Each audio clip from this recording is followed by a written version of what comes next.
Tere päevast ja tere tulemast Good afternoon and welcome to the future. Okei. Ma tajun mõnes meie kuulajas Well, I see that you are a bit skeptical. What do I mean by welcoming you to the future? These virtual conferences are more part of the past because the vaccine is coming soon and soon enough we will be sitting in conference halls and in cafes again and we will meet the new old times again. But if you think about the music we heard, digital revolution we saw, but at the same time well, a little bit old-fashioned music. Well, Elina is very young and fresh, but the partners on the stage, we saw old opera singers. Google has integrated their voices in its digital cloud, and Elina was able to conduct them. Well, we saw that they sang without disagreeing like robots. We could think, however, how long do we have the privilege of managing a computer which is smarter than we are? Or are the clouds already managing us as humanity, and it seems to us only that we are free in our decisions? Dear friends, this is the future we will talk about today. We will discuss what's the role of a human being is in a world where computers are ever smarter and algorithms are not only singing with us but composing music instead. What are the characteristics we need in order to be solo singers in the choir of computers? What are the skills needed for people that are born today or tomorrow, and what will TalTech need to do in order to achieve this? These are all the things that I meant by saying welcome to the future, because in the following hours, this is our topic to be treated. And welcome to Rector Tiit Lang and the team who have taken responsibility for creating the future. 2020 left us with an unstable and confused world. A little virus has tested our economic systems, medical systems, and societies. Climate change will cause unpredictable events in the future, and this will bring along societal and political changes. The models which were there in order to improve the world are now being tested. The facts are only alternative facts. Our evaluations have mostly emotions, and attitudes are very polarized. On the other hand, humanity has shown, led by scientists, that there have been successful steps in order to fight the global pandemic. The belief in the achievements of technology and science have been supported throughout. Scientists have been cooperating, and in this context, Estonia, as well as the rest of the world, needs to ask itself where to and how shall we proceed. We have to propose new ideas and mend the old mistakes. We have to improve the world which has been destroyed to a certain sense by pandemic. And the next few years will be a unique time for us to take the leading position in improving Estonia's economy. We have a very ambitious goal of being one of the top universities in the world and creating digital solutions and climate neutral future. In order to help the Estonian society, we have to work together with the best in the world, creating global solutions. This year, as of this year, the Technical University is part of European Consortium of Technical Universities, and this is our opportunity to learn from the best. We are the only technical university in the country, and we know and sense our mission of carrying forward our culture and our language as well. We need to preserve the Estonian language also in the future. We need to, however, find a balancing point, being a top world university, and on the other hand, keeping the tradition of a very small language and culture. And we have to learn from our 100-year past in order to move forward. Book which we published concerning our future shows how the education and technical education was based on the experiences from the other states. Now we have a possibility to share the knowledge we have to those people who would like to use them to the benefit of our society or carry out something in the international scene. TalTech needs to be successful internationally to have a successful society in general. have to attract world-class talents to Technical University and use all our achievements, scientific and study work to the benefit of Estonian society. TalTech can change the world, be a role model, serve the health of the planet and help those who are lagging behind. Successful cultures throughout the ages have been the ones who are adopting new technologies. We want Estonian language to be technological language. We want our cultural heritage to be accessible through the best algorithms. We want that Estonians' health would be well analyzed and Estonian wood would be high-value export good. Estonia's food would be tasty and healthy because we are the only technology university in Estonia. We are Estonia's only technology university. This is a very great responsibility because we are the ones who are setting the quality standards for the education. We take into consideration Estonia's needs and use the best knowledge in the world in order to serve those needs. Our alumni are ready to take responsibility for Estonia's development. They have well initiative. They know things that are needed. They have engineering skills, and university, which is mainly supported by taxpayer, has the responsibility of giving added value for taxpayers' money. Our polls show that we have very attractive alumni, and they have, in general, higher wages in comparison with alumni from other universities. Thus, they pay higher taxes and serve the society even to a greater extent. We would like to work to the direction of having the best alumni in Tallinn Technical University who are able to solve real-life problems cooperating with each other.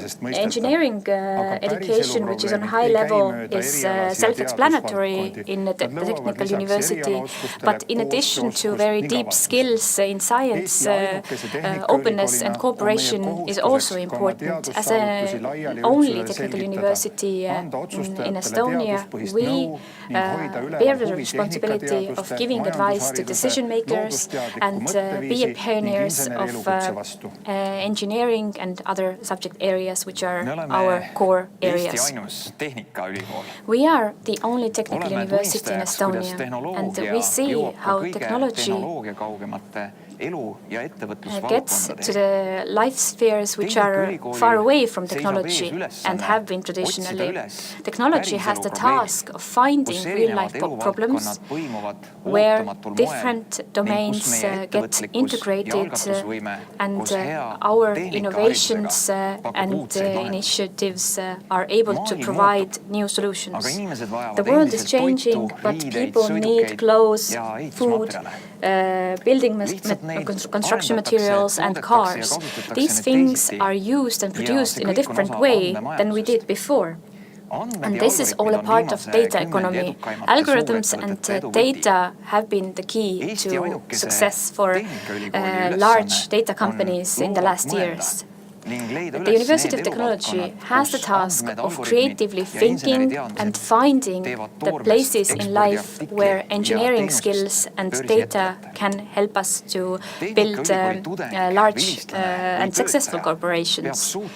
Our staff and alumni need to understand what the needs of the society are and their own opportunities. We help companies to develop smart services, and we would like to give Estonia and the world new ambitious enterprises. It is said that good students are the ones who are better than their teachers. We need to stand for the knowledge we provide to be put in practice in spin-offs in the next 5 years. This is a very good task for the best and the only technology university. The next startup could be born anywhere in Estonia. We are an entrepreneurial university. We are Estonia's only technical university. Technical university is a research university. In the next 5 years, we have to give a very practical outlet to these terms. We have to reach to the level of the best technical universities in Europe. We need to have knowledge-based decisions and give the best knowledge. Technological enterprises can only be created by research bases given at the university. University has the freedom to think differently, and there is a responsibility to critically think and express the ideas clearly. At the university, you could take part in discussions and respect yourself and others. We can do it if our academic family sticks together and values different opinions. We have the responsibility of being the role model that the high academic culture would enable us to discuss important topics in the society without insulting anybody. It is the right time to show that we are a role model, educate responsible citizens for the future, and provide new ways of upholding scientific debate. We are the only technical university in Estonia.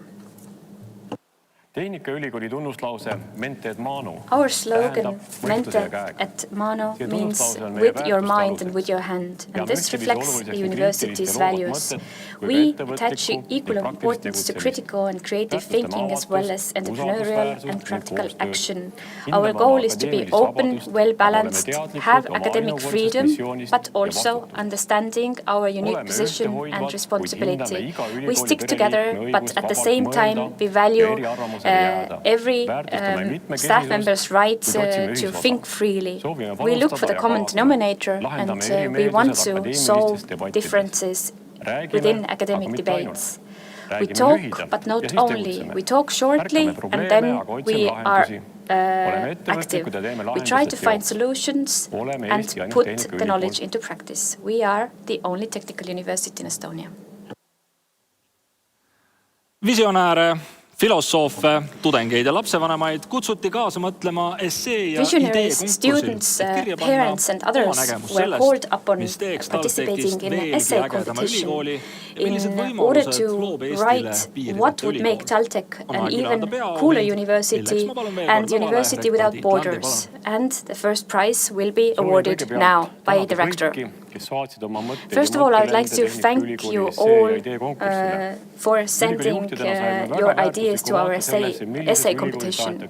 I got a very good overview of what the university should be like that you would cooperate with and study at. We had 34 ideas in our ideas competition, and it was not very easy to select the one worthy of the first prize. There are very good practical ideas which we could put into practice without debating further. On the other hand, there were also some ideas which we need to debate on. In some cases, we need bigger funding in order to carry these ideas out in practice. Foundation about creating universities in order to provide good cooperation between Estonia's universities is one of them. We decided to use a very simple calculation to find a first prize-worthy idea. We had 12 votes of points on the scale of 1 to 5 to evaluate the best idea. Ranked TalTech was the one which won. The idea which initiates new spin-offs at the university. And this is an idea which is very well harmonized with the ambitious goal we have to be the best technical university in Estonia. And for this, we have have a vice director of entrepreneurship. Sven Illing now has the possibility of carrying out this idea. Kristel Vene is the author of this award-winning idea.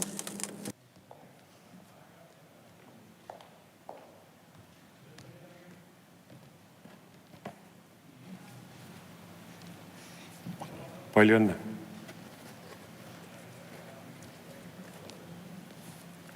Suur tänu.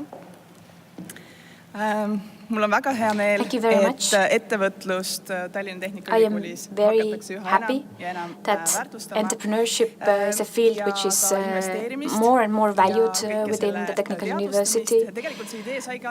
And my idea was based on discussions with several researchers. And we discussed where they invest into and which have been their success stories, not only in the Department of Economics, but also in natural sciences. And I talked to many engineers as well. These discussions were very interesting. And the idea has also an investment side to it. I would like to see that in the future the academic family would be going involved in the ideas proposed. Not only investors evaluate them, but the academic family as a whole. Now coming to the bigger challenge, we had 18 essays at the essay competition. 1/3 of them were written in English, and also some came externally. University Without Borders, Estonia's Best Chance was the topic, and the jury, in addition to the rector's office, we had different entrepreneurs and media representation. And we did not publish the authors of these essays, but instead used animal names. So I was happy to read the essays from wolves and foxes without knowing who was the real author.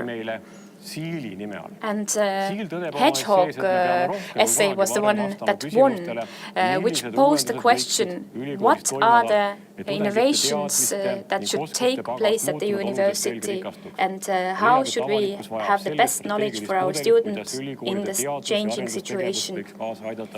How research and development could help to solve the problems acute at the society.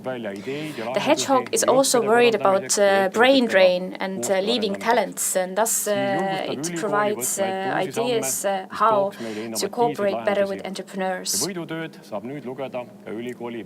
The first prize essay is now also published on TalTech website. We will invite the winners to dinner with the rector's office, where we could discuss openly and frankly the ideas which you proposed. We will do it as soon as the restrictions as a result of the pandemic have been lifted. Sergei Mugatenkov is the real author under the name Hedgehog, and you have graduated our university twice.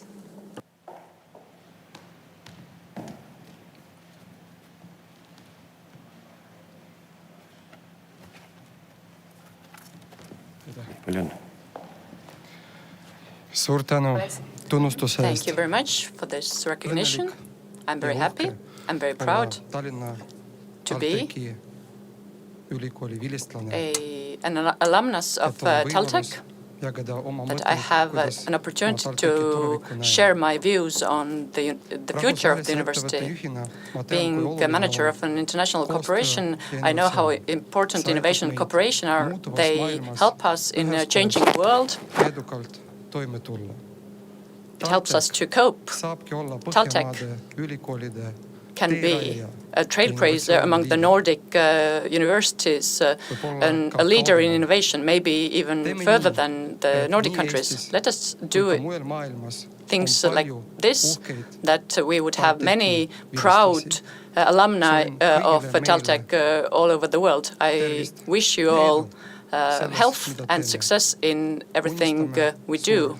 Let's dream big. Congratulations to all winners, and thank you to everyone who contributed to this process, mente et manu. difference. In order to comprehend the future better, we decided to have 5 subtopics today for our discussions, where leaders in their field are participating. As you understood, we also have room for music today, and it will be completely different combined with the visual world.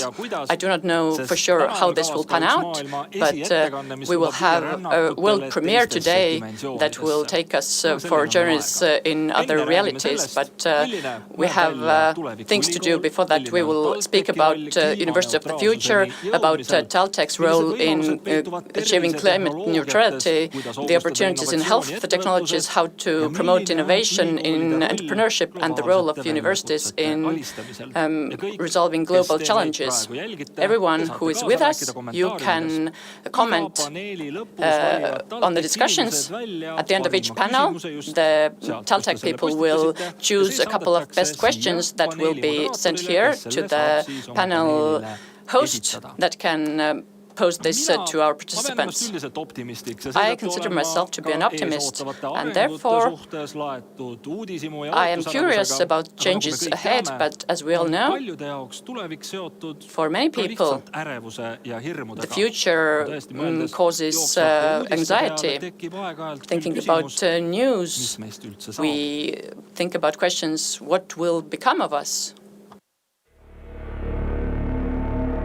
Öeldakse, et 21. sajandil ei tapa mitte vähk või tubakas, vaid loneliness will kill us, not cancer or smoking. The root cause is loneliness, followed by the deterioration of our mental and physical health.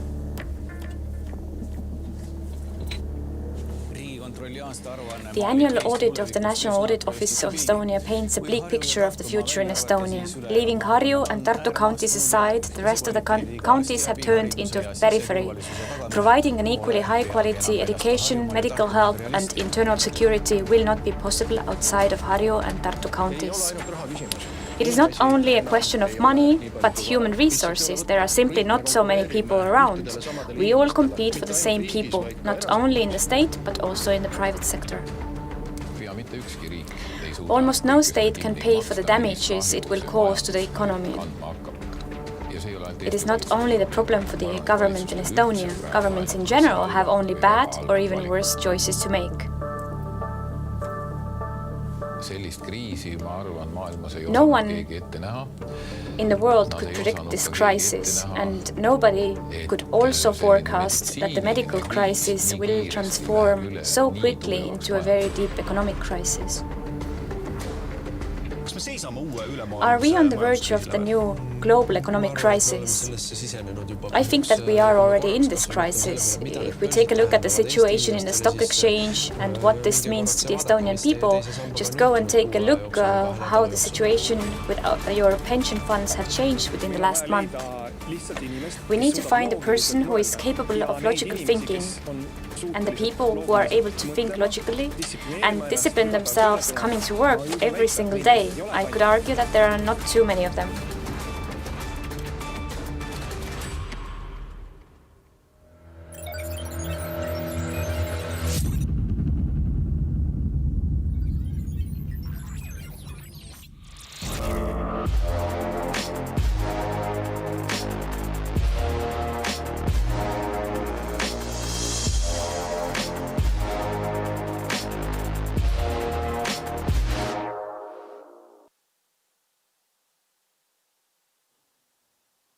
Tere kõik, kes te jälgite täna Tallinna Tehnikaülikooli Good afternoon to everyone following the conference today. The topic for the first panel is education of the future and models for future universities. Because we have an international panel, I will switch to English now. And here our distinguished guests in the first panel of the future education in TalTech as well as other universities. The first panelist is Vice Rector of TalTech, also the member of Estonian Young Researchers Academy, Mr. Henrik Voll. Sebastian Pohlmann is also a doctor, Vice President of Skeleton Technologies. He is also one of the leading members of research in ultracapacitors as well as trying to build a new factory somewhere in Europe. Let's hope it will come into Estonia. Our third panelist is from Finland, and she is Kirke Saar. She is from Nordic Investment Bank, CIO of Nordic Investment Bank. And Kirke, I have to congratulate because that position is quite new for you. And our fourth panelist, is Professor Gerhard Müller from TUM, or Technical University of Munich. He is also Vice President of Munich University in academics and student affairs. And Gerhard Müller leads also Eurotech Engineering University initiative in Europe. Thank you. Let's start with our panel, and to start the panel, I would like to cite one document from one of the documents proposed last year. Actually, that's a statement paper in education. Education reimagined by deep learning and Microsoft. And it says, the fallout from COVID-19, continuing advances in digital technology, and intensifying pent-up demand for student-centered learning have combined to present an unprecedented opportunity to transform education across whole systems.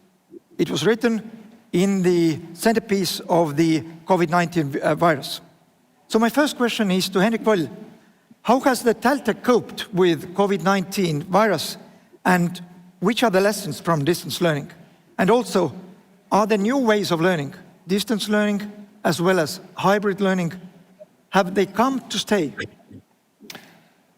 Well, yes. Actually, I would like to say that this transformation started already before the COVID pandemics, that TalTech actually started the e-study reform in 2017, and the aim was to have e-support for all the compulsory courses that we are teaching at TalTech. Altogether, there are 1,500 compulsory courses, and actually we managed to have e-support for the courses already before the pandemic hit. So we were kind of like in a good situation before the pandemic, and so we didn't have to stop our lessons at all. So it was happening already then. And the other thing I would like to point out is that that also happened before the pandemic. That it was, I think it was in 2018 when we got a call from the University of Munich, actually from the president. And the president invited TalTech to participate in an European Universities Initiative. European Universities Initiative is a European Union project to boost cooperation between European universities, to make research together, to study more together. The problem is that when we are looking for the rankings, university rankings, then Asian and American universities are going up, and European universities are going down because they are small, they don't cooperate enough. So already in 2018, together with Munich and other 4 partners, University of Eindhoven, Danish Technical University, Polytechnique from France, and Prague Technical University, plus 2 very distinguished associate partners to the project, EPFL from Switzerland and Technion from Israel, we started to prepare a project, Eurotech. And actually the Eurotech was a very ambitious project where we would create many joint degree programs. And what it would mean for TalTech and Estonian students, that when you get accepted to TalTech, you will be a student in all of these universities that I just mentioned. And basically you can create your own study track. I mean, you can, for example, study first semester at TalTech. Second semester, you can travel to Munich and study something from there. Third semester, you can have like distance learning from Eindhoven, and fourth semester, you can combine these courses from distance. So I think actually that this distance learning and all this hybrid learning was coming already before the pandemic, and now it's just happening much more faster due to the pandemic, and I think it's here to stay. Gerhard Müller, how has Germany coped with COVID-19 and what the university has learned from this pandemic? And how would you explain the meaning of digital education transformation that we actually are all striving for? Yeah. I think I would refer to what colleague Voll stated. I think this pandemic gave us, on one hand side, an enormous boost and scaling up of options we already were aware of and wanted to install to a large extent at our university. And we got an accelerator for this. And in addition to that, we got to use the swarm intelligence of our professors here at the Technical University of Munich. We have 5,000 persons who are kind of involved in teaching. And they brought in all their creativity and their initiatives and ideas into what new options in teaching could be. And this created, to my opinion, a valuable, really a treasure of insights which we wouldn't have dreamt of prior to the pandemic. So we are very grateful for this experience. And what we did then is we accompanied the whole experience with assessments, with evaluations, asking the students and also the professors in order to qualify actually the new solutions. And as a matter of fact, I think we have now solutions which were not available even in literature prior to the pandemic and which are now getting involved in our education.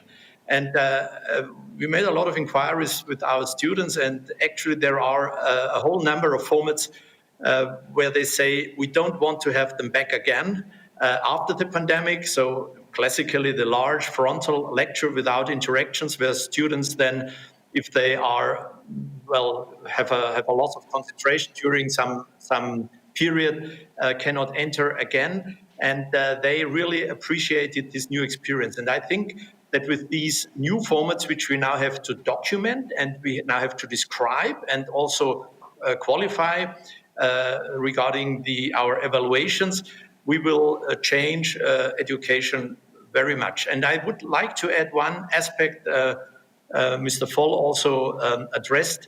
I think we also have completely new options also for internationally, co-education across the borders. So we have now in our international master's programs here at TUM, we have basically all our master's program on an international English-speaking scale with a lot of students where the key problem in the COVID-19 time was actually the time shifts that a student from Hawaii and a student from Ecuador and from Asia and Munich participated together in a format, in a video conference format for discussions, for good interactions.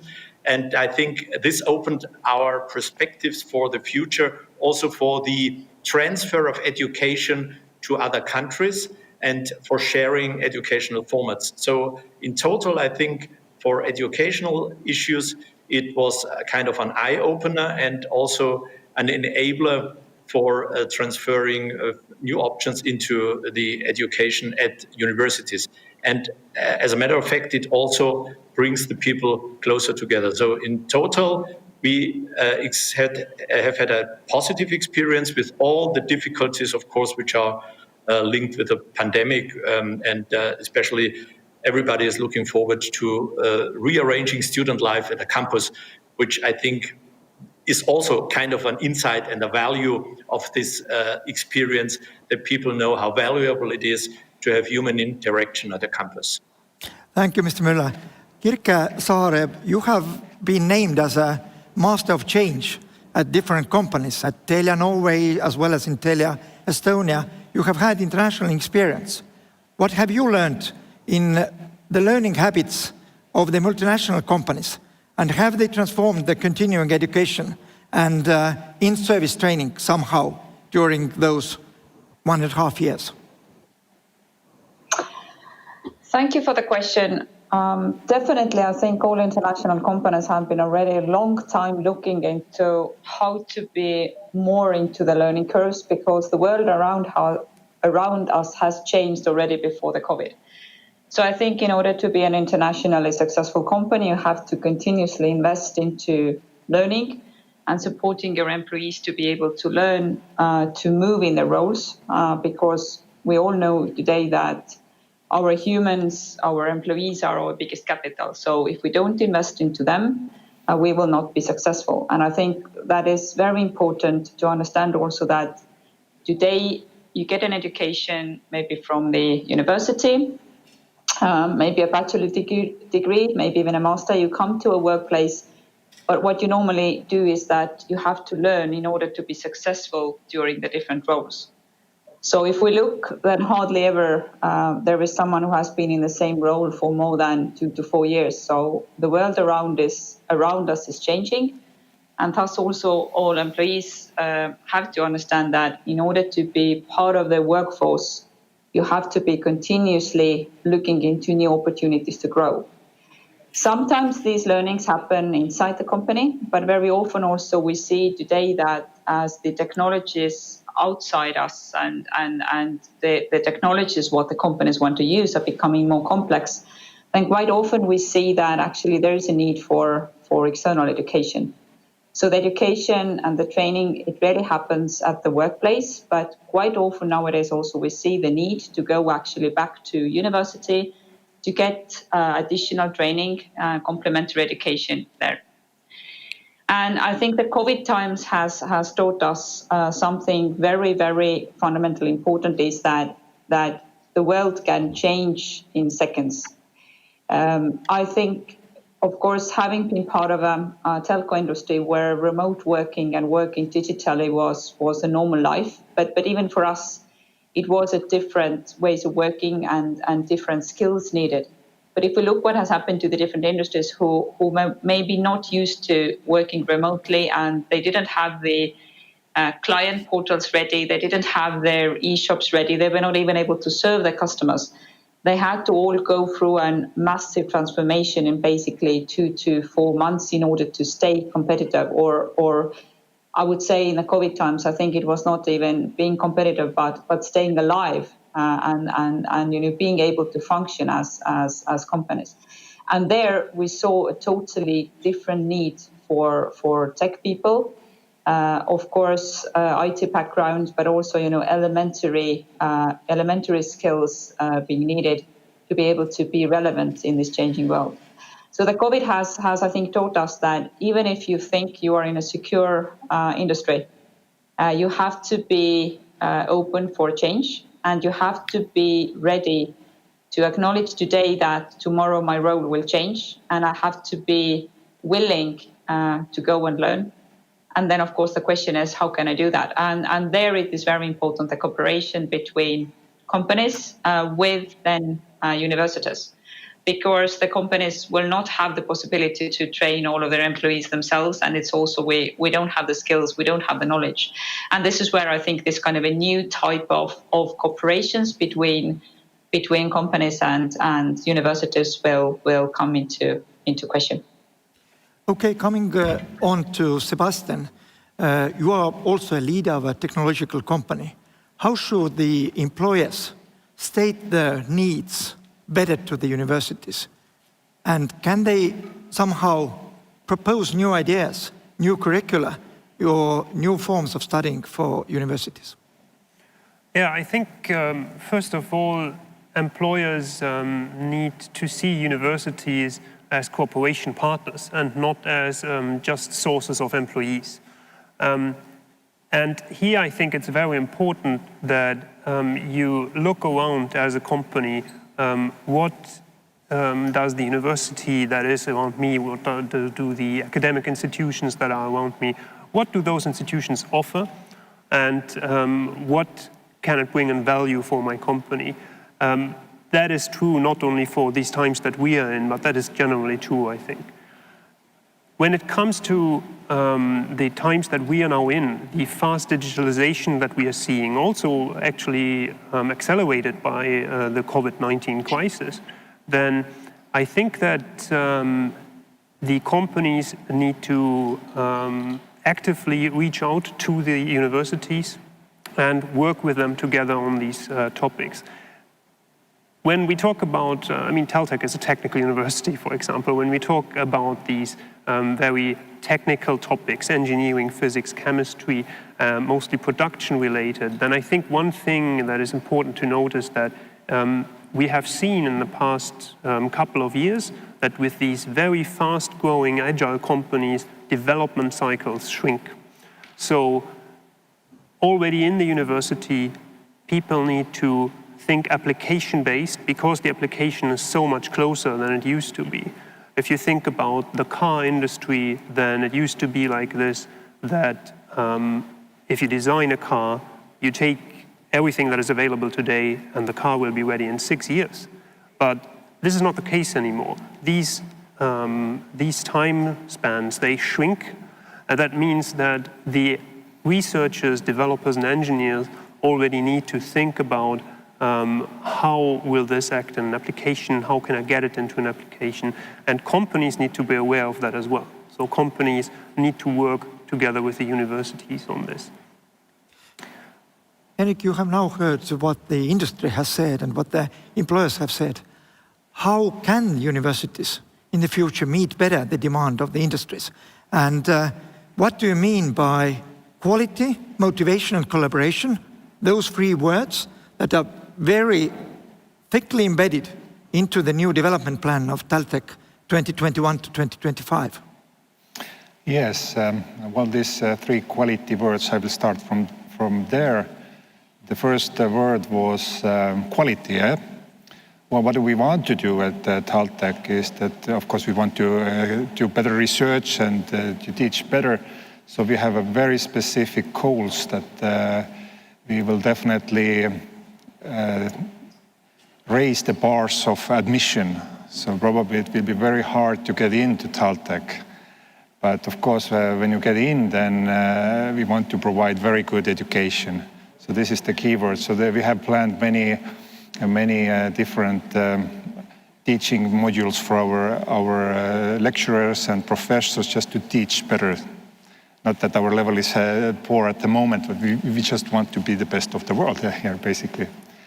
Motivation, I mean, if you teach well, you do good science, then you need to be motivated. And what we have seen from the last 5 years, then it's been basically the teaching track that needs kind of like more extra motivation, because the top scientists really love to do science and they're really into it, so sometimes it's hard to get them into teaching. So that's what we want to do. We want to promote more teaching and have a teaching track, have teaching professor even that is really top in teaching. And then cooperation, I mean, more cooperation, of course, and finding the balance in the study programs between scientific part and then practical part. So we really want to do more cooperation with the companies and top experts from the companies and from the industry. Every year we have like 60 to 80 PhD graduates. Some of them stay at the university, but many of them go to the industry. And we want to find out where they are, and maybe to invite them back to the university, just to give back the experience what they have got from the industry. And how can we cooperate with the industry? Yeah, I mean, to be honest, it's a very challenging question because I think maybe up to 25 or 30% of the jobs don't exist yet where our graduates will go, or this 2021 year admitted students. I mean, it's a challenging. So probably what we will do is we will not go on with very narrow specializations. This is not possible anymore, because I think that the master degree even expires in maybe 3-4 years. So where we are heading is basically more problem-based learning in bachelor level, wider knowledges. And in the master you have the specialization, but the problem is, of course, that the knowledge in master expires in such a short time, so I see a huge potential for continuous education. Well, at the moment I could say that we have like 2/3 of the students at the bachelor level, then 1/3 at the master level, and the role of the continuous education is quite tiny, or it's not remarkable. Well, I say in the coming years, the role of continuous education will increase remarkably, and I think already in 5 to 10 years, the proportion could be 1/3, 1/3, 1/3. And especially these micro degrees and just cooperating with the industry and providing the education and courses they need is the key issue. And this is what we can do and we will do to face the problems that the industry has and what are they hoping to get from us. Sebastian, you wanted to add?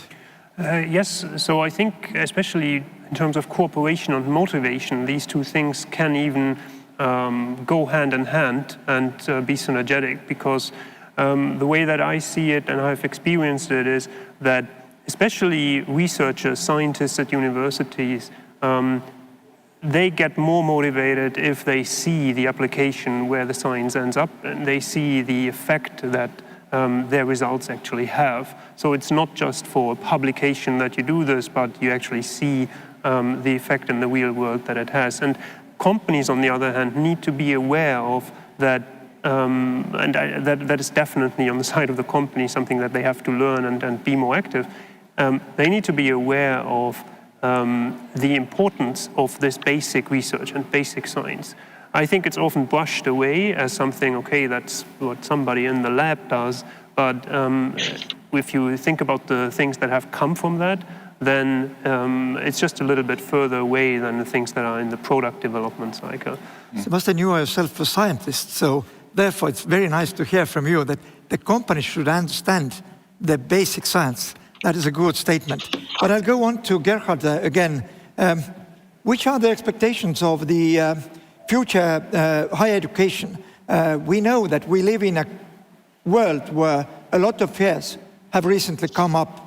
People get distracted into social networks where they kind of try to find only one type of news, so-called news that mostly is not fact-based. So what can we do with the universities? In the document Education Reimagined, there are two critical competencies that is said to be lacking in our society.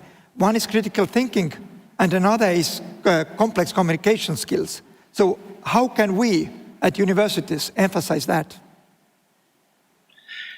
I fully agree with this statement that we have to be extremely aware of the risk that the provision of information and the supply of information for the individuals is not too one-hand-sided, and we realize what happened in the world in the last year, that this is really an enormous danger.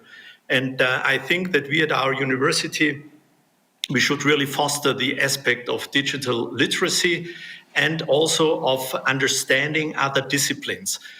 The problem of the classical disciplines is that they often are too much siloed in their own field, and due to the enormous increase of knowledge, we probably didn't estimate enough the importance of the interaction between various disciplines in order to really make a holistic approach for value creation. In engineering, we talk here in Germany now about the so-called human-centered engineering, which actually has as a cornerstone the issue that we want to provide our engineers with the competences to communicate on a sufficiently elaborate high level with other disciplines. For example, if a civil engineer is just trained in planning large infrastructure type of problems for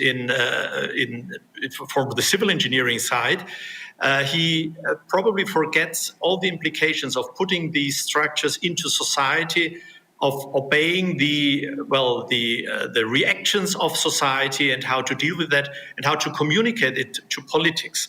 And we often, as technicians, then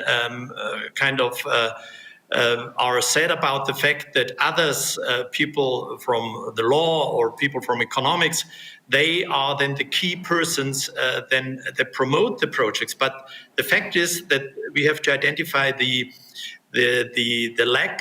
lacking part of our education, and I think we really should do this interdisciplinary and transdisciplinary approach in a more stringent way. even by neglecting probably some of the core issues where we have to clearly distinguish which are core issues, fundamentals, and which are probably things which then can also be trained on the job and in the first time of the profession.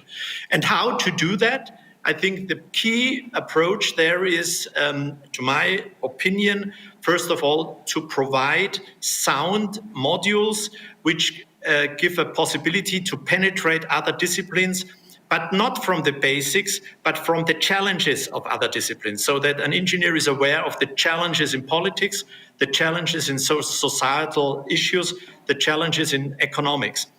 And the second part, what I think we have to foster is to concentrate on project-based approaches, where we bring the disciplines together in order to create respect for the other disciplines, to create a mutual understanding, and to get the flavor of the different types of languages that are supporting the other disciplines. And by this approach, I think that, referring to your first issue, we will create a large, let's say, counterpart to too much reduced and isolated knowledge, which is probably created by the internet. We enable the students to see the problems in a more holistic, general manner, which I think is extremely important for value creation in our society. And if you reflect what happened in engineering in various disciplines, also developments which from today we would say are it's bad that they happened. Just think about the issue of mobility. I think we really should train our students to have a more holistic view on the societal needs and to enable them to communicate with the key stakeholders of the various disciplines. And this is, I think, the best recipe to avoid a one-sided and too narrow-minded approach. Technical University of Munich has an admirable list of companies you are doing work with. Let's start with BMW and Audi, but there are a lot of them coming. How do you meet the needs of the industries there? And can you say from the university viewpoint, are the industries content with the quality you provide to them? I think from the university's viewpoint, there is this Reuters employability ranking, and there we are in a front position. So I think we have the benchmarks are in the right direction. But of course, we appreciate very much that we are in an excellent ecosystem of high-tech companies in our vicinity, and we are of course in close contact with them. And we even provide teaching formats, extracurricular formats also, where we make this approach of project-based learning. We have an entrepreneurial section where we then bring students together in projects. One is, for example, it's called Think, Make, Start. So where in a very short period of time, students in interdisciplinary groups are supposed to create tangible results. And there we are in close contact, and also the mentors there are people from industry. So I think the regular exchange with the key stakeholder of industry, also of the chambers of engineering, also of high-tech companies, is a very good issue for us in two ways. First of all, to understand the needs, but secondly, also to communicate with the industry which are elements which are really essential to be provided in study courses, and which are elements which are ideal actually to socialize a young employee, a young engineer, a young academic in a company, to the company itself and to the company's rules and needs. And this is the strong discussion on what is curricula, what is extracurricular in the university provided by these project-based learning approaches, and thirdly, what is something which is training on the job. And what Mr. Voll said, I think this is extremely important to keep the contact with industry, and also to understand which micro-credentials, which formats you need in order to keep the people in the industry at the current level of research and insights. Because, well, the time you you lose actually your knowledge in the way that new knowledge arises is very short. And I think we cannot overstress the importance of lifelong learning, where I think in Europe in general, have to do a lot of homework still. And for this, it is extremely important to have partners from industry, from the industrial ecosystem around, to discuss those items and also to shape actually programs in order to provide it. But here there is a lot of work to do, and our Eurotech Alliance also tries to address exactly this topic, to bring people from industry together with students.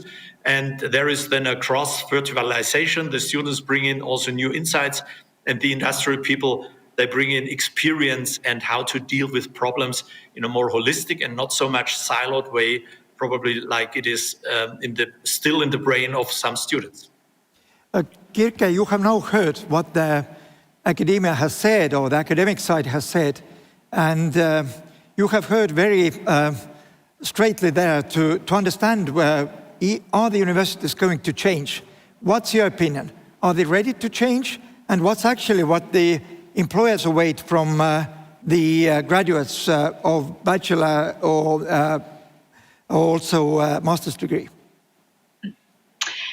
I think the universities are already in the change, and I have been a proud member of a TalTech Digital Council, and I think that this was also one of the places or situations where I realized that TalTech is actually on a journey to change the way we teach people, and also being more cooperative with employers. But there's two things what I would like to bring out. First of all, generally what Henrik said, I think, and what also we heard from the Munich University is that I think what will become more and more important is that we enable people to be able to study short-term, extra, besides or in addition to their current work. And I think this is where there is a difference between the technical universities and management schools. If we look already, I think, many decades, there have been different programs for leaders and managers to do cross companies or even one company dedicated leadership programs for leaders, where they are able to study in a kind of an executive MBA, but a bit maybe shorter version of that, dedicated for their tailor-made, what they can do in addition or at the same time having a full-time job. And I think one of the concerns, what we see today is that taking up an master program or an additional study in the technical field is sometimes or quite often people feel that it would take at least 2 years. I'd have to probably quit my day job. I'd not be able to be studying and learning at the same time. I know it has changed, but I think the perception what is that people are still a bit afraid of embarking the journey of taking up and kind of a technical extra degree.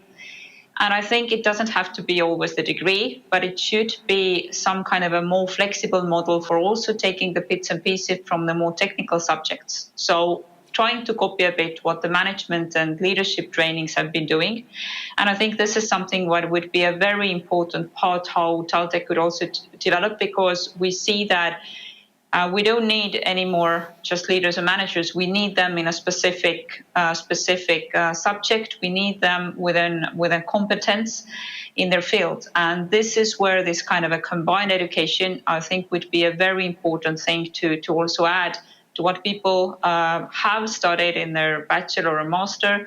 But if they want to come back and learn something short-term, half a year, course-based, and to be able to be more flexible with that. And also, then I come to my second point. This has to be, I think, very much in cooperation with employers and companies, because we have to be flexible in a current changing world, and we have to listen to what the market tells us, understand what are actually the needs. Now, we talked about COVID at the beginning of the panel. It very clearly told us elementary digitalization experience, elementary understanding how to run e-business, also more maybe softer skills, how to work remotely. This is something what has now become a big thing. Everybody needs it.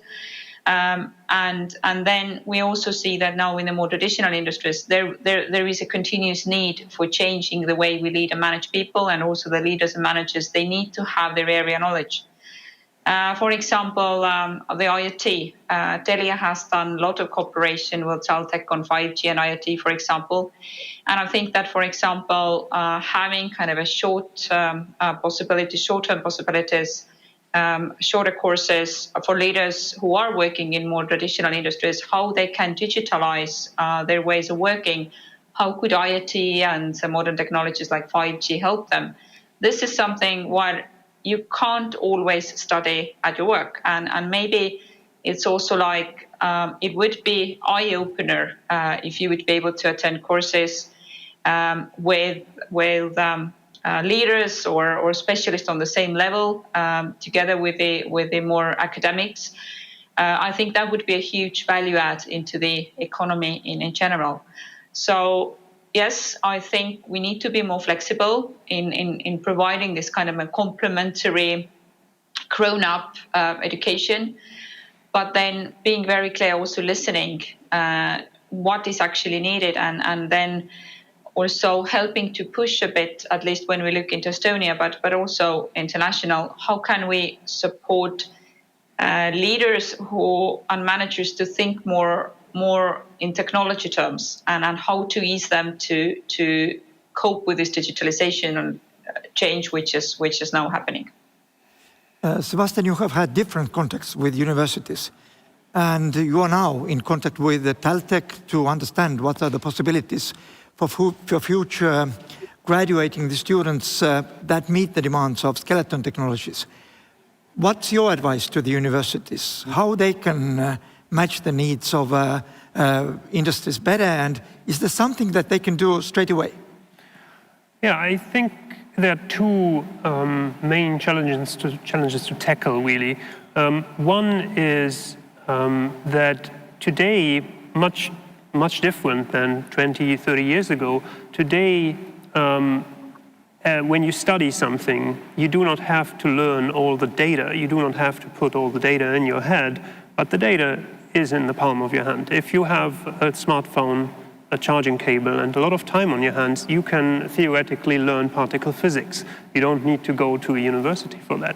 And I think that one of the key skills that is needed by companies, but also generally in this world of overflowing information and vast amounts of data, is to be able to curate data, to select the information that is relevant to you or relevant to your subject. And I think that is a key skill that companies will need in the future, are already in need of today, and that needs to be taught at universities. One way how to do that, I think, is that you cooperate closely on a project basis, what was also mentioned before, because then you have kind of an enclosed environment where you can practice, okay, what is relevant for this specific task that I have now. The second thing that I think is very important is to bring together the two different mindsets of industrial development and industrial research and academic research and development, because there are two different things to consider here. In the academic world, you do your research a little bit different. You have different goals in mind. You want to, for example, have a publication. You want to have the academic recognition in that sense. In the industrial world, there's always somebody asking, how much will it cost? There's already somebody asking how much will it bring in money. And I think it's very important that we start to combine these two things. And this is only possible by early on integrating students into the research programs of companies, but also by integrating industry leaders into the curriculums of universities. So having lectures done by non-academic personnel in that sense. Henrik, you have heard now that a lot has been said that we should more concentrate on learners, individual learning paths. Let's meet the needs of the students who come to universities, be better prepared for their needs what's the solution here? Because today we still see that education and as well higher education is very much professor and teacher driven. Well, yes, actually, I really enjoyed what I heard because this is exactly what's our plan as well for the next 5 to 10 years. I mean, there are two keywords that we are actually trying to follow: is to think critically, act creatively, and actually, this is very much what we're doing in a bachelor level, more problem-based learning, just to build up the foundation that you can, teach the rest of your study, rest of your life. I mean. But the master level, yes, I heard that we should do more cooperation with industry, and this is exactly what we are doing. I mean, we are creating industrial master programs. At the moment, we have one pilot project. It's in IT sector, but I think in 5 years there could be like up to 10 international industrial master programs in our universities. It means much more cooperation with the industry. This means that some part of their studies we will carry out in the industries, and this means I think it's a great value here.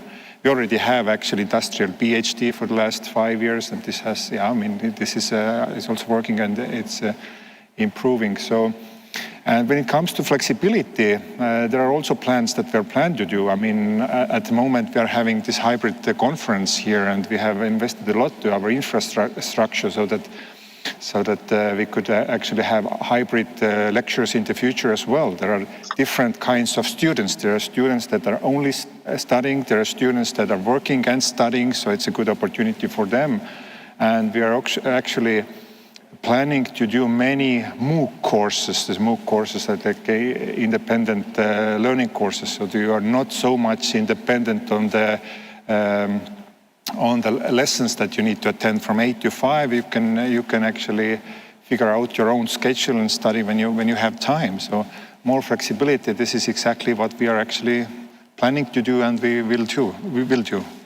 Henrik, we have got a question from the public as well, and I encourage everyone that send questions because we can take a couple of more. But the first question is like that: the people who study in continuous education, who take whole course from the university, or at least some of the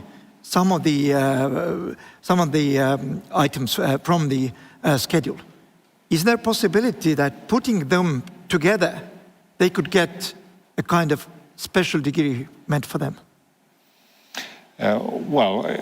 Yes, of course it is. What is the special degree? What's the question? I mean, taking different lessons, putting them together into one individualized, their own study program, they would like to get a degree. Is that possible? Yeah, I mean, there are endless possibilities. You can take the entire program and actually graduate as extern and get a degree.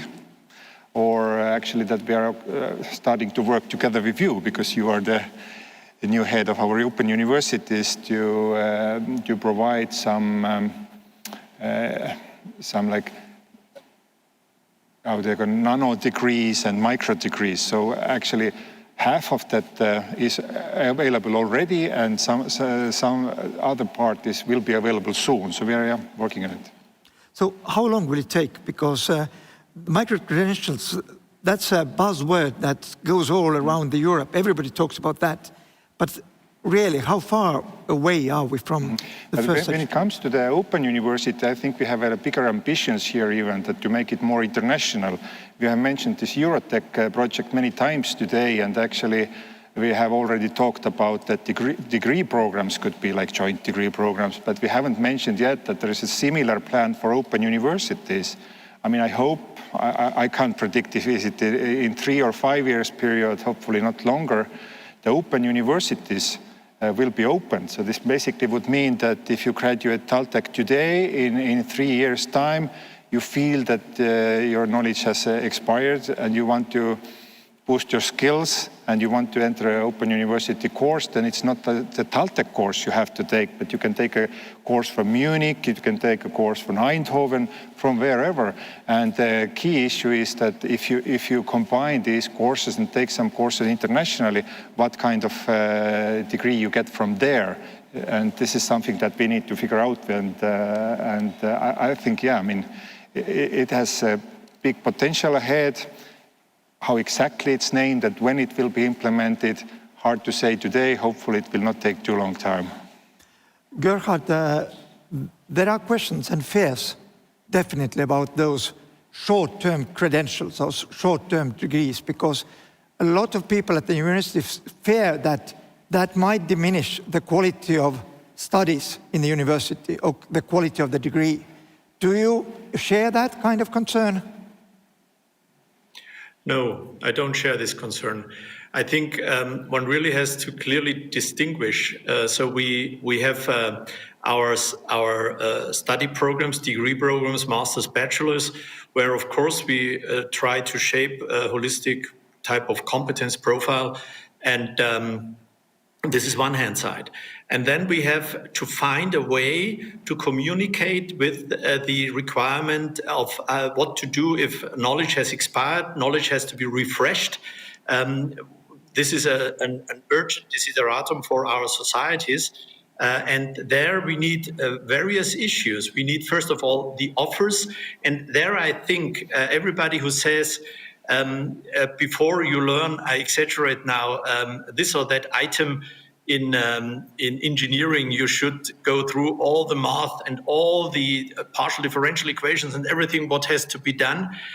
He or she underestimates the need that we have to provide to important people in society an adequate format to understand the key issues of artificial intelligence, for example, which or additive manufacturing, etc., in order to bring it into society. And there is the challenge for the professors at the universities to think about adequate content, which on one hand side fulfills the requirement of that it is really sound, scientifically well-based, and on the other hand, it fulfills the requirement that it brings the key aspects towards society, towards persons who have studied several years ago and then are entering this topic.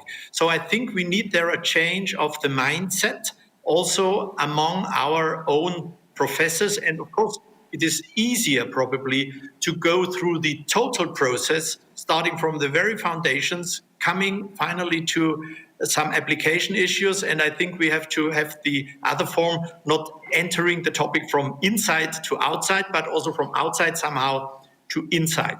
The second thing, however, is also an important issue. We also have to change the mindset of our professionals in industry.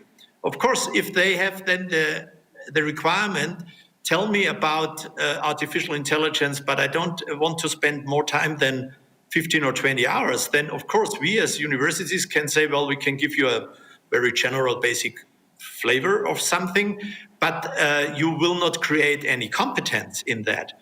So actually there has to be also a change there in the sense that we have to clearly distinguish which elements require also which kind of, well, basically speaking, workload of those who learn something.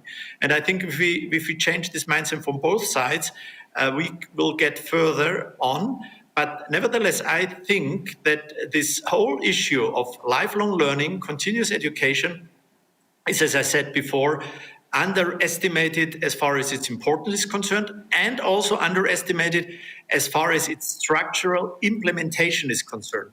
And for this, I'm very convinced that we need those micro or nano credentials, scientifically based, with a clear statement of an estimated workload. And on the other hand side, we need also from the professionals and from our society, the acceptance that you have to invest a certain amount of your available time into these lifelong learning issues. And of course, we should try to create, but we talked about that also, additive formats of project-based learning, where in terms of interaction, probably as a windfall product, also these competencies can be fostered, but we should have a clear dialogue on it.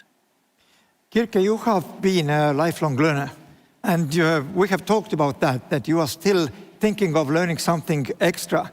Is that kind of individualized learning path the actual solution to help the future learners flourish in that complex world that we are facing tomorrow? Yeah, I think this is the solution, and I very much do agree what Gerhard said. I think that we need to distinguish between the academic learning and the elementary degrees, what I think all of us need to have. And there, of course, there is an academic curricula what we need to learn in order to understand the more specific topics. So it would be quite difficult for a person understanding the IoT specifics if they haven't gone through all the other subjects in that which prepare them for that. So I really think that what there will be the future is to have this kind of a possibilities to take shorter term courses. And I think the value of having them in a university is that as we a bit discussed here today is that you can today open YouTube, open internet, spend time and learn yourself, but you don't know the quality. So I think it is very important to understand also that I think the value here of the universities is that they have an quality stamp. So if I go to TalTech as a grown-up who wants to learn something extra, I know that what TalTech provides, it's founded on something I can trust that they will provide me quality education. They will provide me quality courses versus what if I learn something myself somewhere. And I think it's very important that we will be able to provide this kind of a short-term and an individual based. So whatever the role where I'm now would require, I would be able to take the bits and pieces from the different faculties and add them together for something what I think would make me succeed in my role. And I also think that it's very important that we understand that this kind of a lifelong learning will be something what also employers will have to support. And I think it's very good in Estonia and the different countries I've worked in. But I think there is still something what the employers can also do more is to also encourage everybody to be more open for also taking this kind of a courses and understanding that a person says, I'm going to be next month want to work half time because I want to take a certain course in TalTech, for example, in IoT.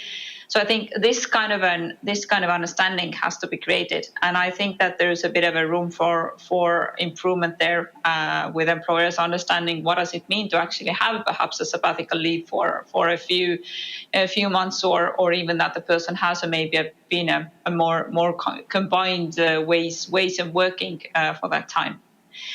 And I think it's also very important that we understand that everything what we experience now in the current and what we have experienced in the last very rapidly changing 3 to 4 years and also now the years to come, it is also important that we also are in terms of more flexible. If the person who maybe doesn't have a master degree but has a bachelor, if that person wants to really take then a certain courses, because I think now the understanding is a bit also I need to have certain degrees before I can come to the additional education.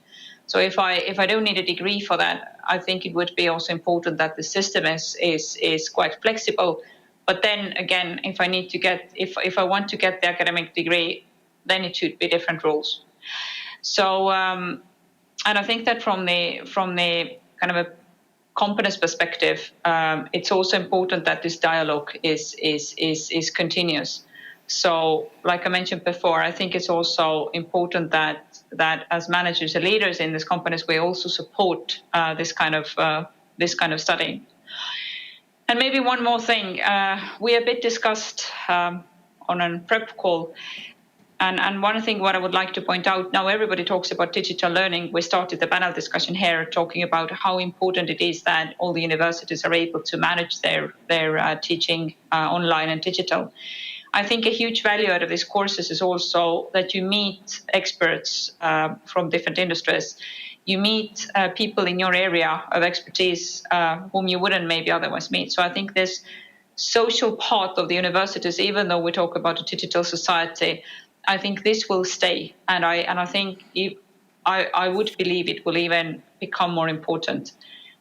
So to also have the possibility to exchange thoughts when you're studying extra after or during your work. I think this is an important value add what we also have to bring out. So Thank it's you, not Kirke. just Kirke, I have to wrap it up because our time is going up, and I want to pose to everyone the last question, because we are talking about future. We are talking about learning in the future, learning of the students who have not born yet today. So, Sebastian, how much will be learning different in the year 2040 or 2042? I think learning will be much different, especially compared to you, me, everybody else in the discussion, because we have still experienced the very classical way of learning. And if you just count the amount of knowledge that was created in the past 20 years and compared with all the knowledge that was created before that time, then you can see this exponential rise in creation of knowledge. So we will not be able to get more and more specialized every time. So what we need to do rather is to get people interested in these things and have a holistic view, teach people to have this holistic view on all the data that is available and pick the data that is relevant to what they want to do. On the other hand as well, we need to be prepared for this lifelong learning to become more and more important, because it might be that somebody who joins a company today, fresh from university, that this job is obsolete in 15 years, made obsolete by artificial intelligence or by robotics or something else. And that is something that we as a society need to learn to cope with. But of course, both industry and academia need to work hand in hand in order to solve this. Henrik, very quick answer from you. Well, I think the continuous education and lifelong learning is the key. Probably in 2040, besides life insurance, we also have educational insurance compulsory, which means that whenever you feel that you want to refresh your knowledge, you are able to take continuous education courses from Eurotech consortium, or maybe perhaps even wider options. Yeah. And Gerhard Müller, the last word is for you. At how much the learning will be different in the year 2040? I fully support the idea of the educational insurance. I think this is a great idea. I think continuous education is one key issue. I also think that we will use the new formats of teaching in the best manner. And for this, I think everybody will have his personal learning analytics accompanying his learning experiences. So he carries with him or with her his or her individual skill print, which also gives him an impact and insight where to support and where to foster with additional elements.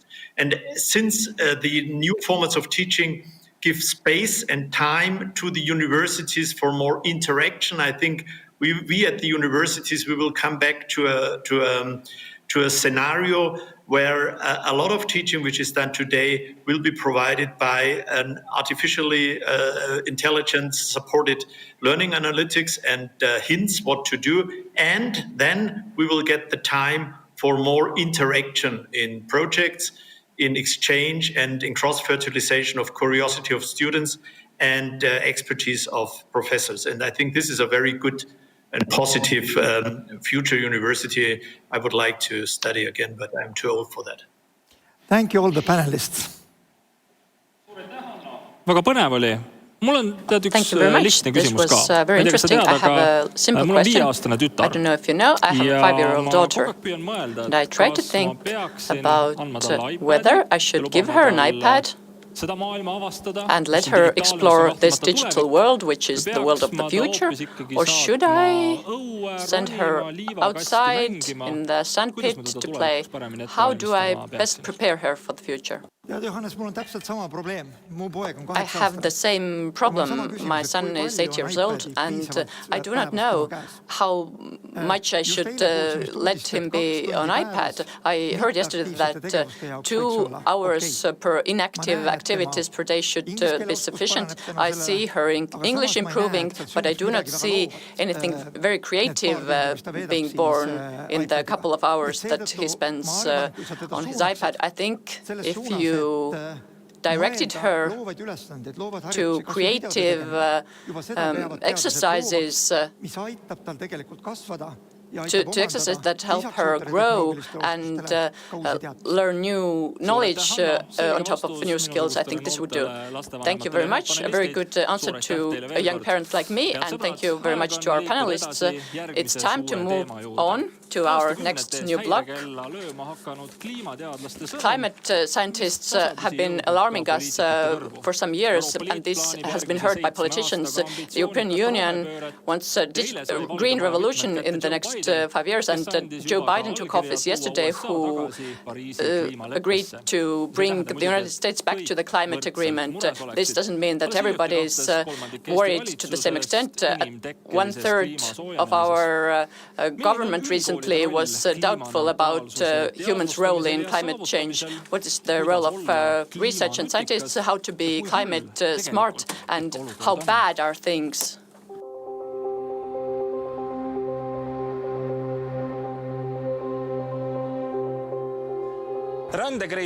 Migration crisis, terrorism, social uncertainty stemming from the stagnating economy, these force leaders to look for new solutions. 40-degree summers will no longer recur annually, but become more and more unpleasant, more severe, lengthier.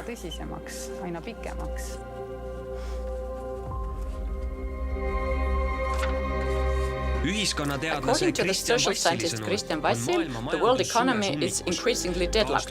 With the non-renewable natural resources, it has become clear that the constant economic growth is no longer sustainable, and in essence, we are on the brink of a global environmental catastrophe. We need a shock, and the evidence is there. The numbers for incoming migration we have seen in Europe are nothing compared to what we will see if we fail to give due attention to the climate and do it immediately. There was a massive climate manifestation in Berlin today, featuring the young Swedish schoolgirl Greta Thunberg as the main speaker. Violent protests continue in France. There have been more than 1,600 such protests in France, with more than 100,000 people participating.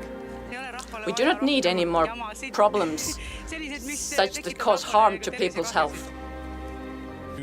According to the UN Refugee Agency, there are 68.5 million people in the world who have been forced to leave their homes due to war, violence, or persecution. Negotiators from 195 countries started talks today in Paris with the objective of reaching an international climate agreement in order to curb the global climate warming. Tens of thousands of residents of Australia's largest city, Sydney, have left their homes in fear of wildfires. For the first time in Australia's history, a catastrophe warning has been issued for Sydney. Last night, at least 3,000 refugees tried to make their way from Turkey to Greece, the Greek government sources report. Tens of thousands of refugees are waiting at the border for an opportunity to enter the European Union. Municipal waste alone amounted to 2.01 billion tons in 2016. Unfortunately, we only have one planet, and we cannot keep mining indefinitely, and the time is approaching fast. If we look at the latest UN climate report, then it says that we have 12 years left to make drastic changes about this.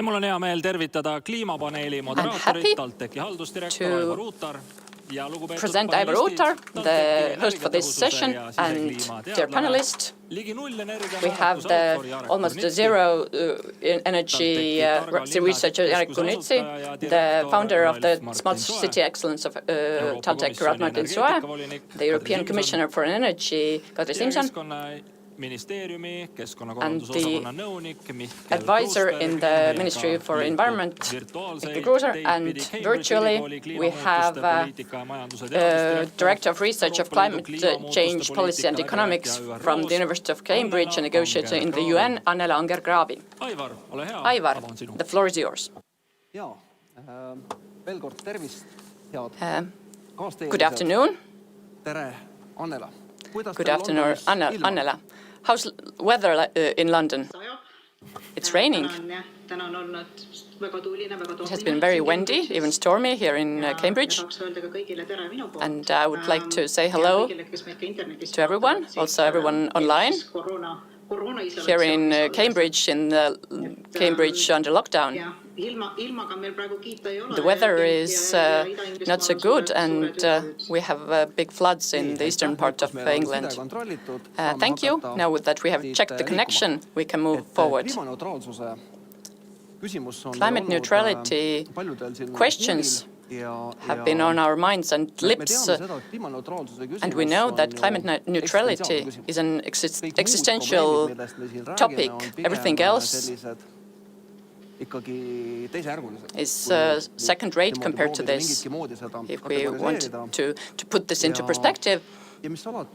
And achieving climate neutrality is a task that has to be achieved, not maybe. Here in TalTech, we have taken this as a priority. We want to be, by 2035, a climate-neutral university, and we have chosen our pathway to achieve this. We say this is a climate-smart pathway. It's a combination of three very well-known trends: green revolution, digital revolution, and circular economy. It's a combination of the three. So if we are climate smart, we can achieve climate neutrality. In order to move on, I would like to ask from Annela, if we don't do anything against climate warming straight away, then what would life be like in Estonia in 2050? It's a good question, and I'm very glad that this conference deals with this issue. Thank you for inviting me, because as an alumna of TalTech, I'm very happy to speak about these matters. The images in the video were very alarming. You may get the feeling that nothing depends on you. Everything is finished. It's a serious issue, and frankly, achieving climate neutrality and fighting against climate change is in our own hands.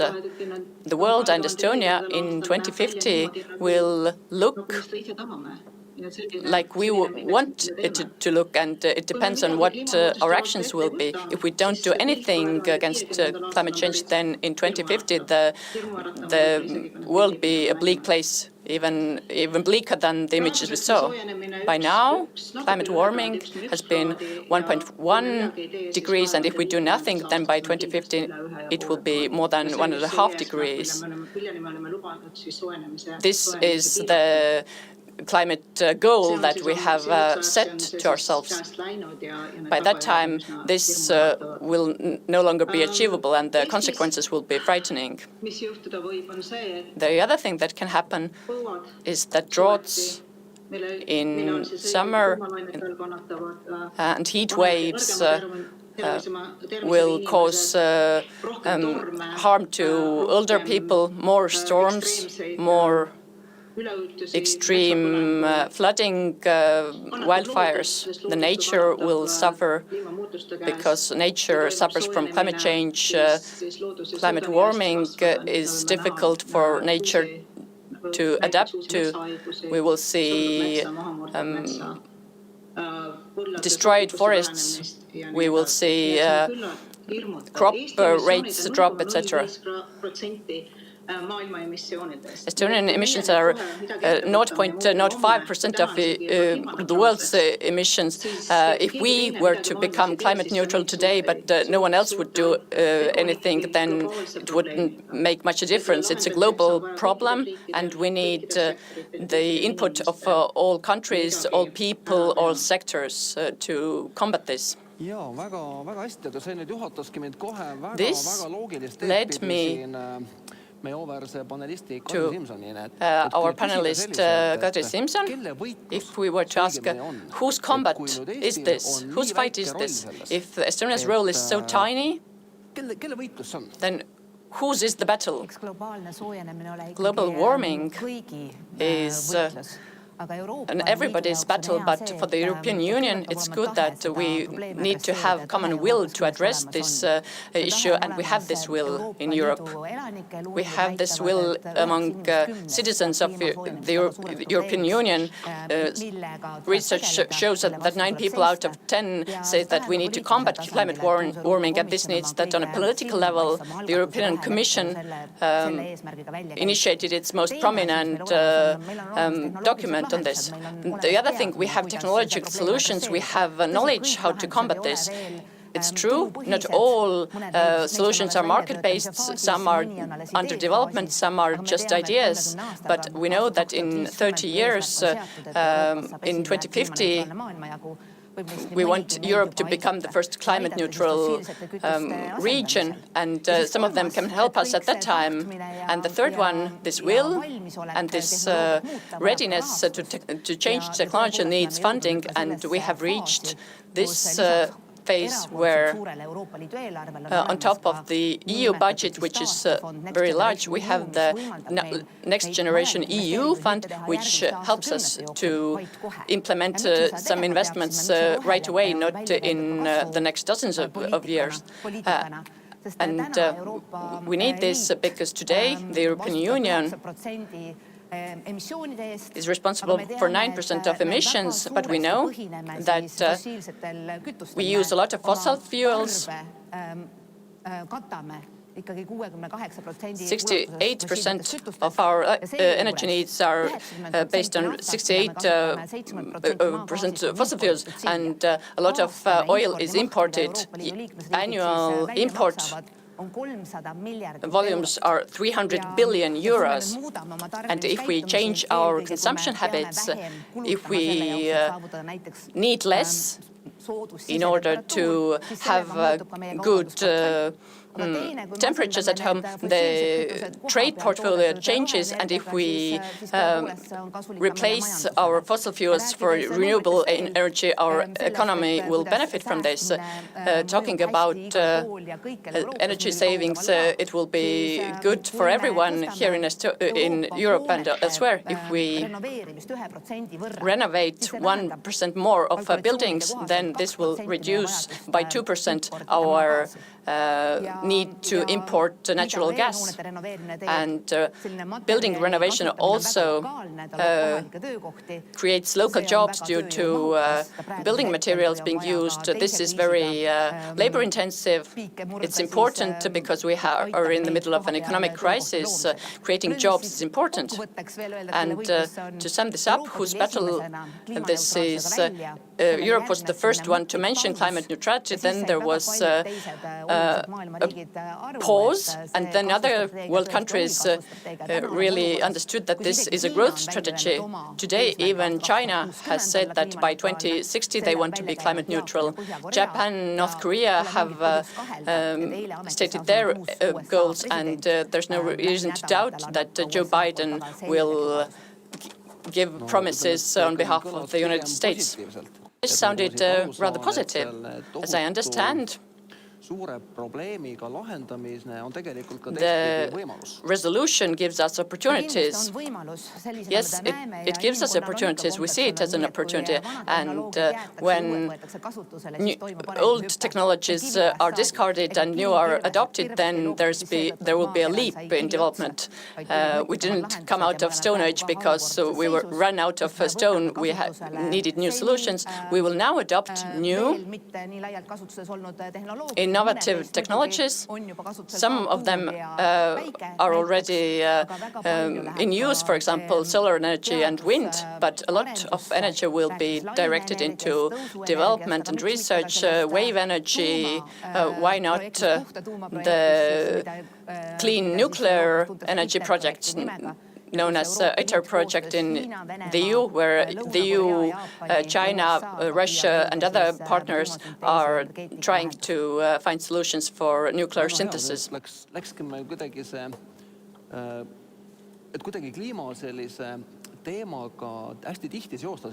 We often talk about energy matters when we talk about climate.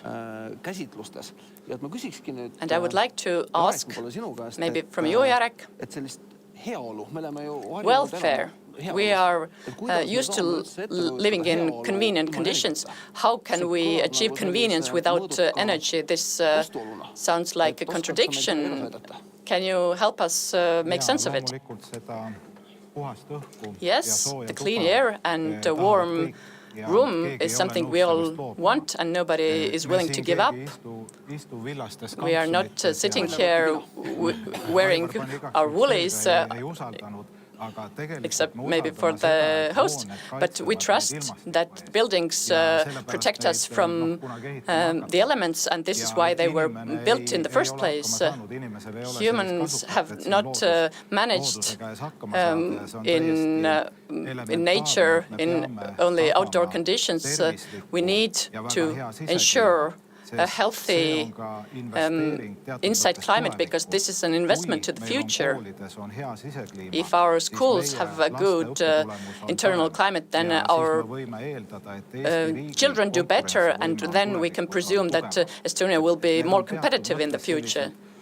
This is very fundamental things that we need to have as the foundation for energy neutrality. We need to get good internal climate with less energy, then we will benefit twofold from this. On the one hand, we save the world, there will be fewer greenhouse emissions, but on the other hand, we will have good conditions, and the history shows that all such initiatives that want people to change their habits, to turn their heaters down to 18 degrees, to wear woolen socks, not breathe. This is something that never works.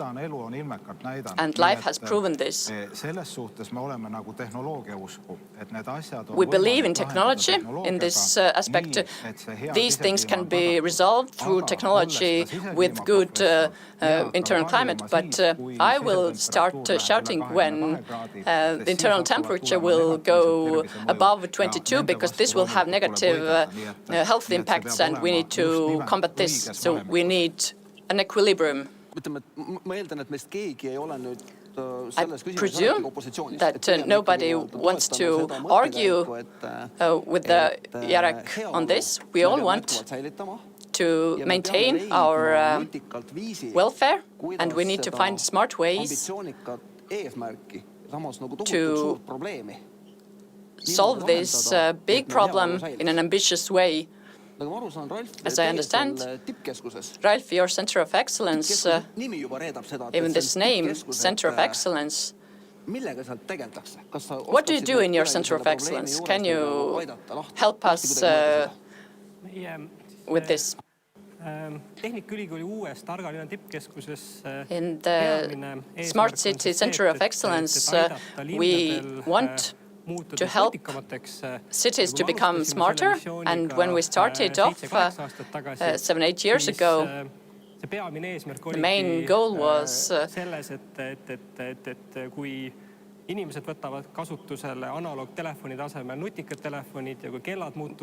people adopt new technology, new devices, how cities are in sync with this and how do they benefit this. Today we can say that cities have become smart, such in the same way like phones and watches have become smart.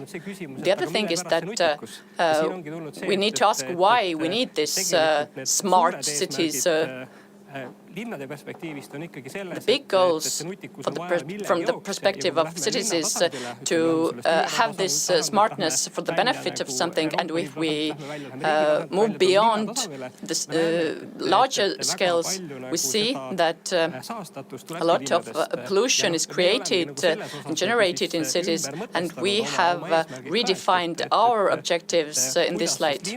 How can cities contribute using which technologies?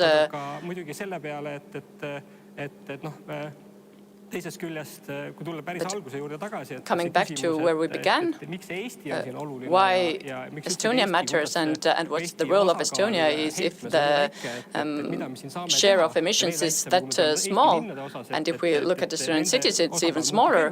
The share becomes even smaller, and the university, it's very small. If we look at individual levels, then it's almost unremarkable. But why is this important?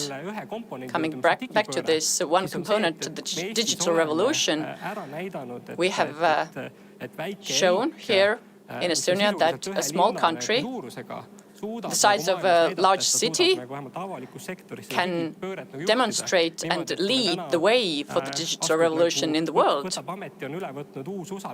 We have a new US president today, and if someone asks him what's Estonia known for, then he would reply, it's a digital country. Now, how could we take this, transfer this experience into climate neutrality, starting from the university level, city level? And this means that we would be able to read data, it would be secure. The success of Estonian digital sphere is that we would have data and it would be secured. If the question is how the university can become climate neutral, as a visitor, as a student, as a staff member, how do you understand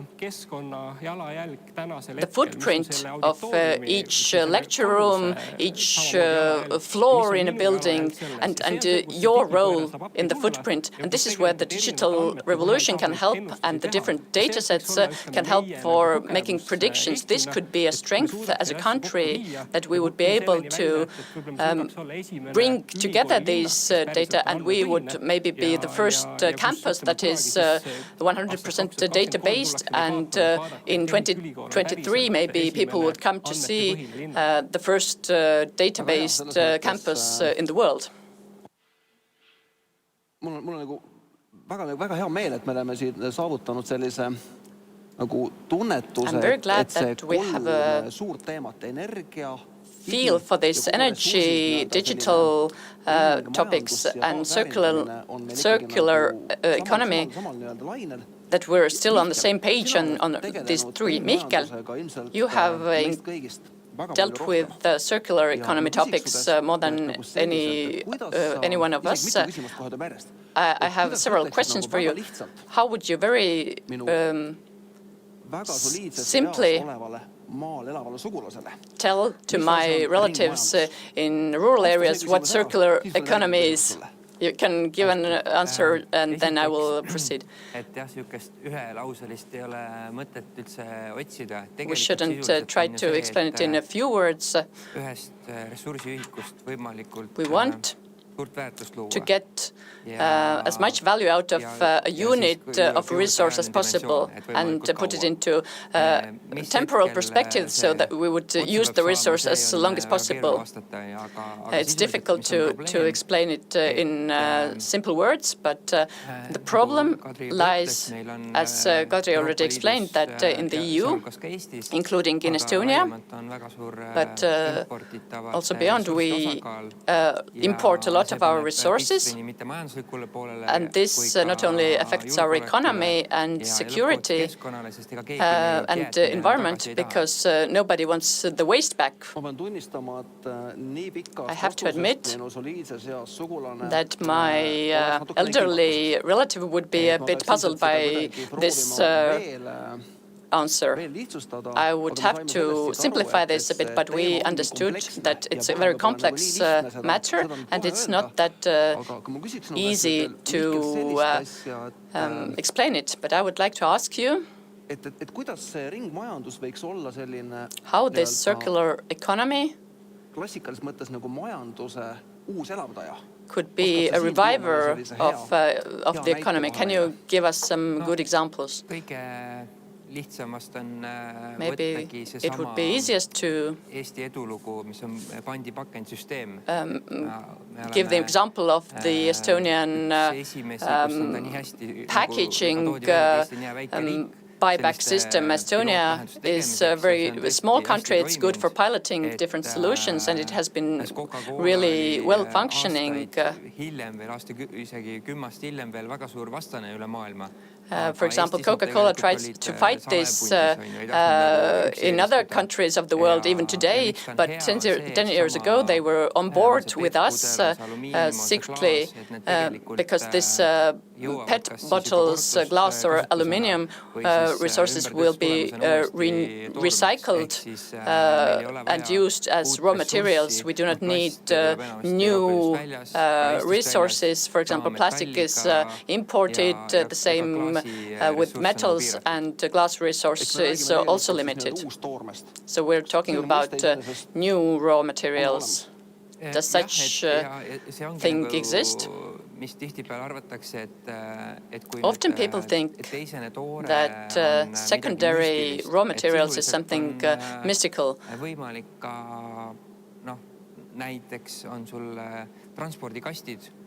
For example, we have transportation crates. You can just wash them and reuse them. It can be replaced by single-use packaging. Do we still have England with us? Annela.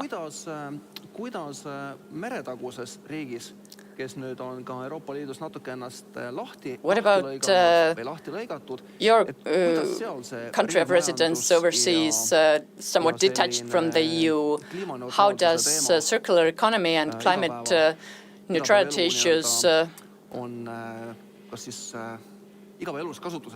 impact your everyday life? Climate neutrality is very topical in England, and it has been for a while. Wind energy and solar energy are cheaper in England than coal-based energy. Most energy sources are renewable. This topic is taken very seriously. The topics of circular economy, that is manufacturing with the least waste possible. These are taken very, very seriously, and goals have been set. Hopefully, they will be achieved before 2050. The same applies for the University of Cambridge. We want to achieve climate neutrality by 2038. I'm very happy that TalTech is more ambitious, and they have also promised tuuakse välja nagu fossiilsete kütustega seotud investeeringutest. That the university will seize investments into fossil fuel-based initiatives from 2030 onwards.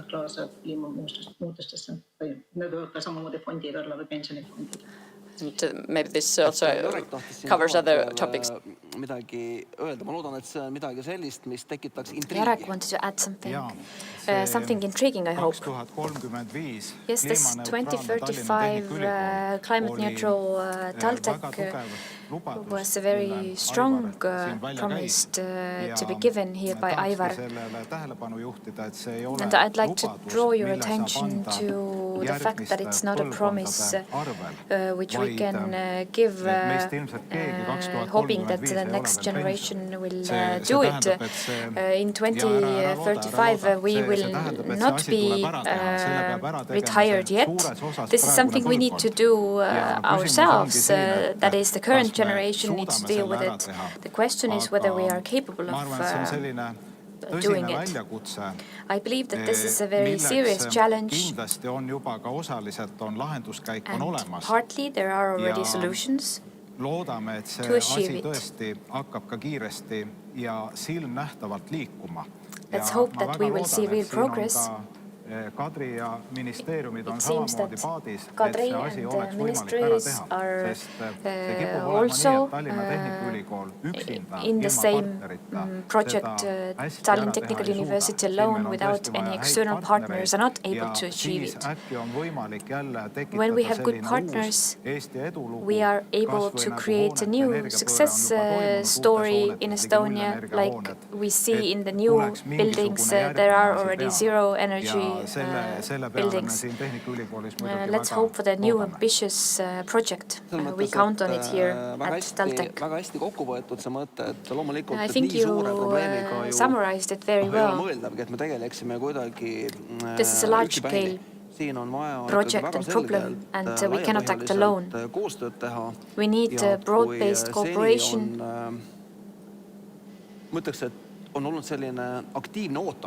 Until now, we have been actively waiting and hoping that perhaps we don't have to deal with this, that it will pass itself. Well, we see now in the current situation that we need to act. It will not solve by itself. As regards to the resources, we spoke to one of the top scientists, Petri Lahtvee, and let's see what his opinion is on the circular economy and material sciences. When the 20th century started with the development of electrode and culminated in different achievements in the information technology, starting from the elaboration of the microchip and smartphones. The 21st century, however, is going to be the century of biology. The first human genome was sequenced in the beginning of the century, and this is a very large input in the area of synthetic biology. What is this domain? Synthetic biology turns biology into a technological science. It enables us to program living organisms. The way we program in the IT field, it is possible in biology to redesign DNA. And in biology, we have 4 aspects, and the programming of which will enable us to create new functions to living organisms. Programming in biology can help us advance in medical sciences, in energy efficiency and saving and producing, as well as in agriculture. Speaking about climate neutrality or climate smart application, the largest application would be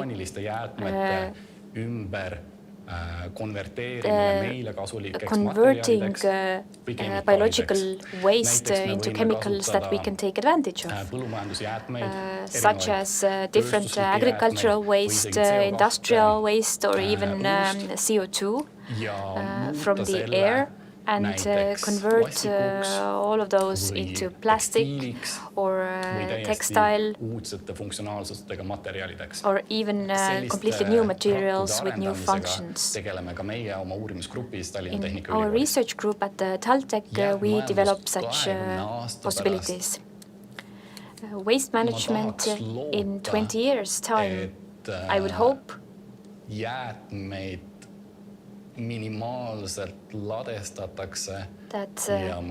minimum amount of waste will be put to landfills and maximum amount will be reused, producing new products.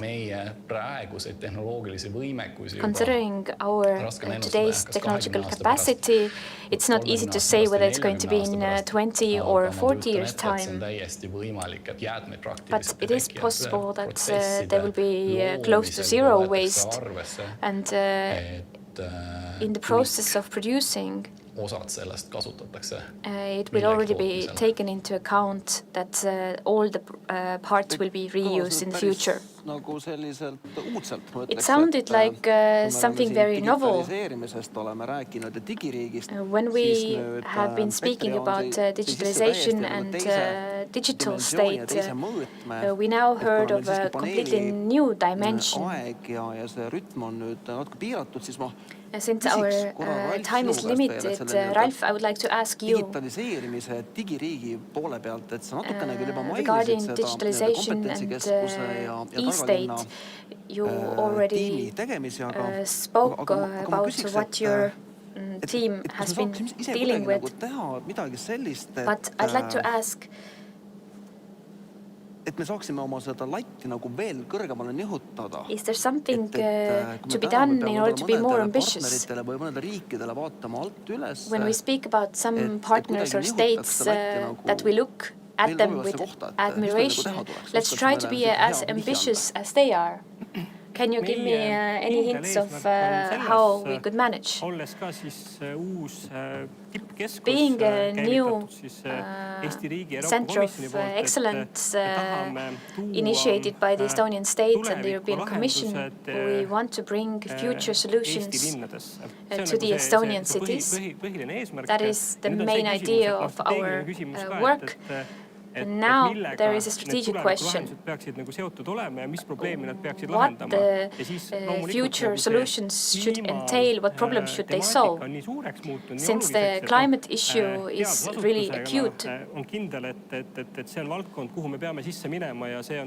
we can rest assured that this is a domain we need to enter, we need to solve these problems, also globally. So it is strategically a very important thing to be dealing with. Now, from here, we need to provide solutions which function at least in two cities at the same time. Speaking about the climate-smart solutions, solving problems of waste in one city or town. We've seen pilot projects already before. But we need to now take a step further and try to solve the same problems concurrently at several places at the same time. This should be our focus. Our input has come from the cities themselves. We've asked the local municipalities about their problems perhaps in 5 or 10 years' time, selecting 10 most acute problems, and buildings as such is a problem which is most often mentioned in case of Estonian cities. We now have to think how scientists can help solving these future problems. And scientists have not always been open for this way of action, that we take inputs from towns for our research work. But this is a very practical, hands-on approach. We, in our Center of Excellence, from our labs, we will move our activities to the real city streets, trying to solve the problems which we don't have yet today, but which the cities foresee of having in 5 or 10 years' time. And 4 of the first pilot projects have been initiated this year in the key sectors which are important for us. It seems to me that everything we've been speaking about here is something we can summarize as sustainable economy. Kadri, I would like to ask you additionally how this sustainability as a mindset could reach to all of us. I believe that sustainability as such is already many people's mindset. In Europe, we can cooperate and work with partnership. Covenant of Mayors is a cooperation project which involves 10,000 city mayors in Europe. Knowing what issues others have might help us solve our problems as well. And a large part of the energy consuming and waste takes place in the cities. A second thing, in energy, we work together with energy grids. We need to digitalize them so that small energy producers can also benefit. House owners can use solar panels and produce energy not only for its own use but also for selling. And the third aspect is innovation, research and development. Without innovation, we will move nowhere. In the next couple of years, the safest platform to put this knowledge into practice is on the European level with the Green Deal. It is important that no European region will be left to periphery. There are European Union regions today who are more dependent on fossil fuels. Either they have mines in these regions or they have very old-fashioned old industries that need this input. In the next years, we will have billions of euros of investments into these regions and states in order to provide new solutions and create more environmentally friendly energy sources. And this process didn't start today or a year ago when new Green Deal was proposed at the European level. Poland will be the center of this activity. There is historically a very strong trade union of miners there, but the Polish miners reached an agreement that they won't mine any coal in 2040. Hundreds of thousands of miners were in Poland years ago. Today there are only some thousands. So there has been change. Consumers also prefer cleaner energy. And now we have a buffer for the member states also to transfer to more environmentally friendly energy sources. Listening to you, I reached the conclusion that it is important to ask whether Estonia could be a role model in this regard, to be a pioneer. We have certain good projects that we can be proud of, for instance, the e-government and e-state. But could there be any other possibilities for Estonia's success story in this sector? I believe so. We are open to changes. Elering, our grid operator, also is thinking along those lines and is more innovative than these companies in the older European states, who says that this traditional old industry is more reliable than solar panels on the roofs. As Estonians, we don't need to be convinced that housing and heating systems are very important and will benefit everybody, including the people who live in those buildings. We have partner associations who cooperate in a very role model-like way in the European context. All smart solutions are also a possibility. We don't need to use Chinese solar panels, but these panels or the roofs can be made ourselves, and Estonian discoveries have been used here already. About sustainability, The new LHV bank, Kadri, gave us our opinion why they chose this route. We reached sustainability about 1 year ago. We didn't see any other choice. We felt pressure from our employees. Young people who entered the labor market today are very clear in their questions and demands on preserving nature, on having no gender pay gap. Our clients were able to ask the society at large, gave us signals that we need to deal with this regulatory authorities, maybe external partners. We felt a lot of pressure from different sources. We were able to move on in the old fashion, but as an Estonian bank, we see that the banking sector has a large role to play in Estonian economy. Estonia could benefit from this, that we would have a solid foundation. We saw that as an opportunity to be a trailblazer and to be an example to other banks active in Estonia and to create value for Estonia as a whole. The Estonian economy is not maybe unique, but banking sector has a very important role. We finance companies, we create capital that is used to create opportunities for the future, solutions for the future, and we clearly chose the sustainable path because we see that in the financial sector we have a lot of ways to influence this. We will not achieve sustainably as individuals, not banks as individual companies.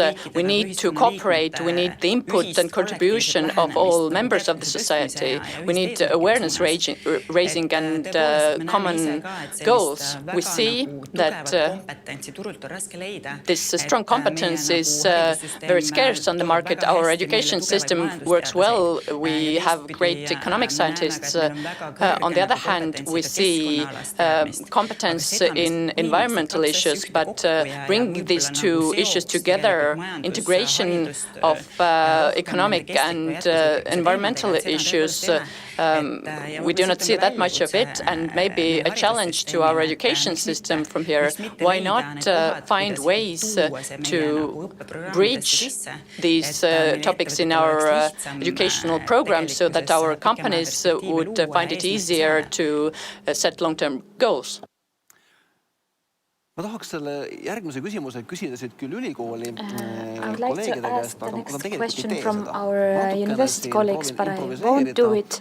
I will try to improvise rather and see how the Ministry of Environment and Environmental Investment Center could help.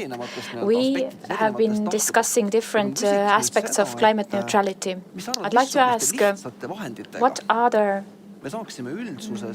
simple ways how we could raise awareness of the society regarding these issues? I believe the first step is that at the university and TalTech there are many students and teaching staff who are influenced by these questions.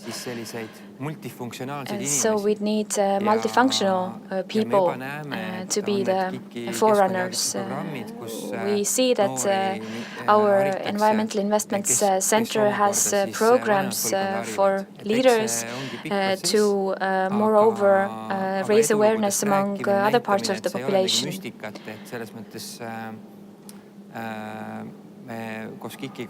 But we are not doing any witchcraft, but rather we have resource efficiency measures and are accepting investment support applications for it.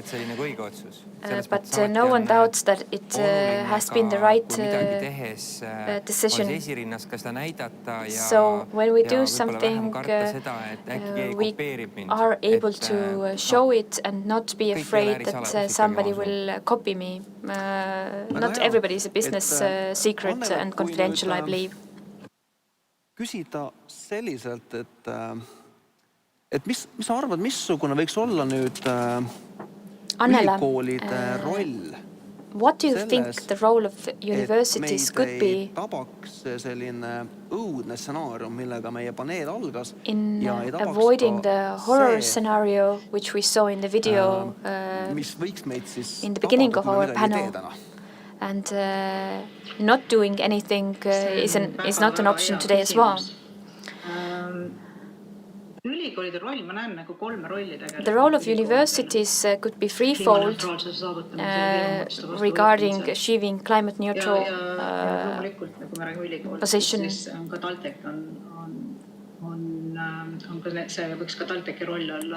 It could be TalTech's role as well. One of them is education.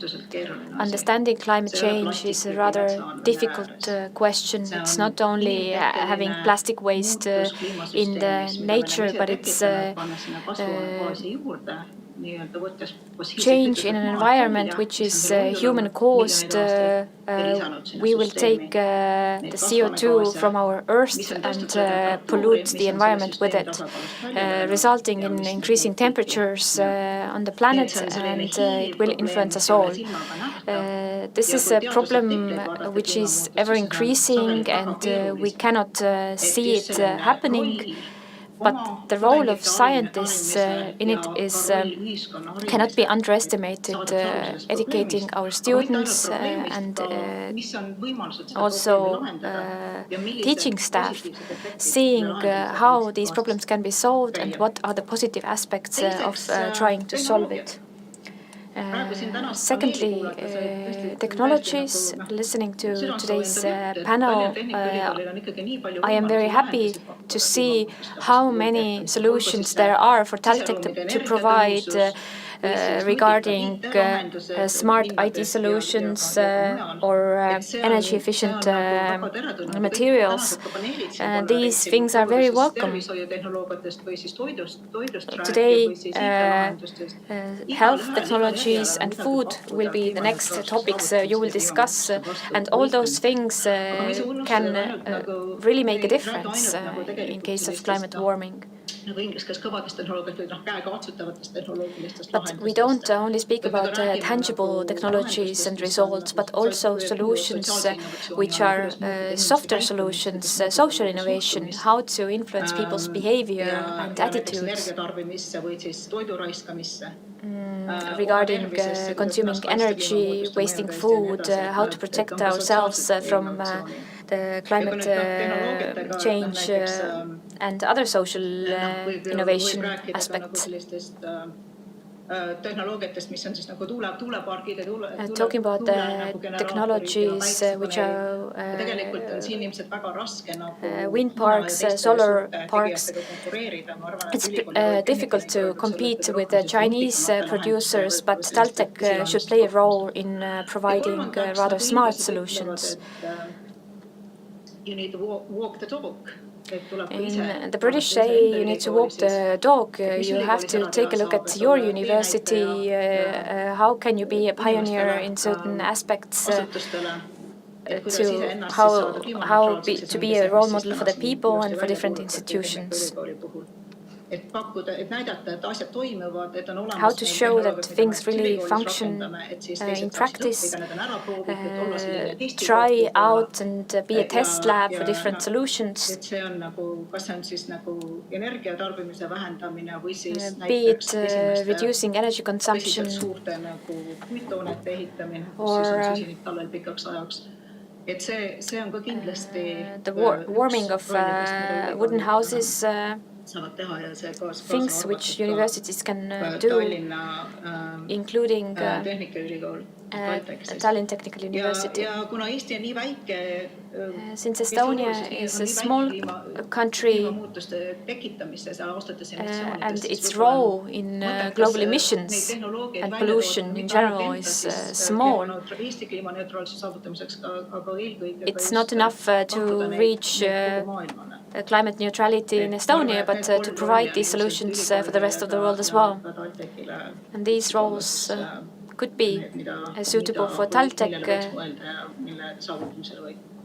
to be achieved. Jaa, aitäh. Ma läheks siit nüüd võib-olla veel konkreetsemaks ja täpsemaks, et kui küsiks siis nüüd selliselt, be more mis oleks concrete meist and igaühe ask, tehtav? what can every one of us Igaüks, do kes me siin oleme, now? ka sina seal teisel pool ekraani, And you, mis oleks meist igaühe tehtav, et through meie Skype as well, you planeet can jätkuks ka meie answer lastele. what can we do Mis asjad need in on? order to preserve the Kui planet niimoodi for ühe our lausega children and grandchildren. Öelda, et ma paluksin võib-olla Mihklist hakkaks sealt servast tulema. Let's start from Mihkel. 1-2 sentences that you can add. Siis ütleme niimoodi, et mõelda, what is there for everybody to do? We have to think about what we consume, how we consume, and let's be wiser in our decisions on how to consume. No ma arvan, et Kadri? kuna kuulajad on ülikoolis, siis I believe oluline that on silmas since pidada, kuhu me praegu our täna kulutame. 40% läheb hoonete audience is at the university, 40% today of the energy we use is for heating and cooling of buildings, and the next large part is for transportation. I spoke with an Indian colleague yesterday and saw that the global tendencies are rather to use SUVs and other big cars. We need to first of all think about how to use energy more efficiently and clean way of mobility. There are different ways of more green transport, but I believe that this could help us achieve our goals. Ralf? Yes, I'd like to continue the question regarding transportation. We have to think about how tens of thousands of students and staff members could help achieve our results and what the positive initiatives could be like. How could we promote the students have an interest of skiing to the university using your bike instead of taking your dad's big car? What is the motivation package that the university could provide in order to make these changes happen? How the students and academic family could be integrated into these activities. For instance, our professors could be a role model to show that they are behaving in a climate neutral way. So, Jarek, do you have skis in order to be a role model? Yes, I do have skis and very good ones, and I believe that the needs and solutions sometimes appear overnight. We have to be in a position of preventing these situations. We need to have our research made, and we have to have answers to the problems before the ministry comes to us and asks. Prevention is very large-scale issue to be dealing with. We don't have the time to react. It takes time to carry out research, and our scientific work should go into the direction of serving the needs we need to be able to provide tomorrow. Annela, short comment from your side. What can we do? What can you do? A good Englishman, what could you do in order to save the planet? When we take a look at the international climate change panel's audits, then in 9 years' time, we have to reduce the CO2 emissions by half in comparison with today. We don't, unfortunately, have technologies to do it, so everybody needs to do something by themselves. Act now and not think that there is enough time. And let's start with simple things. We don't have to do something big in the beginning. Let's reduce food waste. In England, in the supermarkets, we have a very good system that food with due dates on the same day are put in the first shelf so that the customers can buy them first. Try to wear warm clothes instead of heating the buildings. Using public transport, I usually move by public transport, and taxi services are there in order to use them if it is necessary. In Great Britain, the largest problem is probably with the energy sufficiency of the buildings. We don't have very good heating systems, and isolation is very poor. And since on the island there's no cold weather normally, historically it has not been paid attention to. So very many big, small steps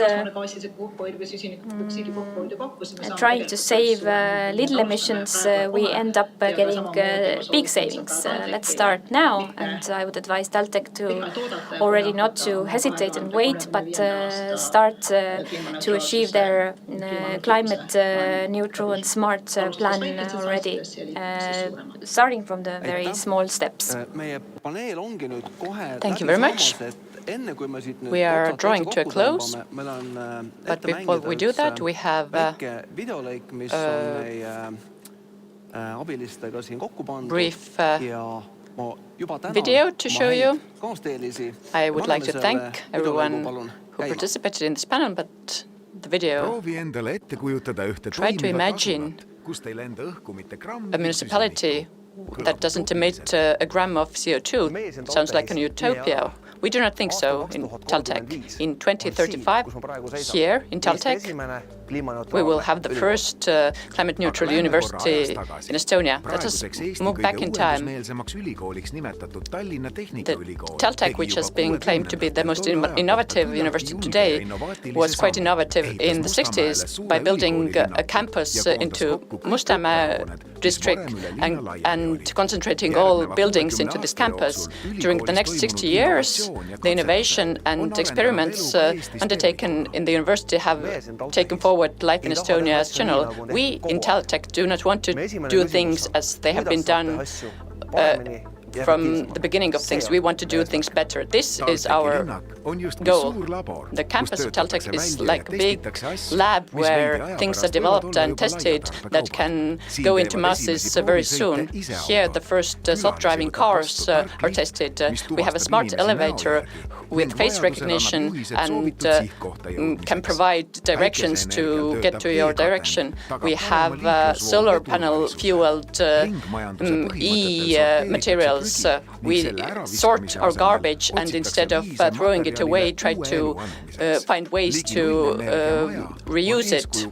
We have a nearly zero energy building that sets an example to everyone. By 2035, the climate-neutral TalTech will be with optimal energy use, using renewable energy, CO2-free, driver-free, safe, sustainable, and an example to all Estonia in the climate and digital turn. Climate neutral TalTech 2035. See you there. Aivar, kõik ootavad, et koroonaaeg Everyone kinnisvara hinnad alla. Wants to see real estate prices dropping due to the corona pandemic. So where should I buy an apartment for my 5-year-old daughter? A 5-year-old should live with their parents. But in the future, I think people are so nomadic that they might not have real estate of their own. They will live here today and there tomorrow. So I should book an Airbnb for her for the future. Thank you very much to the climate panelists. There are very few topics that matter more to people than health and food. And I'm thinking about it right now. But what will we be eating in the future? How GMO vegetables affect our bodies? And will viruses destroy the humankind, or we will find a technological shield? Many questions, many fears.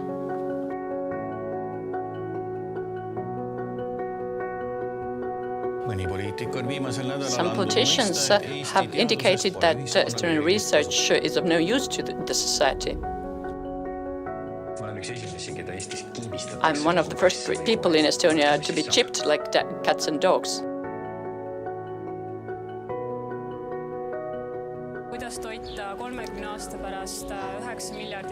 How to feed 9 billion people in 30 years' time. There is no scientific basis for opposition today. There have been no evidence found about the danger of GMOs. Where are the limits? Can we say stop at the right time? Do we have enough evidence? Do we know the truth about what's going on?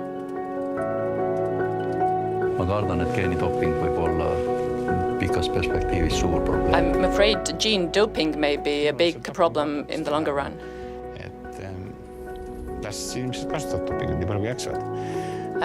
People can use doping as much as they like because it's impossible to check.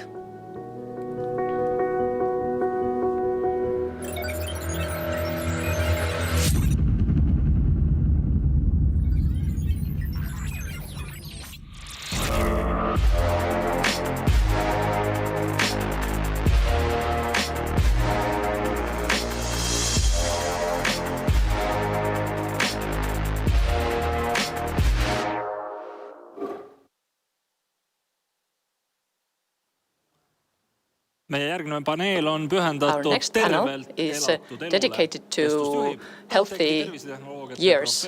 It's hosted by Margus Viigimaa, TalTech Professor of Health Technologies, and it will include Kristel Vene, a food scientist, the chief physician of the General Hospital Lev Talving, the e-health professor Peeter Ross, Cecilia Sarmiento, a researcher at TTS, the vice associate Professor Katrin Gross-Bio, Professor Margus Viigimaa, the floor is yours. Good afternoon, ladies and gentlemen. Healthy life.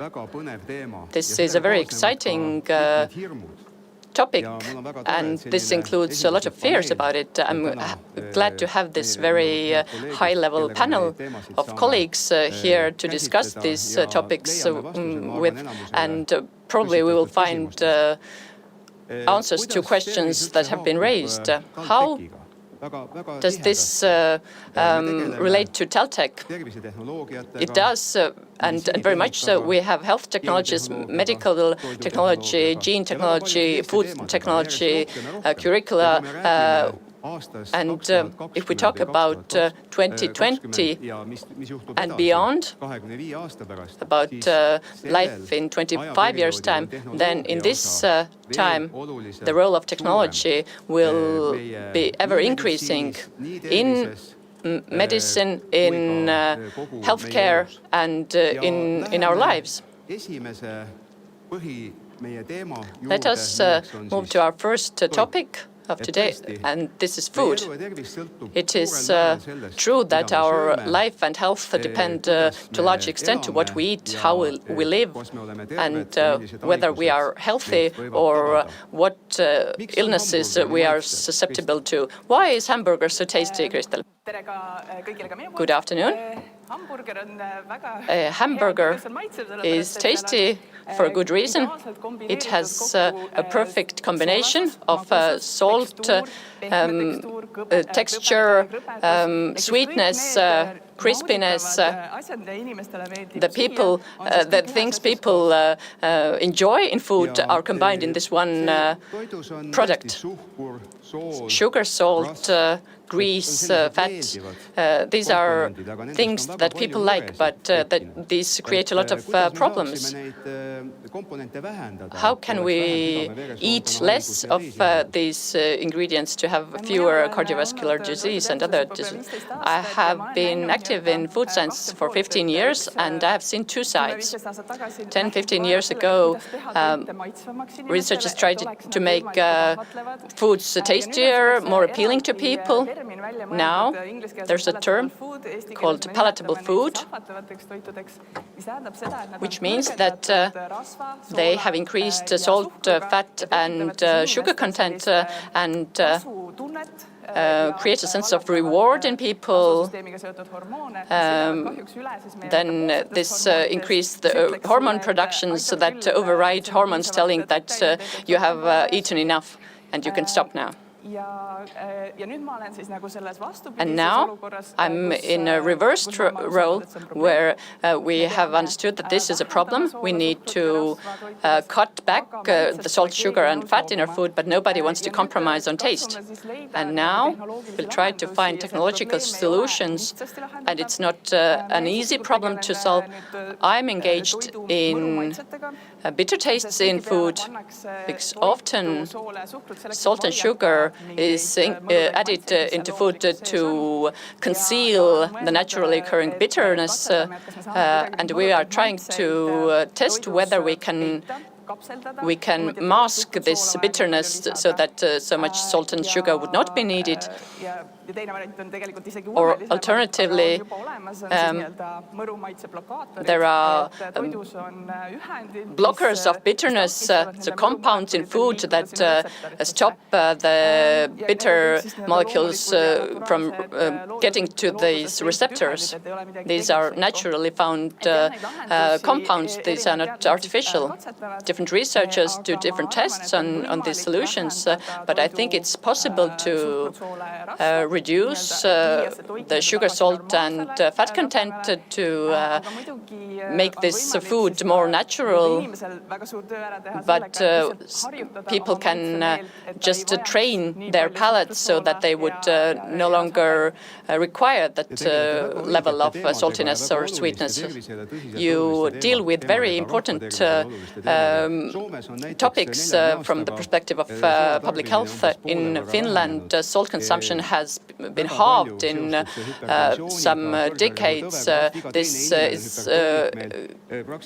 has a bearing on hypertension, cholesterol levels. We have diabetes. These are illnesses that we have to think about on a daily basis. Katrin, what about neurological diseases and eating? It's quite intuitive, but also proven that healthy eating reduces the risk of cardiovascular disease. But I think it comes as a surprise to many people that there are a lot of degenerative diseases like Alzheimer's, Parkinson's, where it has been proven that healthy eating, the Mediterranean diet with maybe some supplements, with greens, with nuts and berries, reduced intake of red meat substituted by poultry, that this reduces the risk of people developing Alzheimer's disease or Parkinson's disease. And what's important is that this research shows that if a person follows the diet to a large degree, then this is very effective. The risk can be even halved, but even if they are able to follow it moderately, this too has a positive impact. The practice is often not nothing or everything. Even small changes in your diet can help. Let us look into the future. Let's see what can happen in 30 years' time. Kristel, let us look at some scenarios.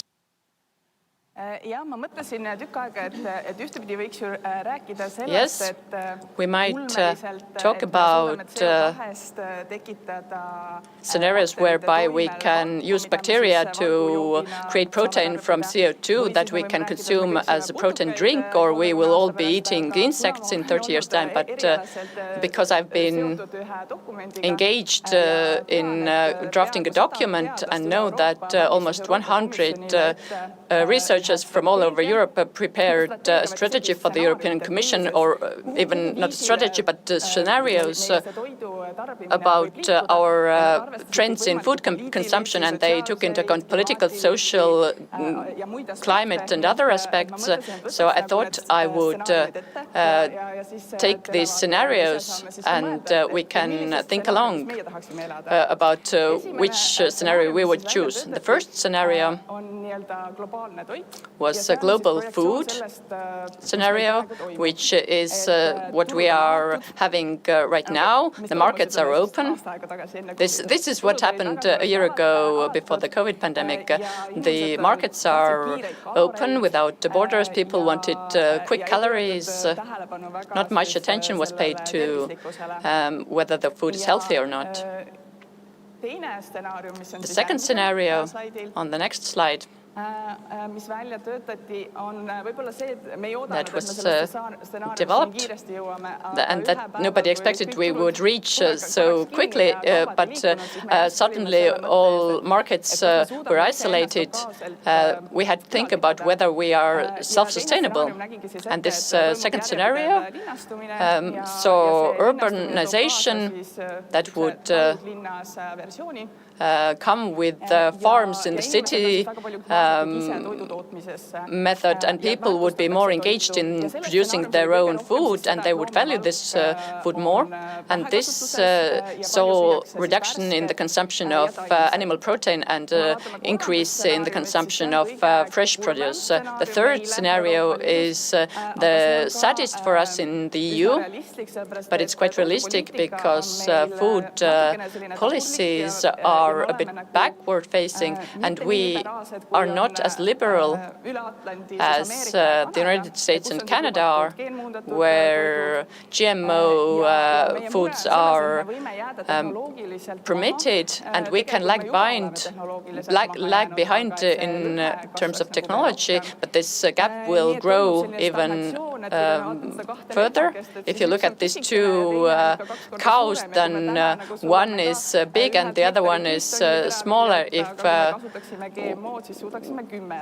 we have this twofold differences, then it's food for thought. We would be dependent on the fast-developing United States and Canada. The fourth scenario is the pharma food scenario. We would have personalized diets, a lot of measuring. You would measure your deficiencies in your blood and get prescriptions on what you should eat. There would be functional foods, vitamins, fortified foods, and such foods would move out from the European Union. We would be able to feed the rest of the world. So these were the four scenarios. It's interesting to see what will happen. What will be our hope? What I would like to see personally is the local production of food and the zero energy circular economy scenario, where home waste, we would put larvae into this waste. We would maybe also eat insects because they can be quite tasty and they have high nutritional content and value. On the other hand, I believe in functional foods. This is a growing trend. Will veganism take over? As I said, these 100 researchers that drafted this scenario, no one of them said that everyone would become vegan. There was only one scenario where meat consumption decreased. Cecilia, what do you feel about vegan food? I think veganism will not become exclusively dominant. People will eat meat in the future, but they will eat less meat. And we see this trend moving in the direction of more green vegetables, more health-based foods. And I'm not vegan. I eat meat, but I eat less meat than before. And it's important to mention here that plant-based proteins are very potent, and a lot of research is ongoing on how to use this resource better, so that we would use plant-based proteins to replace meat, at least partially, not maybe 100%. What do you think about synthesizing meat? There's a research project going on in Turkey. Yes, meat making in lab is a hot topic. I remember before the pandemic, I took part in a conference where we were shown burgers produced in US from synthetic meat. There's a company called Impossible Food making them, and they look identical to real burgers, and they have been made in the lab. And in our university, in cooperation with TalTech, we have a project for testing this, because it requires cell cultures. We have resources to do this. And I do not think that in 20 years' time there will be no lab-grown meat on the market. I think this will be one part of the meat counter. Very exciting developments, but will food become safer, Kristel? European citizens today consume very safe food. It has never been as safe as it is today, and the question is whether allowing GMOs or allowing additives or environmental pollution can make this less safe. Yes, these threats exist. These are addressed on a daily basis, and I do not think food will become more dangerous. Are GMO-modified foods a threat to the world or a solution to save the world? This is one of my favorite topics. In part, they will save the world. Unfortunately, the situation is such that there's huge lobbying against GMOs, and the majority of people do not know that thanks to GMOs in the countries where they are used, meaning the whole continent of America, including Latin America, and also in Asia. In these countries, it has been shown that pesticide use has been reduced by 40%. This is a big achievement, and people do not think about this. The lobbyists talk about food from these products being given cancerous, but there is no real case where this would have been proven. GMOs, unfortunately, are not allowed in the European Union, but they are in other countries. And I hope that the European Union would now start to think about these matters.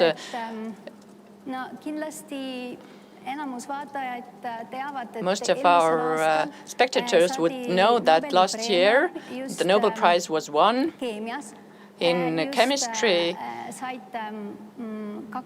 by two female scientists, Charpentier and Duna, who created a method called CRISPR-Cas. And this method allows for changing the genome in very small mutations, and the European Union, or even the Court of Justice in the EU 2.5 years ago, made a ruling that GMO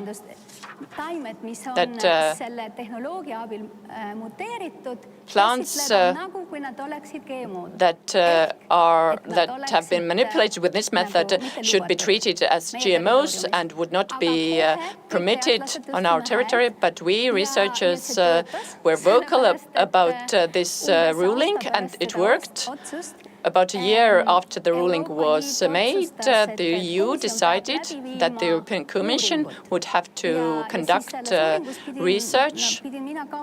I was supposed to take part in this research survey because we used this technology in our labs. We had to give feedback on the impact of this new technology, the dangers and effects. And in April of this year, the European Commission is due to give a verdict or a decision, and I think this is where we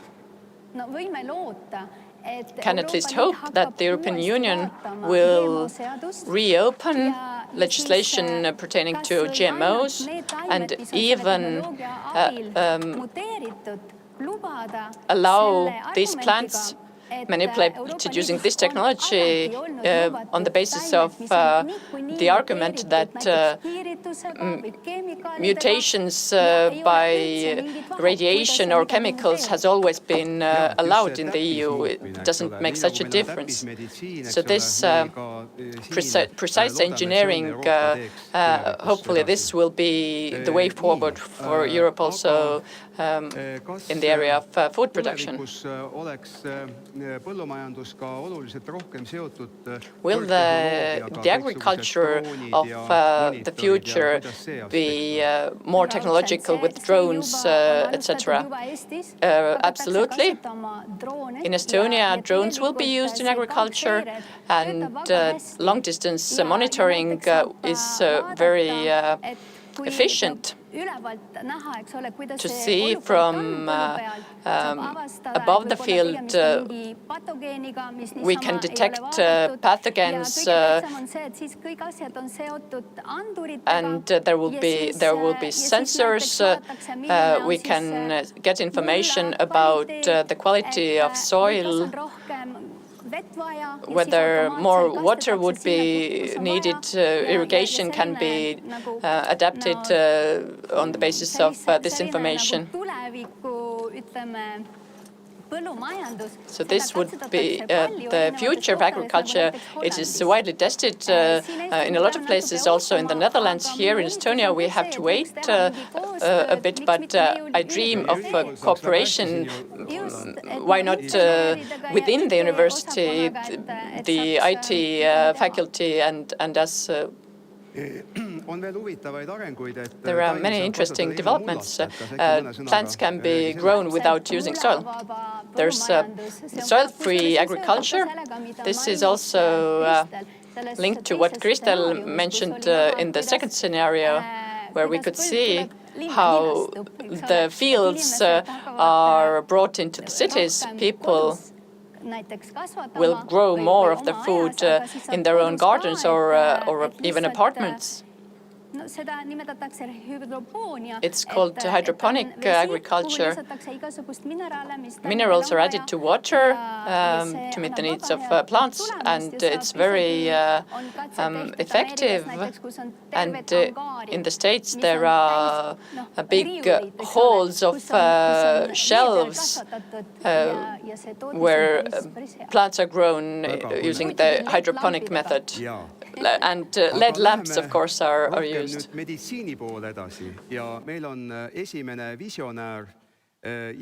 But now to medicine, we have the first visionary, Gert Järvan, from the IT faculty. One thing is that we have more technology to survey us and monitor us, through which we can learn more about ourselves. And this hopefully take us to the paradigm shift and systemic change, where we don't cure the patients but prevent diseases. Currently, we get information about the patients in the medical system. However, the person outside the medical system is not covered at all. That is, person in their everyday life.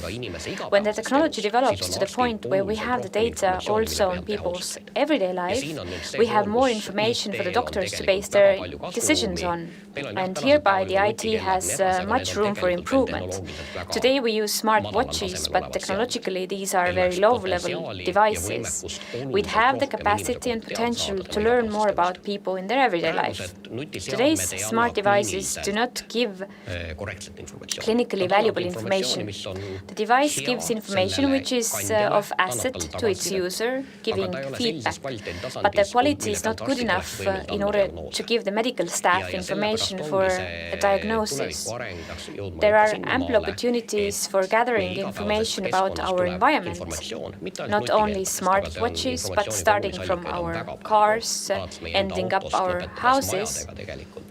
This information has to be on the level which enables it to be used in the clinical context. I believe that technology also serves as our mirror.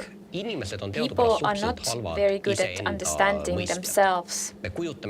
We usually imagine or see our better us. And technology could help us collect data and reflect our real behavior.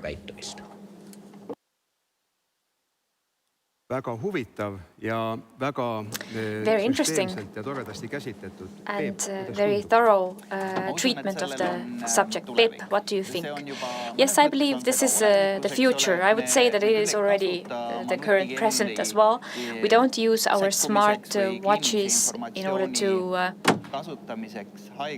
use clinical information in the hospitals.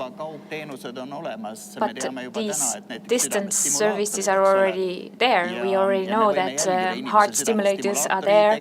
We can monitor the activity of this device, and talking to neurologists, we can say that there are several fatal instances of arrhythmia in case of these patients.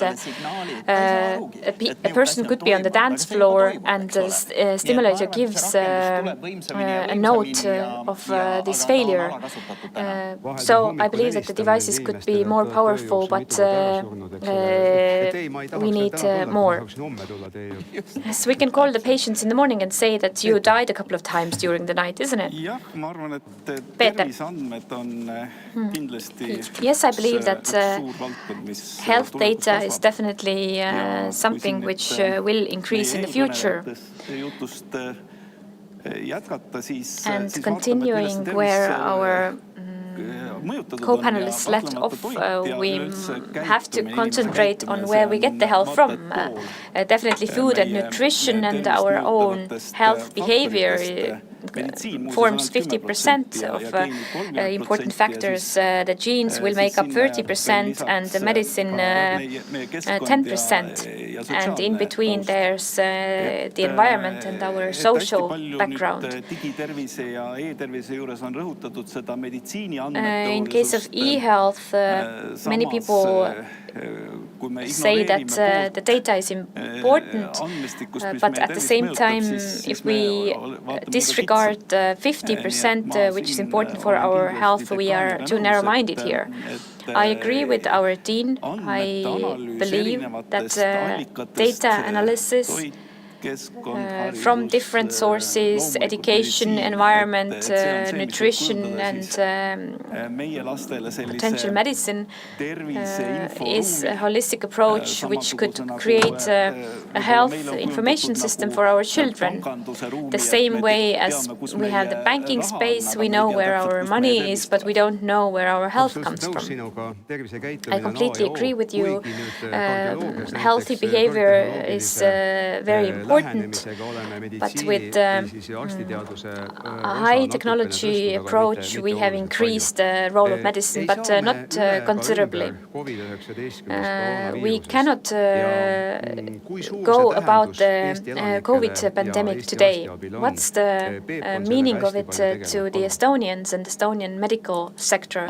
Peep, you have been involved in it a lot. Tell us what the situation is like.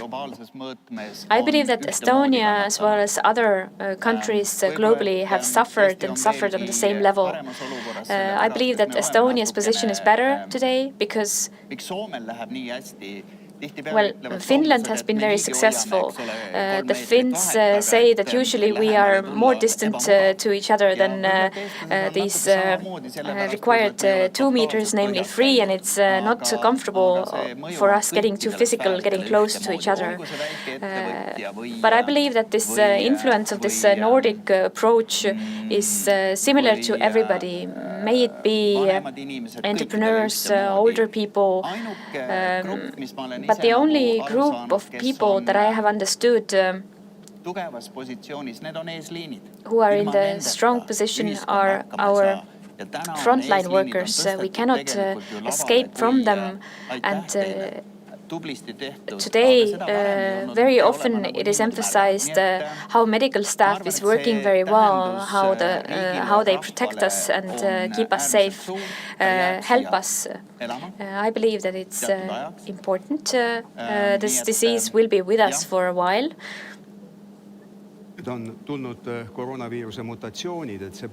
There are different mutations of the virus. It's not the virus which originates from Wuhan, but it has changed considerably. The stem we've seen from Great Britain as well as South Africa and Brazil, these new mutations we see today, will different vaccines be effective also neutralizing these new stems? As much as we have data today, we are on the understanding that the vaccines still protect us.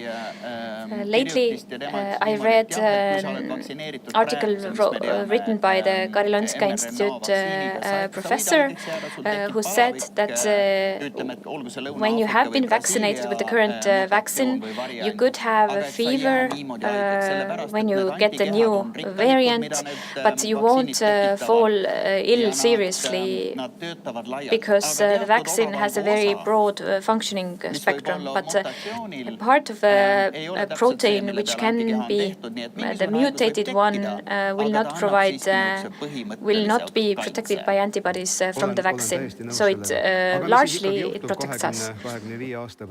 I agree with you, but what will happen in 20 to 25 years? Are we able, with the technology and our knowledge, to fight against the different viruses or not? When we speak about the current virus, it has not disappeared. It will stay with us for a while because the vaccines are the ones that should end the pandemic. But children and under 16 years old are not the target group for the vaccines yet. They form a considerable part of the society, and the data which we see on daily basis, we see that 20 to 19-year-olds are infected in many cases, and since these people are not going to be vaccinated, the virus will persist. Also, pregnant women are not going to be vaccinated. And then the people who do not support vaccines in general. So all in all, we speak about 25%, 1/4 of the population who are not going to be vaccinated. For herd immunity, this will definitely not be enough. What are the main arguments for the skeptics? Why don't they want to have the vaccine? Different reasons. First of all, saying that mRNA is very unstable and it cannot fit with the person's DNA, they say. Why do we freeze it? Because otherwise it would just collapse and wouldn't form any protection. Thereafter, arguments such as I wouldn't want to have a handicapped child. Today we don't have any proof saying that these vaccines will be a harm of embryos. We don't have data for this as of today. Also, CDC and European recommendations say that if you wish to become pregnant in the future, it is not an argument against vaccinating today. In fact, when you are pregnant and fall ill and need intensive therapy, it is more dangerous to the unborn child. And there are data which shows that getting COVID in pregnancy is rather dangerous for the health. The Swedish databases show that out of the Swedish COVID patients in intensive care, 35% were pregnant, and it was a surprisingly high percentage for me. So there are several arguments, but I believe that we need balance between useful and dangerous. What is the likelihood of side effects, and what are the things which I can do for the society and for the surroundings in order to avoid the virus spreading and protecting others? I believe the balance is important. Katrin, neurological systems and the vaccine. I would also support the idea of weighing the advantages and disadvantages. It is clear that coronavirus might bring along very serious neurological damage, different inflammations also in the brain, damaging nerves or our muscles. These damages occur, but not very often, luckily. Lately, we also understood that even a very light form of the virus could bring along several damages. In case of 2/3, they have issues with memory and concentration, and it's not the usual light depression or tiredness after a normal virus, but very concrete neurological disorder.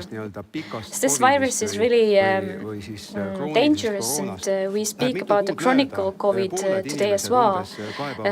After a while, people are complaining weakness, they are coughing, they have fevers, and they just don't get better. Also increased heart attack risks, arrhythmia, all of these issues which you can see in case of long COVID.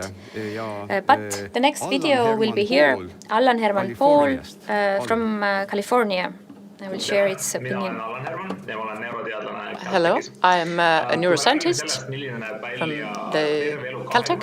If we talk about healthy living in 25 years' time, then I have one idea and one prediction to share with you. What will develop is our ability to treat illnesses that are today chronic or just a very severe diagnosis. And the foundation that we are making today is understanding how diverse are the cells in our bodies and how to reprogram them to avoid becoming ill. Simple example, we are able to change the cells in our immune system so they would eradicate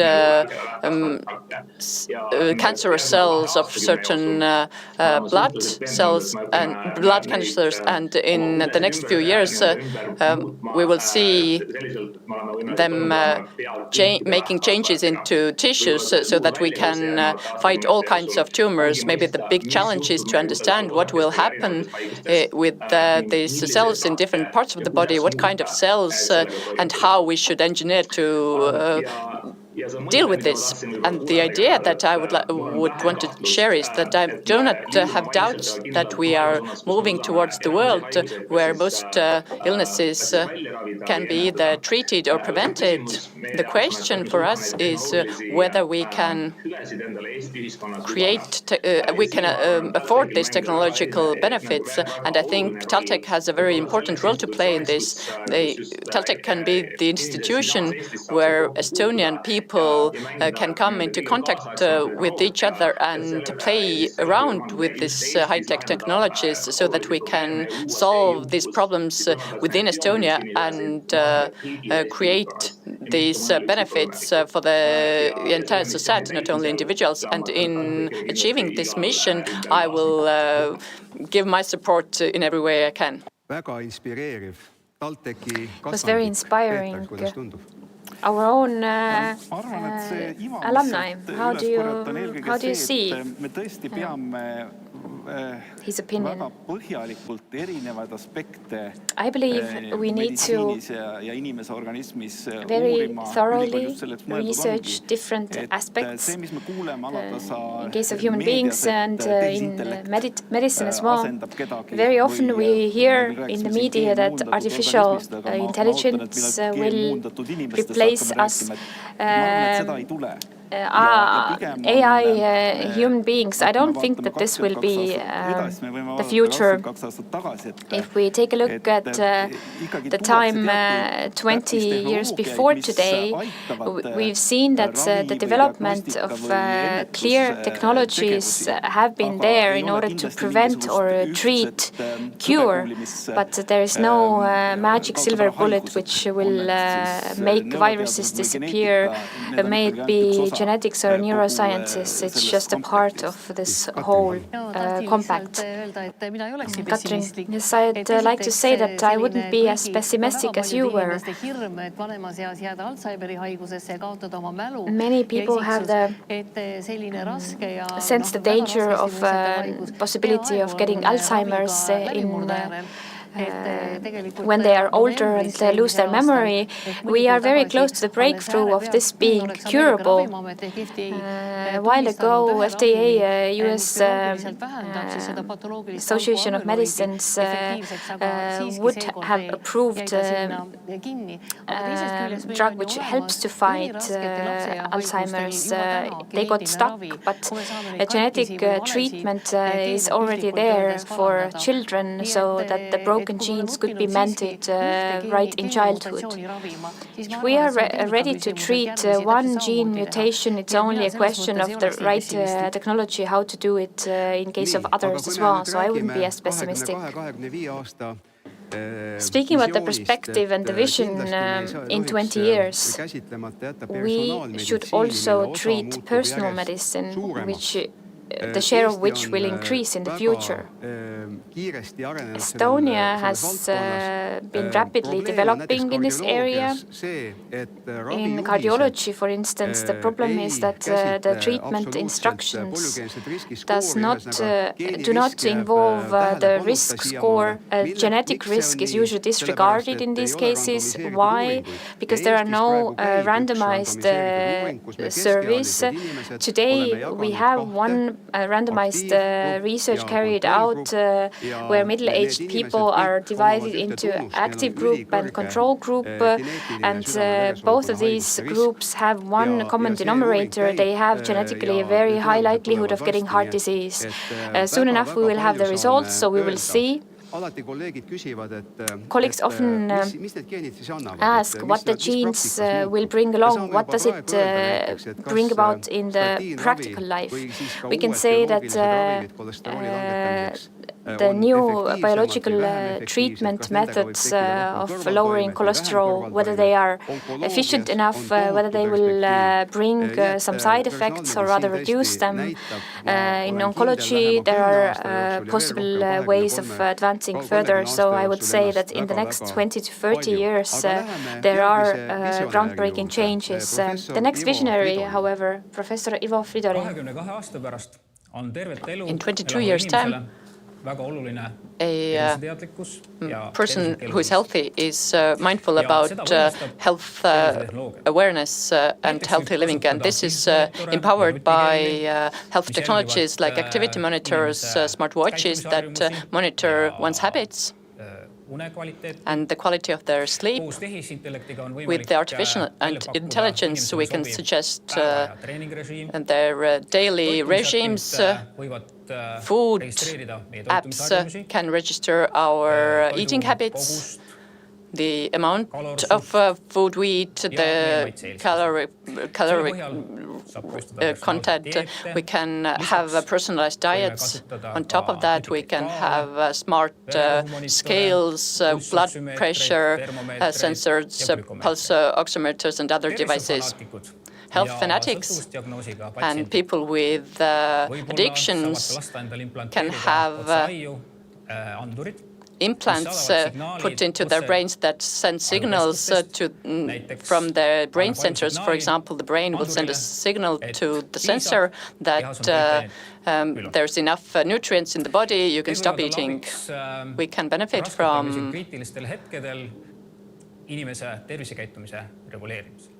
such solutions in critical times. In diagnostics, real-time monitoring and artificial intelligence will be more widely used. A hospital of the future is a digital hospital, evidence-based.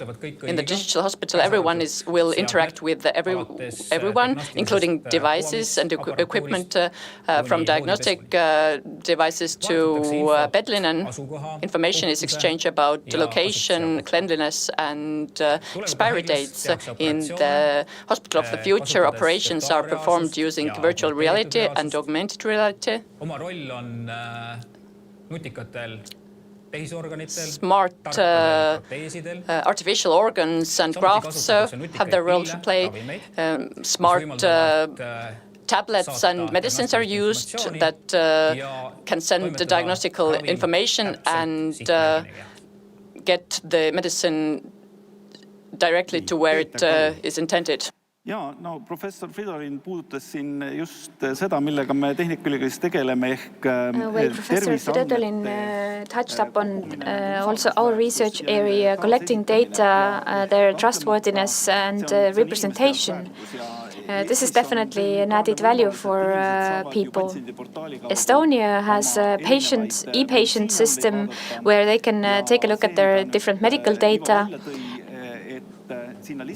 And Ivo just said that our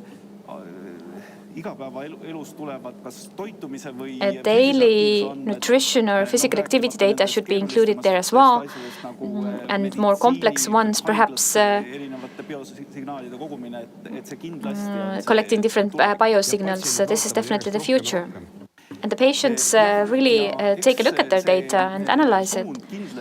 I believe this is definitely the tendency. We have to show that this data is trustworthy,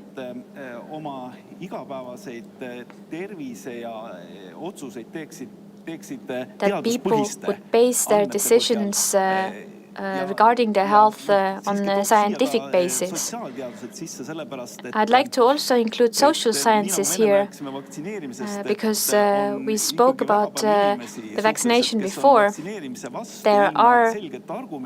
There is a large group of people in the society who are skeptical about different vaccines without any reasonable scientific basis.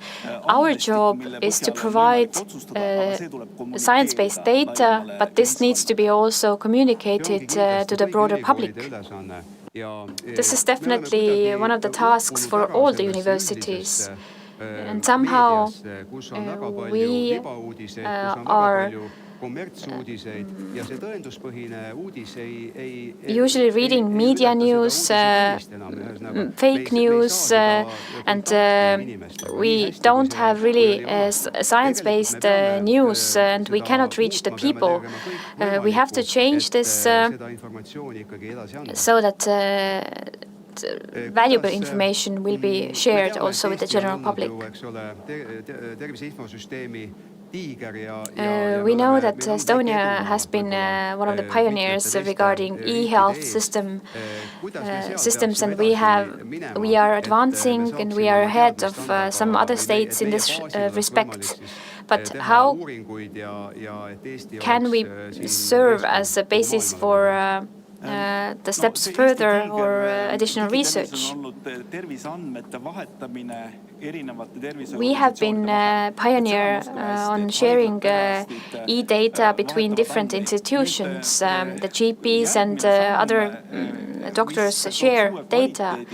The leap further would be to open this data for third parties so that this data can be used by entrepreneurs, other universities and research groups.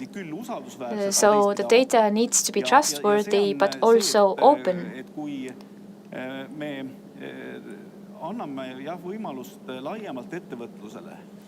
If we give entrepreneurs possibility to deal with the medical issues, we have more possibilities than we do today. E-recipes system and health support system, these are definitely good advancements which enable to provide higher quality cure. TalTech is playing an important role in this, and we all need to endeavor in order to keep up with the developments and make them even better. Our time is about to be up. I'd like to ask you all the last question. A healthy life in 25 years. What could be one or two sentences which of the changes we need? I believe that the effective prevention of diseases or neural diseases which obstruct memory, this would be a very good starting point. Cecilia, regarding food, I hope that the specific changes to plants can be taken forward to have better quality food. I would hope that the data on our health is as specific that my grandchildren would not come to me to ask for money, but rather how they would be as healthy and look as good in my age in the future.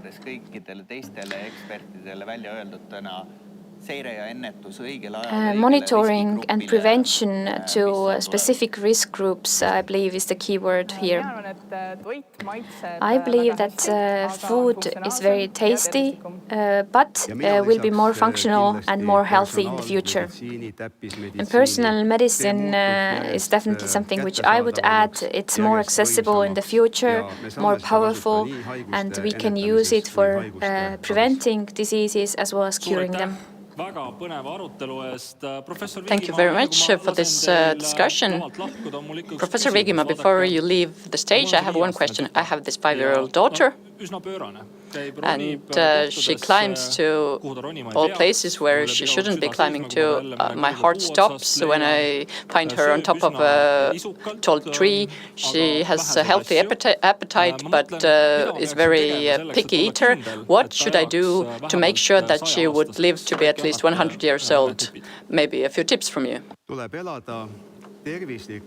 Live healthily for 70 years, and the remaining 30 will be nothing. Thank you. Adults have tried to talk about what life will be like for those who are kids today, but let us see what kids think about their future. I think in 2050, people could be chipped, so they wouldn't need to go to school at all. If a chip is inserted, then they will have all the knowledge they need for life.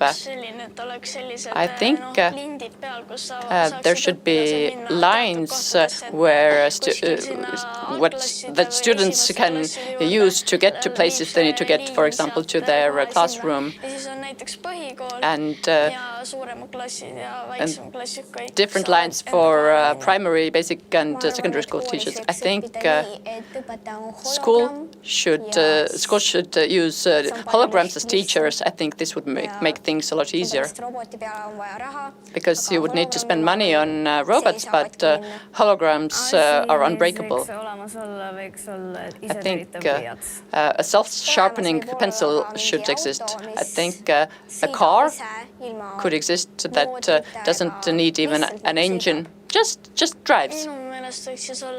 I think the people who are born blind could have an ability to see with the aid of a device, and there could be a device that would eradicate all germs,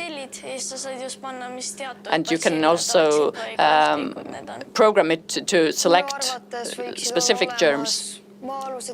I think underground elevators should exist, that you enter a booth from in front of your house and then be transported to somewhere else. I think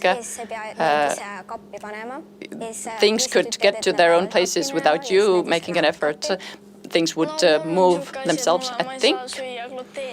And I have an issue with gluten. I can't eat it, and people with allergies could scan the product and see if it's safe for them to eat. When I grow up, I want to become a builder. When I grow up, I want to become a designer of buildings. I'm interested in IT. I could become an IT scientist. But I could also be an engineer building robots. I would also want to maybe become an actor or a stuntman. I don't want to become a scientist. I'm interested in football. Or alternatively, I could become an engineer and draw blueprints of buildings or something similar. I think in 25 years we will have more glass buildings and there will be more trees. In 2050, in Tallinn, we could have all schools converted into museums because people will be chipped. Then school buildings could be turned into museums where people can see how people learned in the past. In 2050, I think in cities we could have running tracks where you can run, and the more runners use them, the more energy is produced. So you can maybe donate it to a poorer family, and there are longer tracks where you can create more energy and donate it. And if they are widely used, then maybe we wouldn't need to pay for electricity at all. I think in 25 years we could have machines that take evil out of people. The last couple of decades, we have had changes in the world economy. To be a successful entrepreneur, you do not need to drill oil or weld big machines. The new raw material is data that you can use to manipulate desires of people with technology. Giants have become so powerful that they play above the heads of regulators. What will be the engines of the Estonian economy for the future, and what will be the detrimental things? It seems to me that some false claims which have been published in the media should be dismissed. Bolt definitely is an Estonian company. What is the government's reply to your request? We have an ongoing dialogue with the Estonian state. There have been some signals in the media, but we have not received a concrete answer yet. The idea of our letter was not only to ask a loan for Bolt, but also to make the government think about the startup sector in Estonia in general and to decide whether it is an important sector in the Estonian economy. The state should be prepared to invest into startups in order to avoid that Chinese and American big companies attempt to cheaply buy up European companies.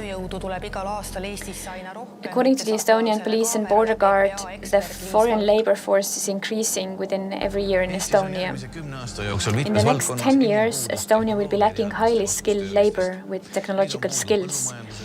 Agricultural, transport and logistics and construction sectors will suffer under the lack of highly skilled labor force. We are lacking students in the specialty of construction and engineering. The number of students in the construction has reduced by 25% in the last 5 years.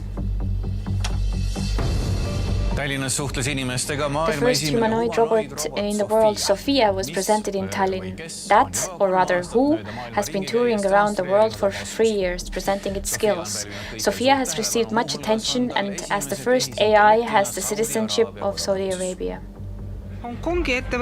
Sophia, that has been developed by a Hong Kong company, is not ready yet, and the robot admits it itself. Helping humans is the main task of the robot, according to its view. I want to do what I can to highlight all of the ways that AI and robotics can help to enhance human lives. War of the Robots has been the subject for many books and films. David Chen does not believe that he has invested his money into technology that turns against mankind. It is most likely that once today's middle-aged people need help in nursing homes, their companions and caretakers will be robots like Sophia, because there is a lack of human labor force. If the robot is so much better than a human being, what will happen with relationships? Will there be relationships between couples at all at that time then? When will Estonia stop producing electricity from oil shale?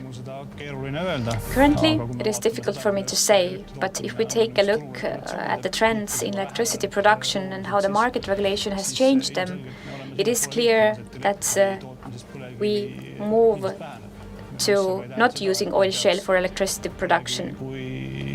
Nevertheless, we should add added value to our mineral oil shale to be used in petrochemical sectors. So I believe that we will have to continue using it for a while.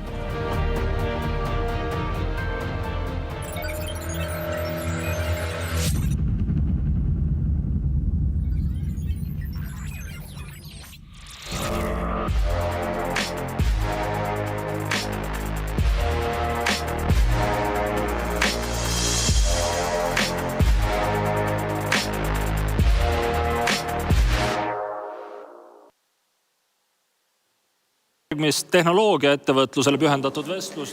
next panel will be hosted by the Vice Rector for Entrepreneurship, Sveni Link, and will be participated by Väino Kaldoja, board member of TalTech, and Silver Auto, Maarja Grossberg, TalTech researcher, Kristjan Maruste, CEO of Commodule, and Finneki CEO, Jürgo Breden. Sven, the floor is yours.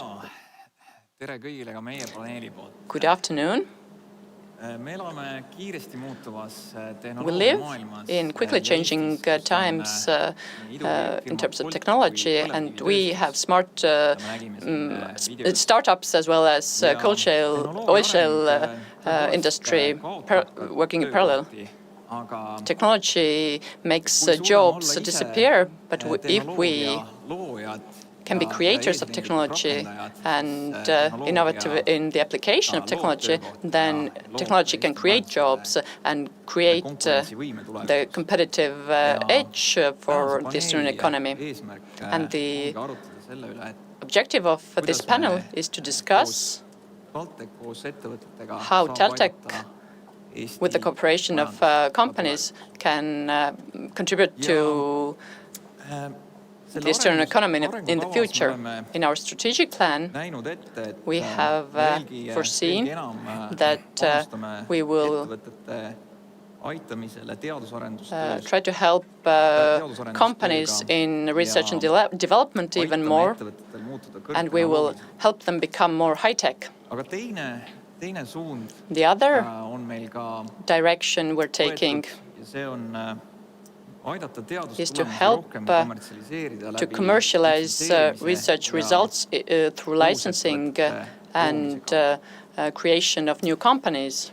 Aga tuleme panelistidega nüüd Eesti majanduse tuleviku visiooni But juurde. let us come to the vision for the future for Estonian economy. 20 years ago, Lennart Meri was searching for Estonian Nokia, but we found Skype instead. Not bad. Aga juba ammu me ei otsi enam But for a long time, we haven't been searching for Skype. TransferWise We now have TransferWise, Bolt, mis on töötajate arvult nüüd suuremad. that are bigger in terms of employee numbers than Skype was or is. But nevertheless, the Estonian economy is currently driven by the transitional industry. But if we look into 20 years' time, what will be the fields and companies that can be drivers of Estonian economy? Kristjan.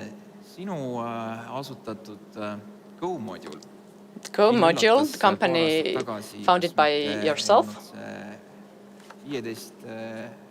15 miljoni eurose käibega. which had a turnover of 15 or 16 millions a few years ago. Võib-olla selle e-tõukerataste brändi And Tool kaudu. you being more known through the e-scooter brand Tool, what is your vision for the future of Estonian economy?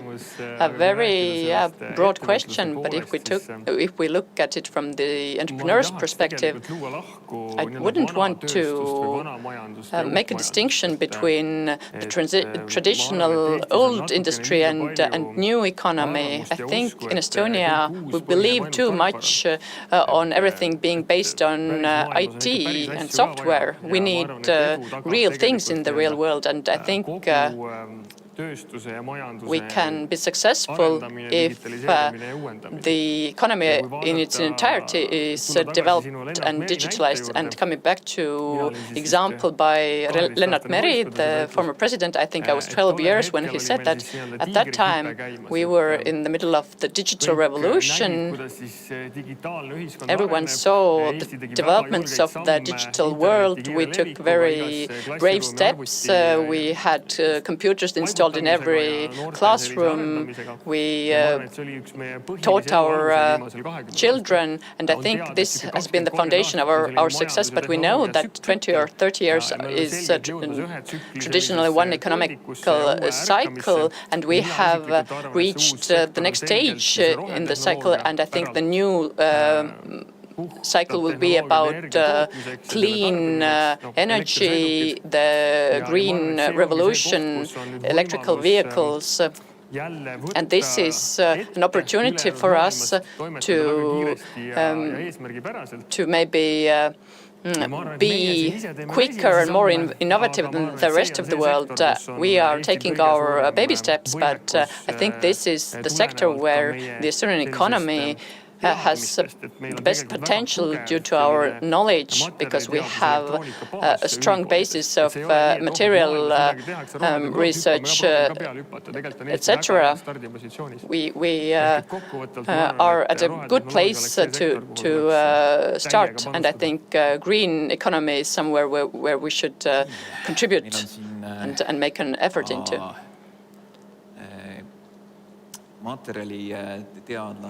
We have Professor Maria Grossberg here, who's a material scientist who has dealt with this greening topics. Yes, I agree with Christian. I think this is a very important area which is an engine for the Estonian economy. And if we think about this introductory video where we talked about phasing out oil shale electricity production, should we even talk about this, because green technologies have been adopted to this wide extent that we should speed our efforts up. We shouldn't invest into technologies that are outdated because they are no longer competitive compared to new technologies, for example, solar or wind energy, which are available.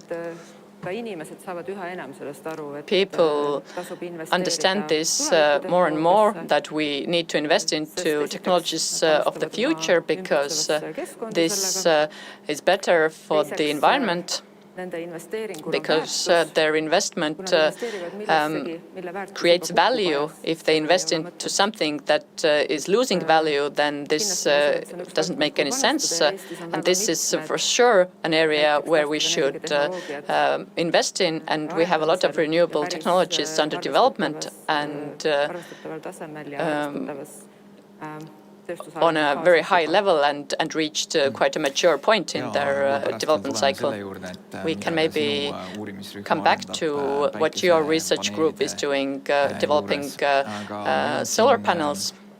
But we have entrepreneur Väino Kaldaja among the panelists, who also is the member of the council of the Estonian energy company Eesti Energia, and is very well aware of all these environmental issues. What do you see as the future of the Estonian economy, and how do we get there? I watched this video and felt that each section was something that I deal with in my everyday life. If we look at the future, I think it's about big data, data analysis, data flows. Many jobs will be performed by robots.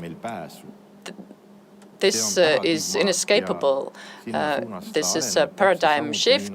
This is where we're going. It was the same with electrical vehicles. When oil prices rose, then electrical vehicles came along, and now they are becoming very popular. The next steps are hydrogen cars.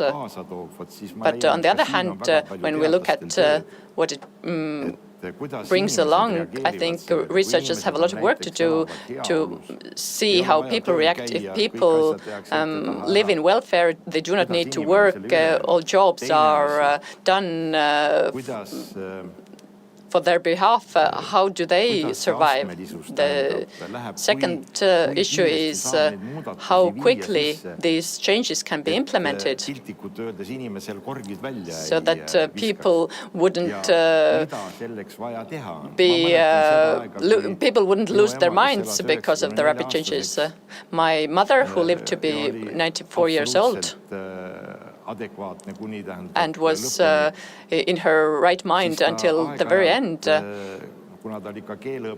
And she was a language teacher. She asked me questions about language, but she also asked me about economics, terms used in economics. And this means that from a certain age, you may lose grip with the reality. How do we deal with this? I personally hope that in a few decades we will be in a situation whereby someone who is born gives a gene sample, their abilities are determined, their threats are determined, and they have to adapt their behavior according to this. I think medicine will change. I think if you're told that you shouldn't do some things, then you should be left to your own devices if your health starts to fail. I think our predictions do not matter. What matters is how we can adapt to this and what we can do. I think my role might be smaller because I'm older than all of you, but your role will be bigger. And this is the challenge we're facing. What will be our contribution into tomorrow? Coming back to the oil shale matter,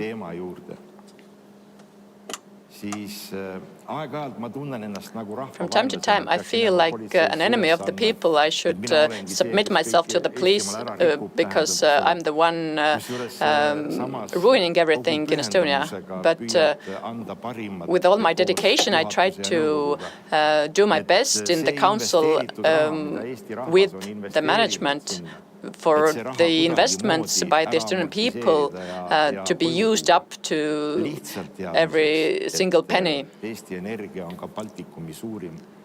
So that you know, the company is also the biggest producer of green energy in the Baltic states. I think the proportion is 60-40 today. We talk about oil shale. This is a very long matter. We could do a conference on this alone, but if we talk about this field, we also need to mention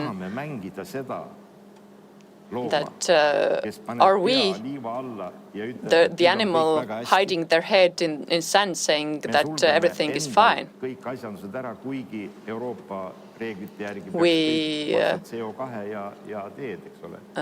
close our plants, although according to European Union rules, we just need to pay for the CO2 and carry on. We import a lot of energy from Russia. We all know that this does not comply with any EU rules.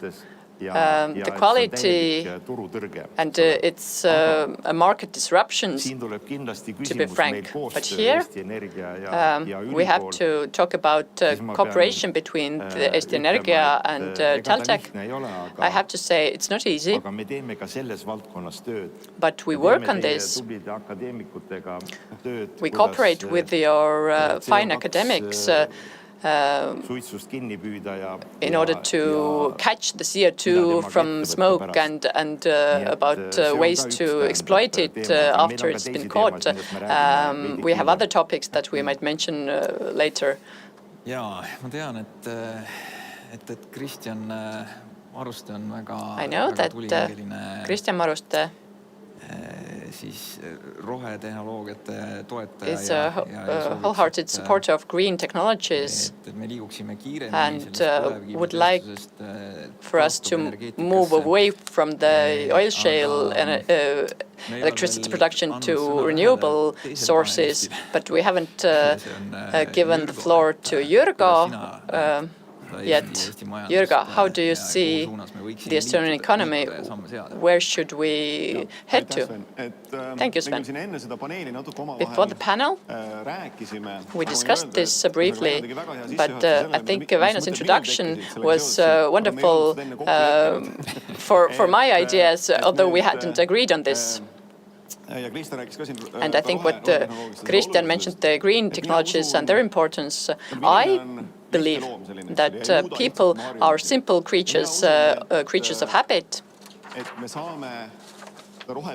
And I believe we can have the green revolution through technology so that do not require change of behavior on the part of people. It has to be transparent. For years, I did research about invisible calculations, and I was engaged in Microsoft research group, saying the invisible calculation group, and this is what I'm engaged in today, and this is what I believe in. I think in business, this is the key for success. If we have solutions that allow us to keep carrying on with our lives, that the way it seems to us that we've always lived, but we implement solutions that make our life more seamless. For example, buildings are more energy efficient, cars consume less fuels, etc. We need to smartly apply technologies in the environment that we know, and this will make the world a better place. Business success is just one aspect of this, but it will accompany these measures. We will have to think about making this world a better place for us and our children. I would like to say that in the new strategic plan of TalTech, we have clearly stated that we want to support Estonian companies in going through the digital and green revolutions, and we have so far only talked about the green revolution in this panel, but I think one of the reasons is that the digital revolution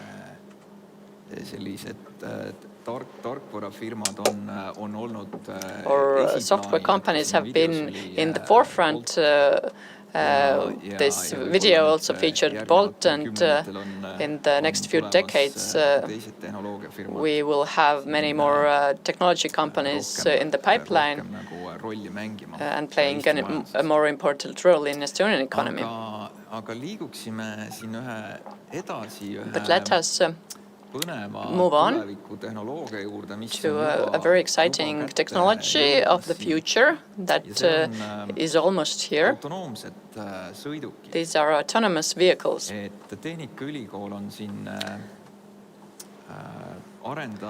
TalTech has been developing self-driving vehicles, but also self-driving boats. And let us watch a video of a self-driving car. Let's see how this all began. 2019, on July 1st, was the first very festive moment where the self-built robot enabled a situation where the contract was concluded between Väino Kaldoja and the director of the university. Thereafter, we elaborated on the project, put together the teams for IT, mechanic solutions, and the design was created thereafter. When the first solutions were picked, we started testing with an electric children's toy car to see whether the main conceptions are functional. Thereafter, we tested it on a larger platform, also outside, and thereafter on a self-driving vehicle. Exactly 1 year after the project's beginning, we had a ready-made vehicle and we presented it on the 100th anniversary of the Tallinn Technical University. Väino, sinul on olnud suur roll selles, et played a big role in TalTech's endeavors to develop this self-driving car. Can you maybe tell us about how it all began and recent developments? You have created a company called TalTech. Jah, see on üks ajalooline ja selline kummaline lugu. This has been a curious story. At the time, I was member of the University Council. After a meeting of the council, there was a meeting of very esteemed people, the ministers, university heads, etc., and everybody discussed ways to celebrate the 100th anniversary of the university. And I was hearing these discussions and had an idea. And I suggested we should do something different, do something a bit crazy. They asked me what I meant by this. I said, let's create a self-driving car. But this was 1.5 years before the anniversary. Everybody looked at me as if I had just been landing from the moon, and it took us quite a while. I said during the meeting that I have a vision. It's a clear vision, and I will get this done no matter what, but it would be great to have the backing of the university. Then we agreed that we would implement this together. And we had two very important projects at Silberraud at the time. We were tailoring police vehicles. I think one of the best piloted police vehicles of the Baltics was being created. I'm sorry, maybe we are getting into details too much. Maybe you can tell about where Auvetech might be heading and what are the opportunities for Estonia in this changing world. The world's automotive industry is being reshaped, and thanks to developments as ours and developments by University of Tartu, we have an opportunity to have our say in the value chain. And the company called Auvetech has grown out of this work done in TalTech. Maybe you can say where you would like to go to with this company called Auvetech. I would have mentioned this in a few minutes, but the mission is based on raising interest among young people and being visible in the world. These were the two ideas behind this. Auvetech today is still based on these ideas, and my previous activities were based on these ideas, also regarding these ambulances and police cars, so that young people could understand that you can get good, interesting education and do interesting things. Our aim today is to be the best in our field. We are for sure on the map, we're well known, our voice is heard, our opinions matter, but the global pandemic has put things to a halt. But if you ask me about our chances to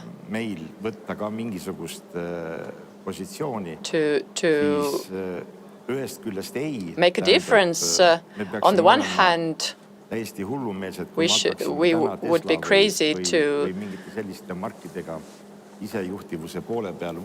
compete with Tesla and other such brands in the field of self-driving cars. We shouldn't even engage in this competition, but there are a lot of aspects that are not attractive to big players in this field. For example, the last mile cars, exactly like building ambulances, is not attractive to manufacturers today.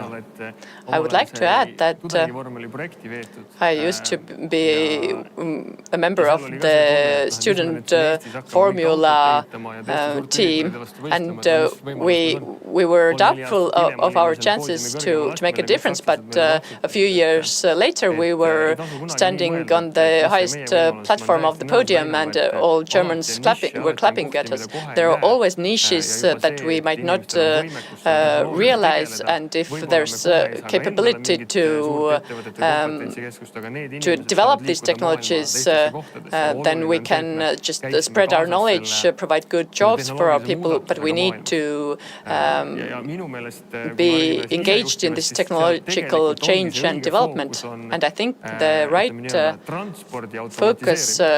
focal area is automation of transport, because I think it's sad to be a trucker, because this person does a very repetitive job. But in city centers, I do not see a lot of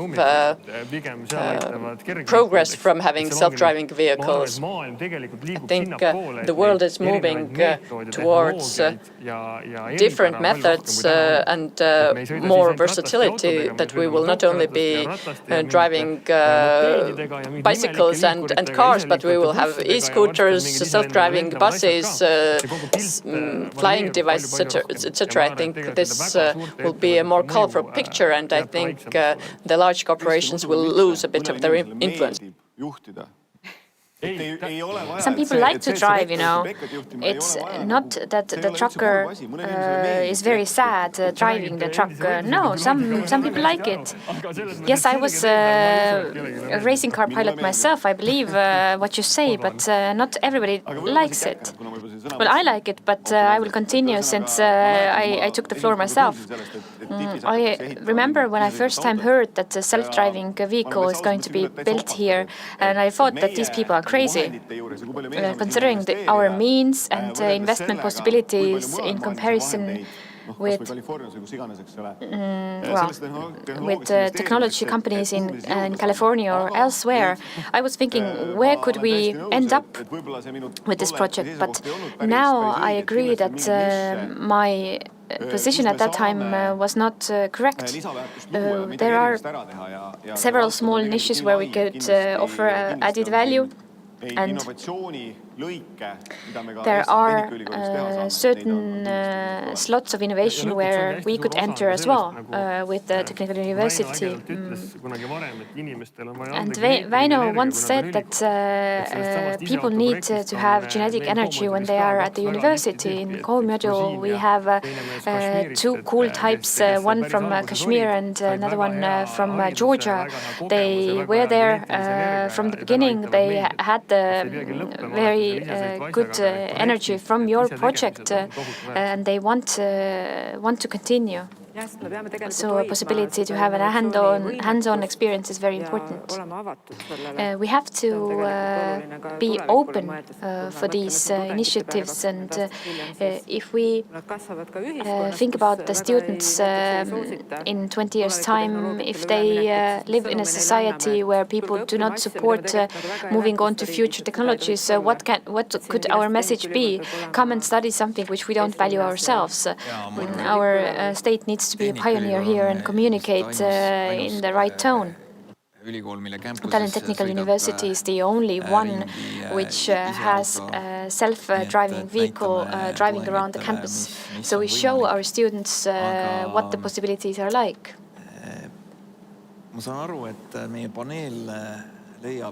But I understand that our panelists see that Estonia has an opportunity to make a difference in the future transportation.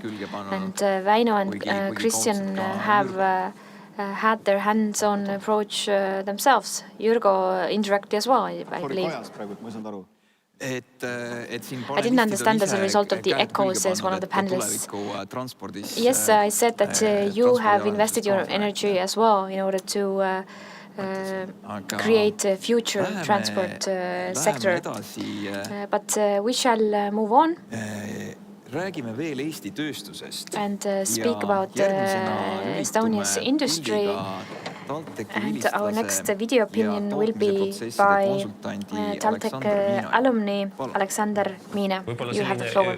Üldisem ettevõtluse visioon, Perhaps more generalized entrepreneurship vision, which could be realized in Estonia as well, is that, as everybody says, we have to be more open to change. It seems like a cliche, but we have to understand that the digital world is an inevitable place.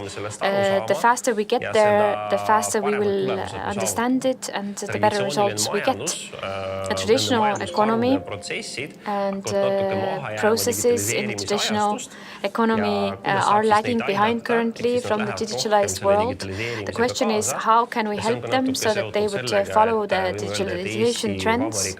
We can say that the Republic of Estonia in general is lagging behind in the digital world. We have a very good e-government part, but the private sector is lagging behind. And there is I believe, a historical reason. Estonia regained its independence 30 years ago. Everybody started out with their businesses, and until now, a large share of the largest enterprises or traditional businesses have been from that time. It's the generation of the regaining independence. They are living in the old era and are having a hard time accepting the new era and new ways of business, which are completely different. On the other hand, at the university, we see that there is a big role of changing this mindset. When companies from these old traditional sectors are turning to the university, and the university can provide them with new models, and the industry will accept it, it will speed up the changes. When Estonia regained independence, we had carte blanche, after which we started creating new systems. Old European states, Germany and France, were already well established in the old technologies and were further using them. But now our technologies are lagging behind as well, and it's difficult to fix things which are not broken. We will continue with the same ways, but we need a new wave of innovation. Hopefully it will work out. Jaa, Väino, mis selle Eesti tööstusega siis lahti on? What's wrong with the Estonian industry? You are the head of the large enterprises association and involved in other associations as well. You are leading and have led a large-scale company. What is your point of view regarding the digitalization of the Estonian industry?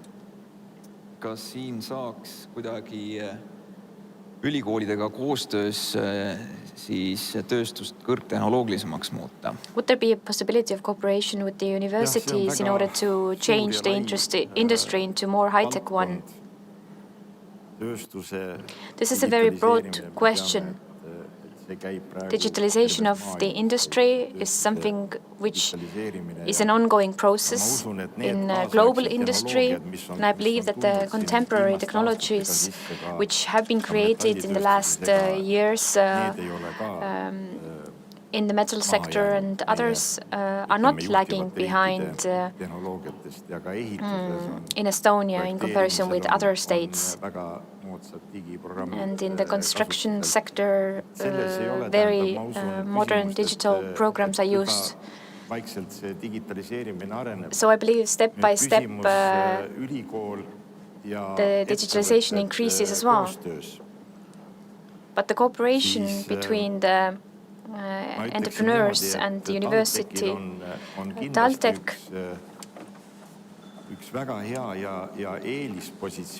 has a very good position, which is an advantage to be used for the future.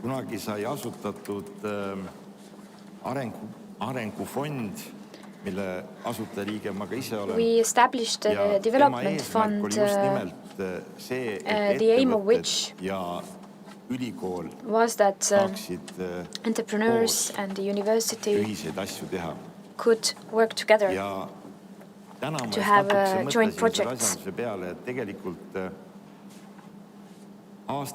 And today I thought that 150 to 200,000 euros is given by this fund to the students. The companies and private persons who have donated this money to the fund will want to see a return in the form of good workers, and they pick the best ones that are available. We haven't said that the scholarships are only for the best, but when we speak about the studies in the future and also PhD program, I believe that the companies who have taken students from the universities to work for them, they could be developed further to reach a PhD so that they would receive a degree. The second part of the cooperation, not internships and workplaces, but cooperation with industry in general. We have to really think about the expectations and whether there is a third party.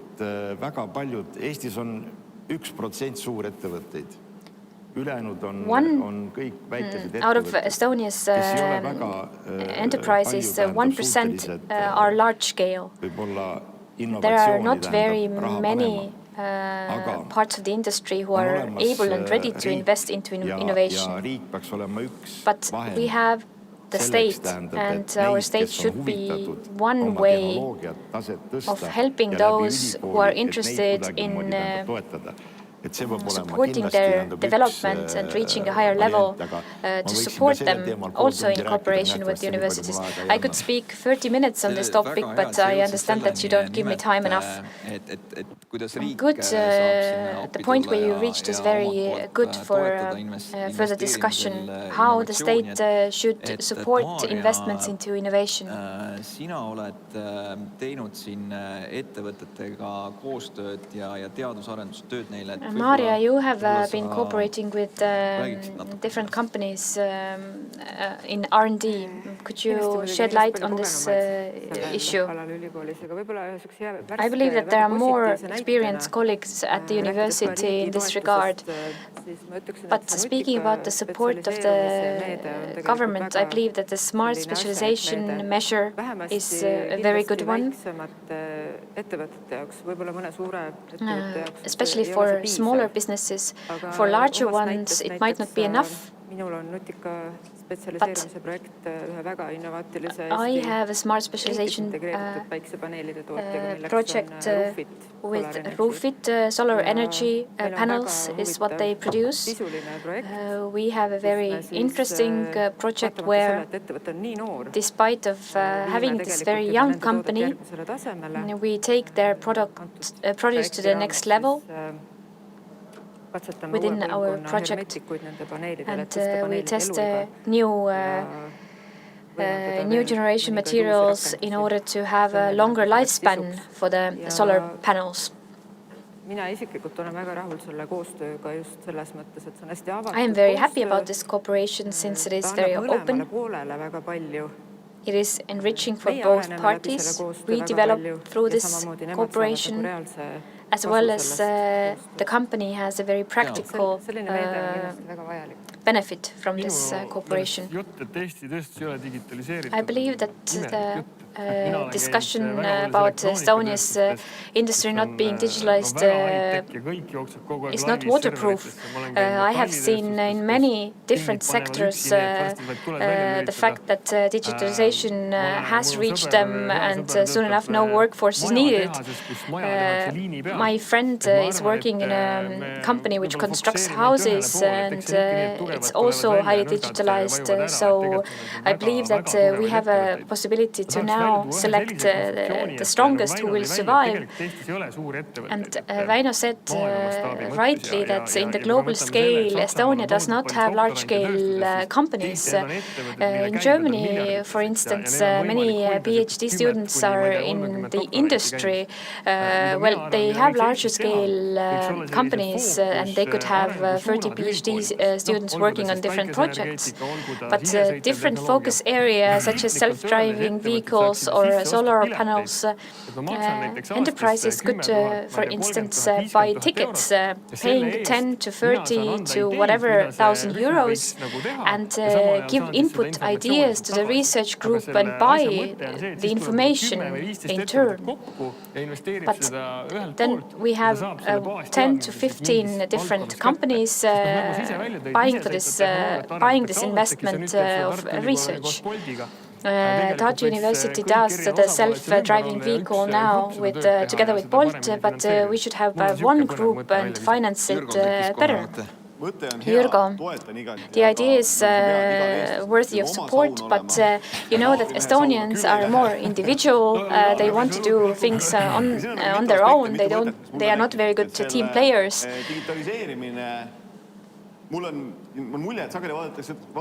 Digitalization is usually treated as a thing in itself, but this is false. Digitalization is applying technologies and making the procedures and processes more smooth. This can only function through partnership where there are specialists, highly skilled, they know the industry. On the other hand, people who know the technologies which are to be used. So this is a place where university and enterprises can work together. University has always knowledge and some technology, and companies or industry have specialized knowledge. Now the question is, how do you put two and two together, and how do you see how to apply these things?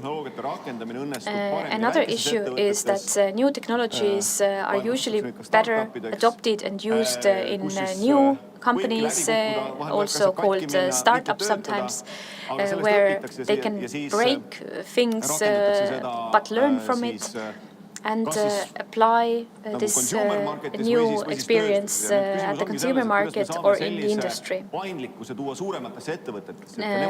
Now the important question is how to bring this flexibility into larger companies so that they could carry out projects which does not give tangible results right away. You spoke about large German companies. I communicate with several of them who want to have their innovations, but even smaller pilots take years and years. They say we want to apply it as soon as possible, but things take time. So the question is how to have a better communication with the university and how to be more flexible. The university should also look for these enterprises whose headquarters are in Estonia. If you have large-scale companies such as ABB or Ericsson, they do cool stuff, but asking them for millions of investment into some innovation, they don't decide it on the spot. You have to think about the decision makers rather, and having been in the business-to-business sale, you have to look for the decision makers rather. One thing which I thought about was the PhD in the industry. Well, some things take time to get, but at the same time, 4 years of PhD studies in industry program is a long time. This structure should be completely different. You cannot focus on one subject area only. Seems that your ideas are very revolutionary today to get a PhD within 3 months. No, but this whole structure should be completely different. Because enterprises usually don't have as much time. Yes, enterprises want results and they want them fast. So one reason why small enterprises are finding it difficult to work together with the universities, Kristjan, you yourself do not have the need to turn to university yet. With Raivo Sell, we had very many interesting meetings when building this self-driving vehicle. But I would gladly see that we'd have a PhD student in our company. We don't have it yet, but we might have soon. Don't tell anybody yet. I like the idea that there is a working group and some knowledge at the university, and I could buy a ticket to get this information. Enterprises are very pragmatic. They want the results and are ready to invest money, but they are able to give the money in exchange for information. University is in the beginning phase rather for the enterprises, but the entrepreneurs want to see the information and want to see when the results can be brought to market. Väino, a fast comment also on your side, and then we'll move on. Yes, I'd like to make two statements which are maybe not very popular.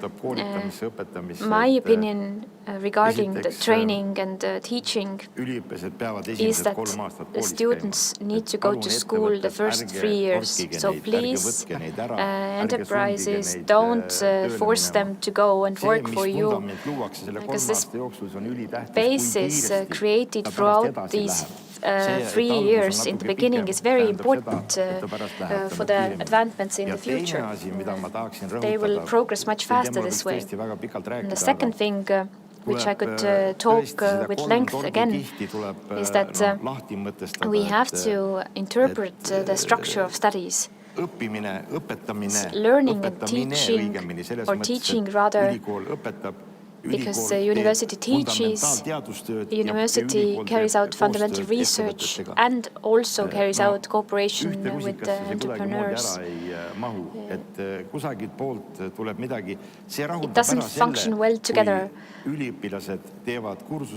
When students write their course essays, theses, it might work, but this threefold approach does not work in case of bigger projects. We have to reinterpret these structures.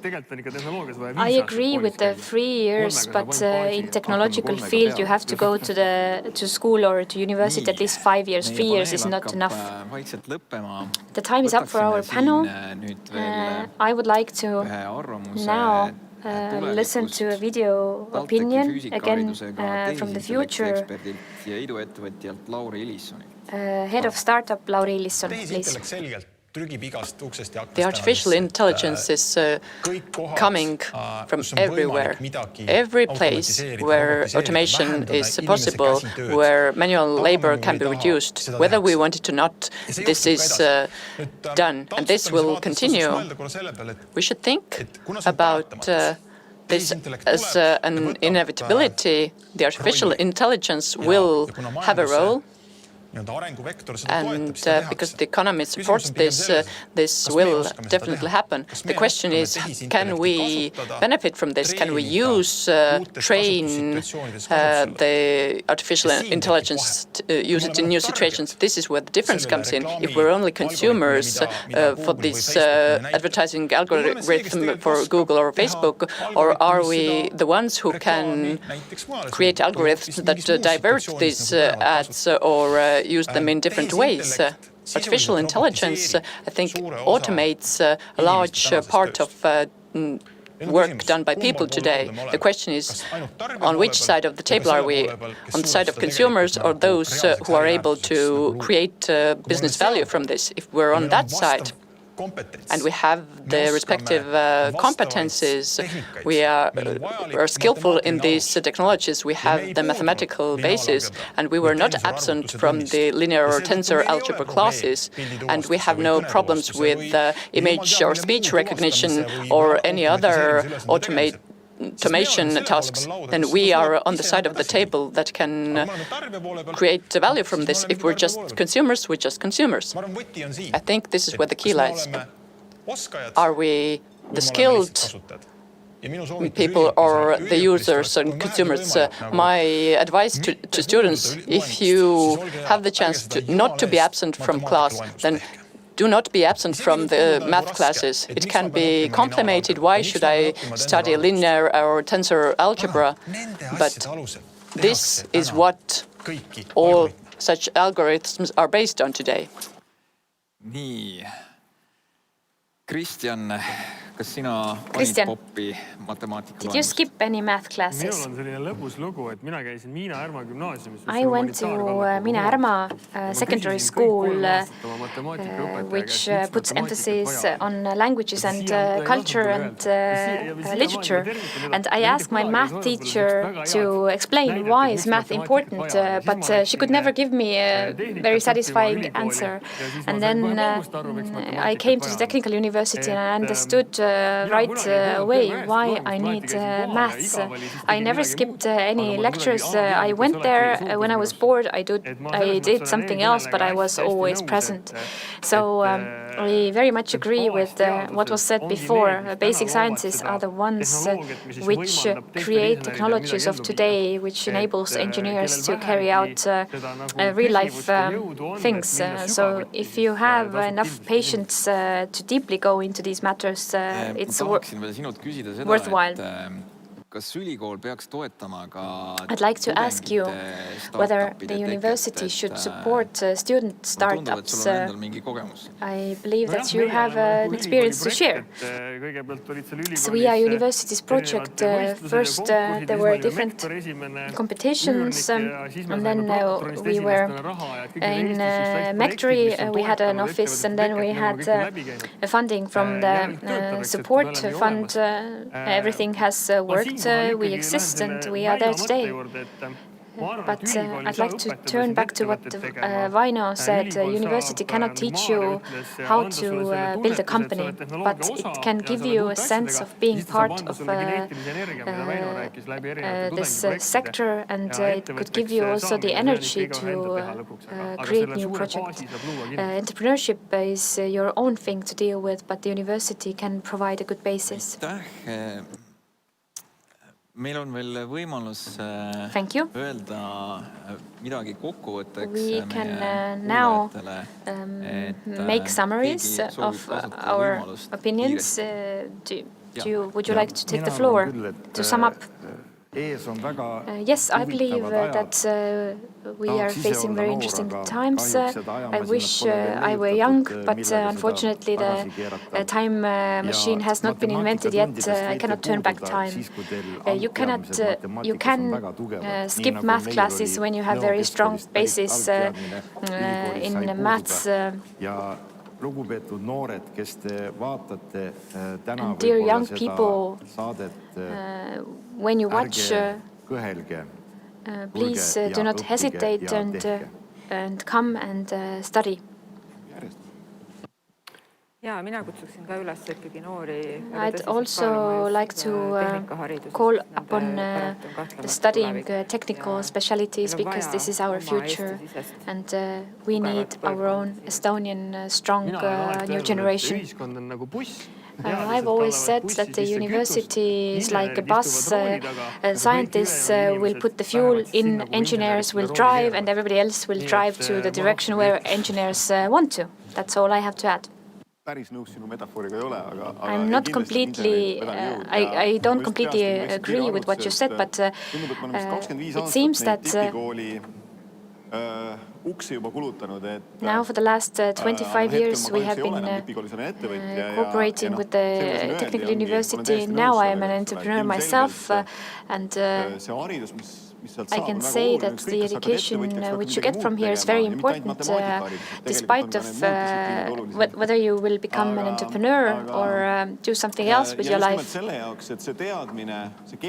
in order to have this complicated knowledge on what has been done at the university, to put it into practice, you have to understand what's going on in the real world and how to apply all this knowledge and how people are using the produce you make. I would like to sum up with saying that technical university is a very important support for digital and green turn of the economy. Our future is very highly technological. For this reason, you need knowledge, and TalTech is a very good place to get them. Sven, before I let you off the hook, I have a question to you. How could it be that the owner is a millionaire, but the company at the same time is bearing great losses? How can I teach my children? How could it work? Like you said in the last panel, your daughter should not concentrate on the issues of entrepreneurship first, but enjoy her childhood instead. Regarding the startups and their business model logic, it's not easily comprehensible for everybody. Making it short and simple, oftentimes the answer is that large corporations are buying up the startups who have burnt all their money and in their big system are able to earn. Like Google used to buy YouTube for $1.6 billion, and now Google is earning big time from it. Although it bear great losses in the past. I don't know what to teach my children based on this, but we will move on. Alternative facts and fake news, sciences, the things which we've seen in the last 5 years, is it an introduction to the world where we don't know what to believe? Ursula von der Leyen made a statement a while ago saying that we have to set democratic limits for tech giants. What is going to be university's role of creating order in the world of facts, and how can we set order in there?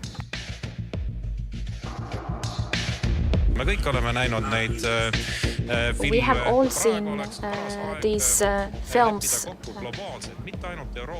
At this point, we should agree globally and in Europe on the ethical borders of AI development. US President Donald Trump's administration is going to withdraw from the Paris Climate Treaty.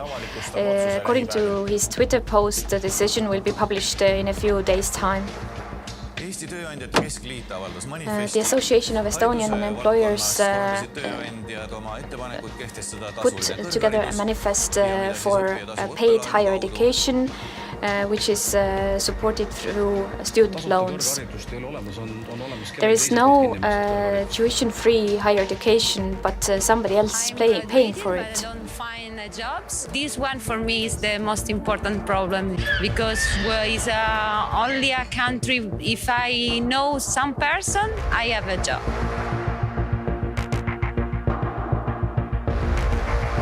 The Association of Estonia's students do not agree with the fact that Estonia's tuition fee higher education is something out of the past.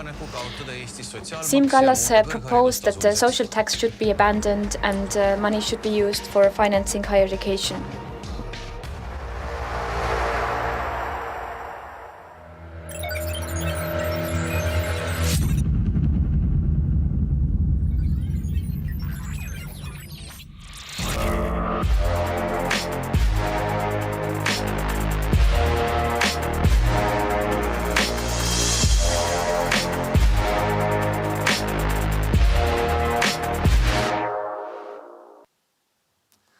Meie arengukonverentsi viimast paneeli juhib TalTechi. The last panel of our conference will be hosted by Maarja Kruusmaa. So let's go back to the main question of today, which is what kind of education would need a person who is born today?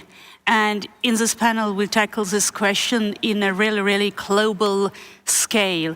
We have in our panel people who are very experienced in running universities, old type classical universities, new type of universities all over the world, and have their own say about it. But before we go to that, we ask a professor of Tallinn University of Technology, Erkki Karo, what is his take about future education in the university?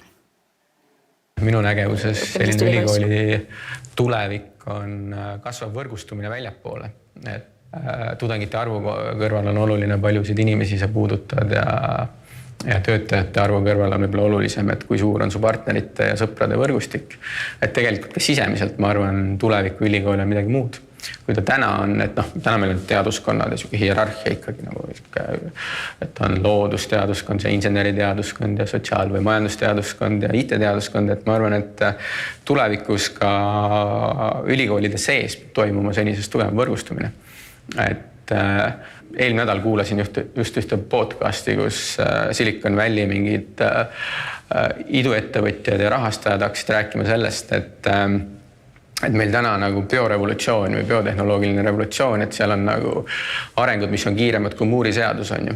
Ja räägiti sellest, et tulevikus, kui me räägime nagu mingisugusest bioloogiast või bioteadustest või üldse sellisest loodusest, et siis me peaksime hakkama nagu mõtlema selliste teemade peale nagu bioloogia inseneerimine või nagu inseneriteaduslik lähenemine bioloogiale või geenide programmeerimine on ju, et kui nagu need gene manipulation, if this means something to you, this is what the future will look at. The old hierarchies disappear. We will not study to be engineers or IT scientists. We study to cope with some phenomena or challenges. And in order to cope with this, you need to combine several aspects. People combine their education from different parts and unique symbiotic educations are earned. If you ask a child who they want to become, then in the future, I think they answer the question what they want to change. Another of our panelists, Penn Nelson, is a founder of Minerva University. He has spent a lot of time and reflected upon what he would do differently in a university education. And then guess what? Then he just did it differently.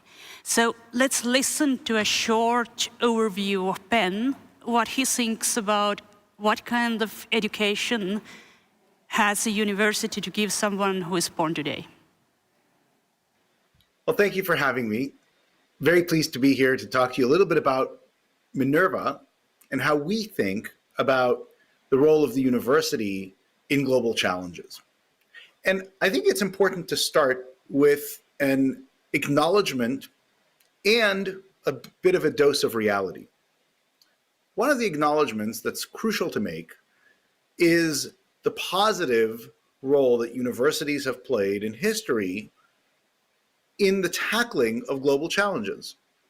So much of what we benefit from today in society originated from either research done at universities or by people starting to think about these types of problems within university contexts and going into the real world and solving them. At the same time, we can't look at the successes of the world and claim responsibility for them without looking at the failures. And I would argue that over the past few decades, there have been a great deal of failures that could be directly pointed to the lack of wisdom-focused education at universities. So what is wisdom-focused education, and what does Minerva have to do with it? Well, if you think about the traditional university approach, because of the research efforts of universities, they are focused primarily on academic disciplines. And so you have departments of material science and departments of computer science and comparative literature and biology. And research is conducted in more and more narrow fields. And the educational enterprise of the university mirrors those structures. But the reality is that global challenges are not narrow. The challenge we are all living with today, the COVID pandemic, is not a problem of virology alone. It is a problem of economics, of politics, of social acceptance, of media, of disinformation, of the lack of critical thinking, both by officials who were supposed to contain it and did not, in most of the world, as well as by citizens who are supposed to behave in certain ways and do not in much of the world. And the university education isn't preparing humanity to deal with this problem. Because the reality is, you can look the world over, and yes, there are a few bright spots. There are some countries that have really gotten a handle on it, that took the necessary steps early enough. But the vast majority of the countries, much of the world, the municipalities, the regions, did not behave as they should. Hundreds of thousands of human beings are dead. Millions of others, potentially with lifelong health implications, because those people who were making decisions were doing so from the perspective of narrow fields as opposed to a broad understanding. And that ultimately is what wisdom is all about.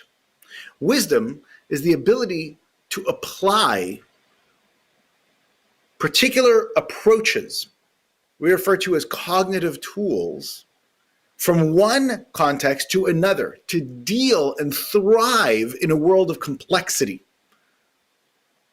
And that is what Minerva was designed to do. Minerva today is the most selective university in the United States.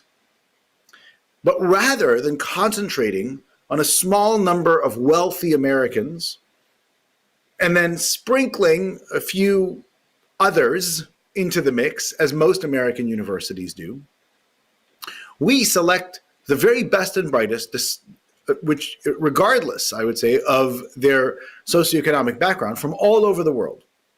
Almost 90% of our students are not from the United States. Students come to Minerva and they spend an entire year acquiring various frameworks of thinking and analysis, understanding different systems of thought, and learning how to apply those systems to various contexts. And over the following 3 years, they not only study subject matter, but they study the intersections of subject area and how to apply those core frameworks to the various subject areas and to real life. And they do so because they live in the real world. Our students will spend their 4 years at Minerva in residence, all living together, but doing so in residence halls across 7 different countries. Not where one student lives in one country, but where all students travel together as a group from one place to another. And every semester, they have a different cultural experience. They apply what they've learned in the formal environment into the real world. We're able to do all of this because we've built a new kind of education.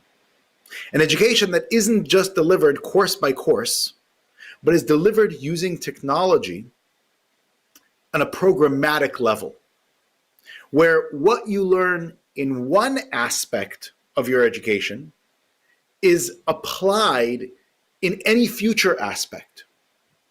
The entire curriculum is designed to reinforce and grow along with the student.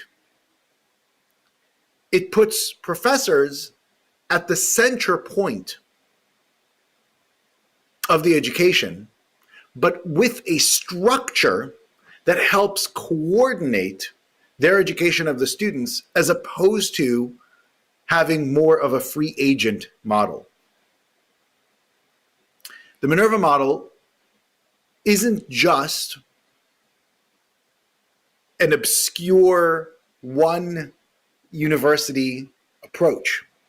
In fact, since we've launched, we've had dozens of educational institutions, from high schools to universities to executive education organizations, that have now adopted the Minerva approach and began to shift their own education from a subject matter siloed, teach to the test approach of certification, I would say, to a holistic, integrative, what we refer to as scaffolded and active, wisdom-centered education. And our hope is that Minerva serves as a beacon for the rest of the education sector as an example of what is the best practice in helping to really solve the global challenges of today and the future. With that, I thank you and look forward to the discussion.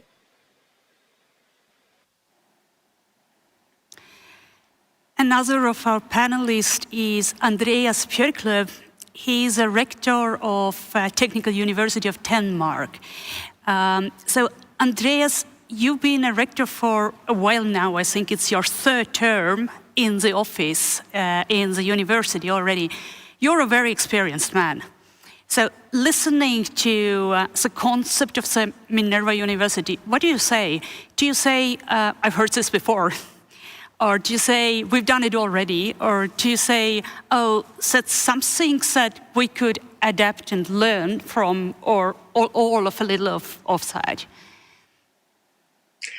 Yeah, thank you very much for that question. And I know that although I have some experience, I certainly always could use more. So that's my approach to this, as well as everything. Basically, I think it's very interesting to listen to this model. I also think that we, as more maybe traditional universities, can learn from that, as well as I think we also have something to share further on. There are many things that we should do in the next years, and we certainly should be able to adapt to a new future and the role we play. One very important thing that I think we have to play in the future is certainly also the element that we have been doing in the past, namely that we are places where we provide a social environment, where we provide access to equipment, to infrastructure, things that are absolutely necessary if you are going to educate highly performing engineers who are going to be able to go out in the world, in the industry, and take up the roles. But I think we should always be open to new methods, and things are changing. Having said that, if we are able to adapt to that, and we certainly should, then we will be around, I trust. DTU is 192 years old now. I feel quite certain that we are also needed in another 192 years from now, but it will, of course, not be the same as we do today. We have to combine our knowledge with new ways, but we also have to note that the students who come to us have come to us over the years and will be doing that in the years to come. They come there also to learn from the environment. A very important job for any university professor or faculty is, of course, the job of being a role model for the next generation. And I think that kind of thing, that will probably not change whether or not we change technological setup and ways to do things. I feel quite confident that we as human beings have the need, and it's natural for us to look to people who have value in what they do, who have dedication. I mean, the dedication is everything for in all professions basically, but certainly also in the university professions, that we show people that this is exciting, this makes a difference. This is how we change the world to a better place. We are here to make a difference. Not only in the narrow field where we are working, if you can so call technology a narrow field, but certainly also in all the implications that it will have on society, on social structure, on the introduction and adaptation of new technologies that change our world in a speed which is quite significant. I'm so old that I can just think about my own childhood. No computers around. No, the most advanced we had was a pocket calculator, and that was a kind of revolution because it would take away something that we had before. Nowadays, everybody runs around with access to a knowledge of world, including, unfortunately, also a knowledge where not everything that's written is safe and sound. But something else. And that's where we still should get in, as I see it. Thank you very much, Andreas. Tiit, you're a very new rector of University of Technology. This is the first University of Technology you're actually running right now, but you have also very long experience, like Andreas, for running a university in general. So listening to Ben, do you feel like a dinosaur? Well, thank you. When I was first time elected as a rector of Tallinn University, then I was a beginner rector. Then when I was elected a second time, then I was kind of experienced rector. And when I was now elected third time to TalTech, yeah, then I was named a serial rector. But not a dinosaur. Yeah, not a dinosaur, serial rector. But of course, having served as rector in different universities give you definite experience. But this is one thing. You have to, as a rector, you have to recognize these global and also local challenges. And rector doesn't work alone. I think rector has to engage people within the university to generate new ideas. And when I listen to my colleagues from Denmark and the United States, then of course I agree that we have to change. Universities have to change. We have to be more interdisciplinary, but at the same time, being interdisciplinary university, we cannot forget disciplines, because interdisciplinarity is based on strong disciplines. So this is, in my mind, in my opinion, most important that we don't forget real disciplines. But at the same time, yes, when we would like to, we have to solve very complex problems, then we need more expertise from different fields. And I think what is, when thinking ahead, in 20 years' time, global challenges like sustainability, how we provide sustainable environment is, I think, is one of the most important challenges in future. And this is what students and high school graduates, high school students ask from us, that what is the strategy for sustainable development. So global rankings is one thing, but looking at sustainability is another thing. So yeah, well, I think we have to be more interdisciplinary, give students more general skills, problem-solving skills, but we can't forget disciplines. And the bottom line is that whatever we do, we have to do it, we have to provide good academic quality. Since you mentioned also the global and local challenges, I was just thinking that what is common and what is different between all the panelists here. And actually, three of us here come from a small Nordic countries with a very unique culture and very long, very unique language. Completely incomprehensible then. But at the same time, you're a truly global university. This is how you define yourself. You're a truly global university. So I don't know, maybe I would start with you, Ben. How do you think the difference between universities like Tallinn University of Technology, of Technical University of Denmark, which is run on taxpayers' money, and one of the tasks we get from taxpayers is also to preserve the kind of a culture and language that we have. How do you view your university is different from that, and how does it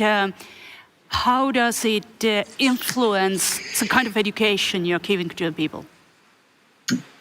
Well, I think very simply, it removes a constraint from us. We are lucky that we're based in the United States. English is our main language, and as is evidenced by this panel, in a university, I suppose, the only language in a university. Correct. Yes. Correct. And as is evidenced by this panel, whether people like it or not, English is the global language, certainly for the foreseeable future. And so we have the luxury of devoting 100% of the time at Minerva for these systematic educations without having to worry about other constituencies or other constraints. Now, it's not to say that universities that have other constraints are prevented from taking that same approach. It just means that you have to carve out a certain section of time to devote to secondary and tertiary missions.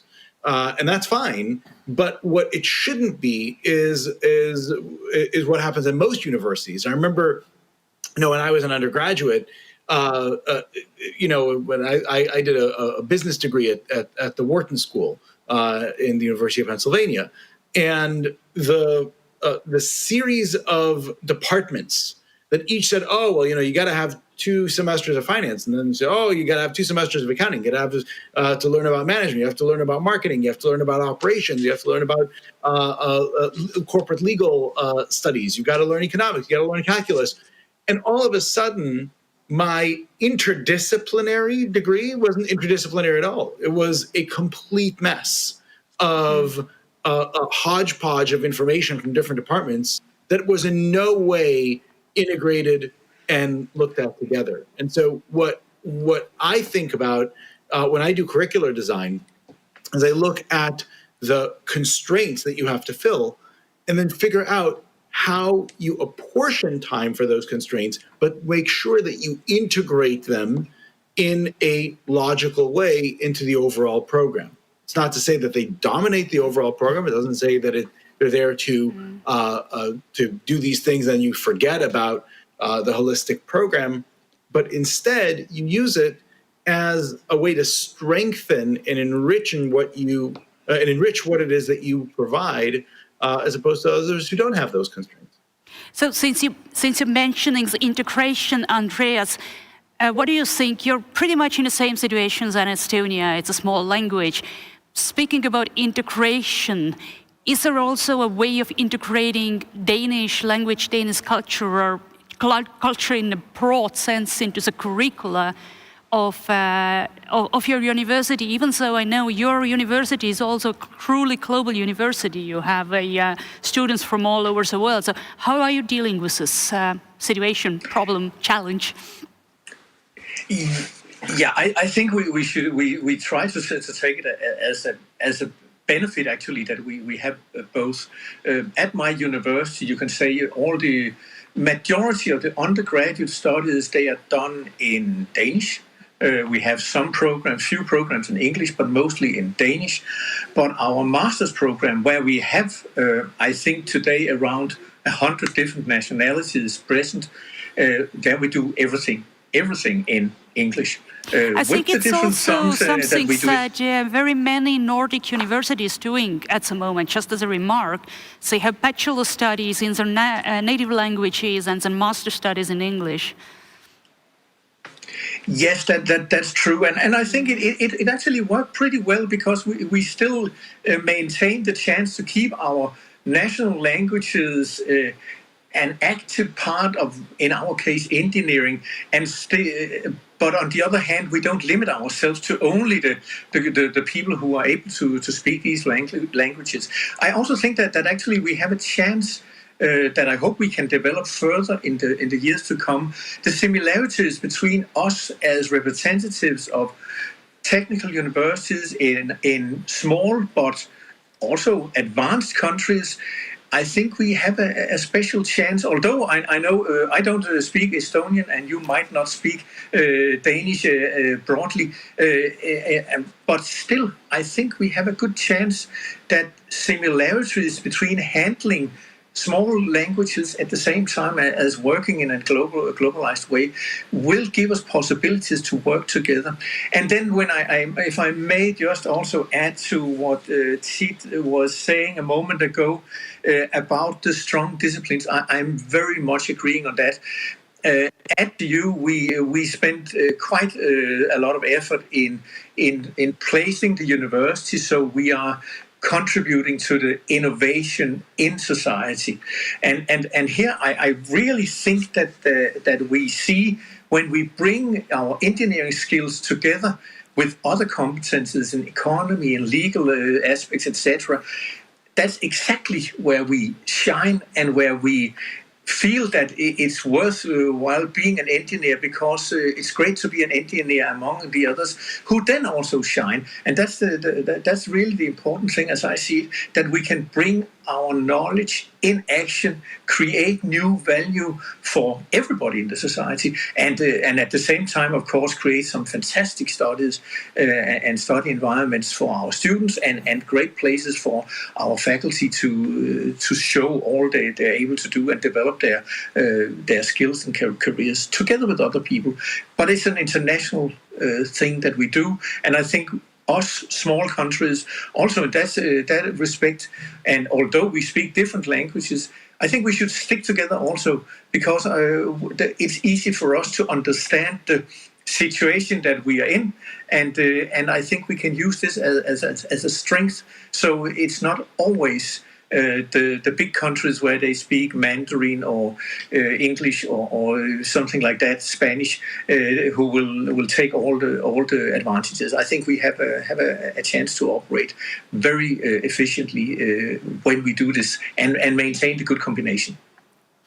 Thank you. I'm just telling in Estonia, we have a lot of debate going on about the impact of the universities on a global scale and on a local scale. And the local scale is kind of very important for us. So why do we do exactly for our country if the university is run in our country? How do you view it? Do you view there is a challenge or is a contradiction between a global impact and a local impact? Do we have to make some choices? Is it harder for us than for Ben? How do you see it? Yeah, well, I'm a natural scientist, and we have natural science is pretty international. Yeah, and I wanted to say that being a natural scientist, I think that we have to find a good balance. So this is quite clear that Estonia, Denmark is a small country in terms of population, but Estonia is not a small country. Estonia is a very small country. So our population is just 1.3 million, and unluckily, Estonian language is probably one of the most complicated languages in the world. Not for me. Yeah, not for me either. But so this is quite clear that universities, Estonian universities, well, let's say, or universities in small countries with small nations, we have a responsibility to in keeping and preserving our language. But when I said that we have to find a good balance, this means that being a good national university, successful national university, we have to be also international.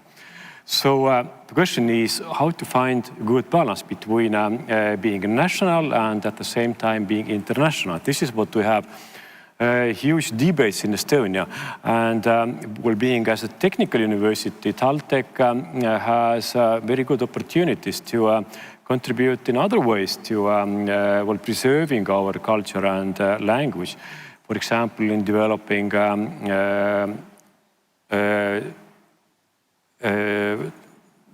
systems or technologies to learn language, how to teach language, even this most complicated language, one of the most complicated languages. And also language technologies themselves. Yes, and well, how we digitalize, we have to digitalize our literature, so on and so forth. So these are our duties, what we have to do, and there is no problem doing that. But at the same time, yes, of course, we have to be international, we have to engage scholars, researchers from abroad, and of course, if we have good technology to learn them Estonian language, so that would be just great. Thank you. I actually wanted to change the subject a little bit. We'll still sticking to the global challenges, but let me get you another one. So the current trends about a decade or more show you more that research is more and more done outside of the university. You could witness over the last decades how big multinational conglomerates have their own research lab, and they have a lot of money to do the research.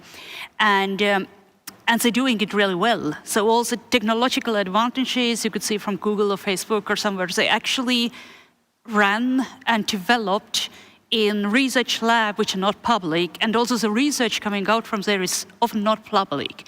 And the question here is that we are in a university who do public research. I mean, we do for taxpayers' money, and our research often is open to everybody. Are we winners or losers in this game? And before I ask you the question, I would actually want to ask another panelist of one who is virtually here, pre-recorded. She's Tuula Teri. She is a president of Swedish Academy of Engineering Sciences, and also very experienced as a former rector of Aalto University in Finland and several other posts. Her CV is amazing, and she knows a lot about it. But let's listen what she has to say about that very same challenge. Yes, those are all very, very important questions, and I think that I would like to maybe start with the role of universities as such. What are the kind of strengths of universities, also as opposed to maybe multinational companies and things like that, is that we have almost 1,000-year-old tradition in how we recruit talent to universities. And I think that this is one major asset that we look at, those researchers who are best, and we always talk very much about the quality of universities, quality of the research, quality of the talent that we recruit into the universities. And the second very important thing is that once you have the talent in your universities, you need to make sure that they have good conditions to carry out their work. And this is a resource question, of course, so basically what we often talk about is to say that it's not the number of talent that you have or the number of professors that you have in your universities which is important, but it is how much resources you invest per professor. So I think that this is very important, and it is very right that you say that companies have their own agenda, they have their own goals, but they are also not quite as persistent with the time that they give to their researchers. So university timescale for one person that comes as a university professor, it can be 20 to 30 years, which they have time to concentrate on the fundamental questions that are important. And so I think that and then when you go to this long perspective of university research, it's very important to, exactly like you point out, that have the autonomy, so that the researchers, we pick the top talent into our universities, we give them resources and we give them time. And then it's very important that in many occasions the researchers can themselves choose what they want to do the research on, that they can freely publish their results. And this is the other aspect of the scientific method, that all of these research results which are produced by the university professors, they are subjected to peer review. So it means that the scientific community is going to evaluate whether these results hold, and that is the basis why the results are reliable. And then I would like to also point out that, it is very rarely that companies, when they are doing research, that they engage students in the research. So they don't have an educational agenda. And so if you think about what is the impact of universities, very large part of the impact of universities, it comes because you have students who are actually working with the professors, and they are being taught based on the newest research results. And so when they take jobs in the society, they are the ones who carry the results of the research into the society. This is not often the case with corporate research. And the final point that I want to make is that when we talk about the exploitation of the research results from the universities and these excellent professors, it is very important also to facilitate the kind of culture in the university where university professors have good collaborations with the rest of the society, because and this is a two-way street. So the researchers can enlighten the companies with what is the front line of the research, but at the same time, the company's questions and the company's own research will stimulate the researchers. And then when you put all of these things together, that you have high quality of research, you have education combined with the research, and then you have good collaboration with industry, business, or other parts of the society. That is, I think, that still going to be relevant, as you said, at the time perspective of maybe 30 years or something like that.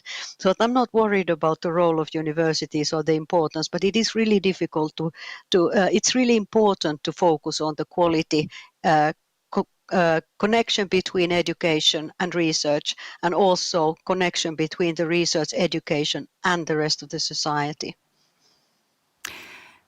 Ben, I understand from what you told before that Minerva University is mostly teaching university, or you're mostly focusing on educating a new generation of students. So how do you view within the Minerva model, university model, the link between research and education and teaching, which Tuula was emphasizing is very, very important? How have you solved that problem? Yeah, absolutely. So we very much believe in the criticality of research as a technique for solving challenges, right? That is one of the core ways of actually going out and solving challenges. And our students engage from day one in understanding the scientific process as a subject matter, not as an accident of studying a particular science, but as a focus of their first year education that then scaffolds to the rest. Most of our students wind up doing research. 100% of our students do a capstone project, which is an original work that they spend 2 years on by the time that they graduate, and is the summation of everything that they've learned. At the same time, though, we are not unaware of the shortcomings of university research. I think one of the reasons you asked the question that you did is not just because there's great research being done in corporations, but there is a significant reckoning with how much bad research is done at universities. And there is an enormous amount of bad research done at universities. In fact, the vast majority of papers published are ones that aren't looked at. So it's an imperfect system, but it does exist for a reason, right? And the reason, of course, is much like was just said, university horizons and goals are much longer and in some ways much purer. And so you can do basic research at a university setting that isn't applicable initially, but maybe decades down the road. And that is a critical service to society. At the same time, university sector as a whole has to ask itself, is there a way to do this in a more efficient or effective way? And so when we look at research at Minerva, we allow our professors to have to jump through an upfront hurdle, not just on the outcome of research, but also on the funding of it. And if our professors want to do research, they need to go out and earn grant money, and that grant money needs to fund it. And so they have an upfront barrier to conducting the research, as well as the publishing barrier at the end. It's not to say that there shouldn't be institutions that recognize the very best in fields and give them carte blanche, give them an unlimited checkbook, because so much of basic research and discovery comes from the minds of brilliant individuals that work to find new areas. But that carte blanche shouldn't just be given willy-nilly to anybody who has a PhD, right? And so there needs to be a system of figuring out how to be a little bit more efficient in the pursuit of these basic discoveries than we currently have. And Andreas, I don't know, you're looking kind of, you want to comment on that. So I'm really interested about your comment exactly on the ratio of good and bad science. How does it look like in Technical University of Denmark? How much bad research do you do in Denmark? Actually, I'm very pleased to have the chance to comment on that because I believe that research is absolutely essential in what we do at DTU. When it comes to the bad research, actually what I almost heard Ben say was that there was an equality between bad research and papers never cited. It's true that we often believe good research is often cited. But I don't think we can conclude for certain that just because nobody else reads a paper at a given time and cited, that it's an example of bad research. We have to be very, very careful on that. Yeah, and because it might just be opposite. that you are so advanced that nobody understands it until 20 years later. So I think I wouldn't call it out. And basically, we have a system, and we've been working on a system for many, many years to try to remove what you can say bad research. Bad research is scientists who don't work with their science, who don't do the part of the job. That's a one definition. And of course, it can also be flawed or anything like that. But I think very important for universities, if I may just also add a comment to what to Letari, which is a very good colleague of mine also that I know from her time in Aalto. She said about publishing. There's a very big difference between what private companies do and what we do at universities, and we publish. And that sometimes, of course, it takes time, and it can even be debated how we should do that. But the fact is that although it might very well be that Amazon has a much stronger department on artificial intelligence than we have at DTU, then there's a big difference because our professors write papers that everybody can see. The only way that I found out if Amazon is doing this is because if I'm now mentioning new rubber boots 3 times, then I will certainly see something popping up in my desktop tomorrow, somebody offering me new rubber boots. And that's a very big and fundamental difference.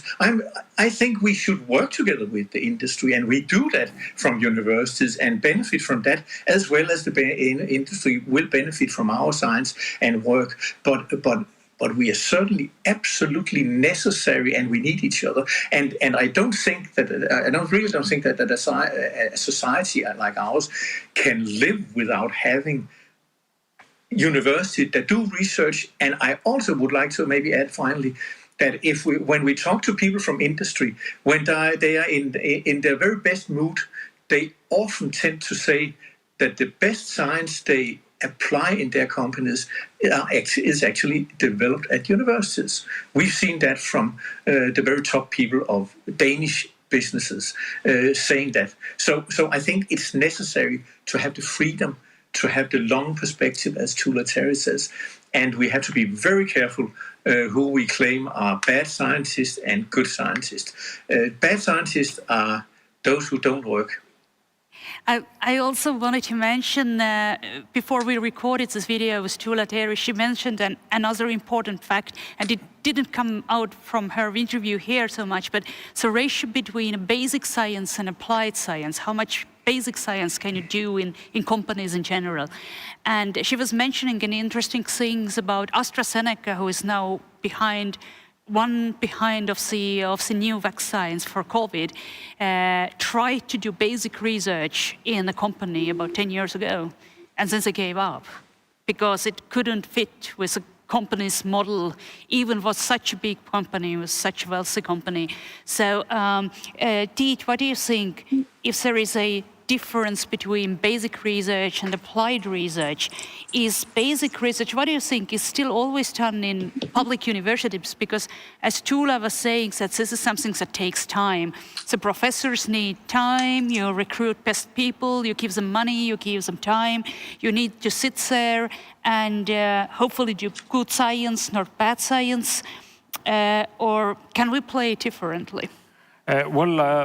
I would say that we definitely need basic research, basic science. When I say that interdisciplinarity needs strong disciplines, then also applied research needs good basic research. Yeah, but otherwise you won't have research to apply. So, exactly, right, yeah. Yes. Yeah. And if we, I mean, what we have, I agree very much that universities need basic research, and I would say that if universities don't do any more basic research, or let's say companies take over research from universities, then we don't have universities anymore, because universities then we will lose in quality of teaching.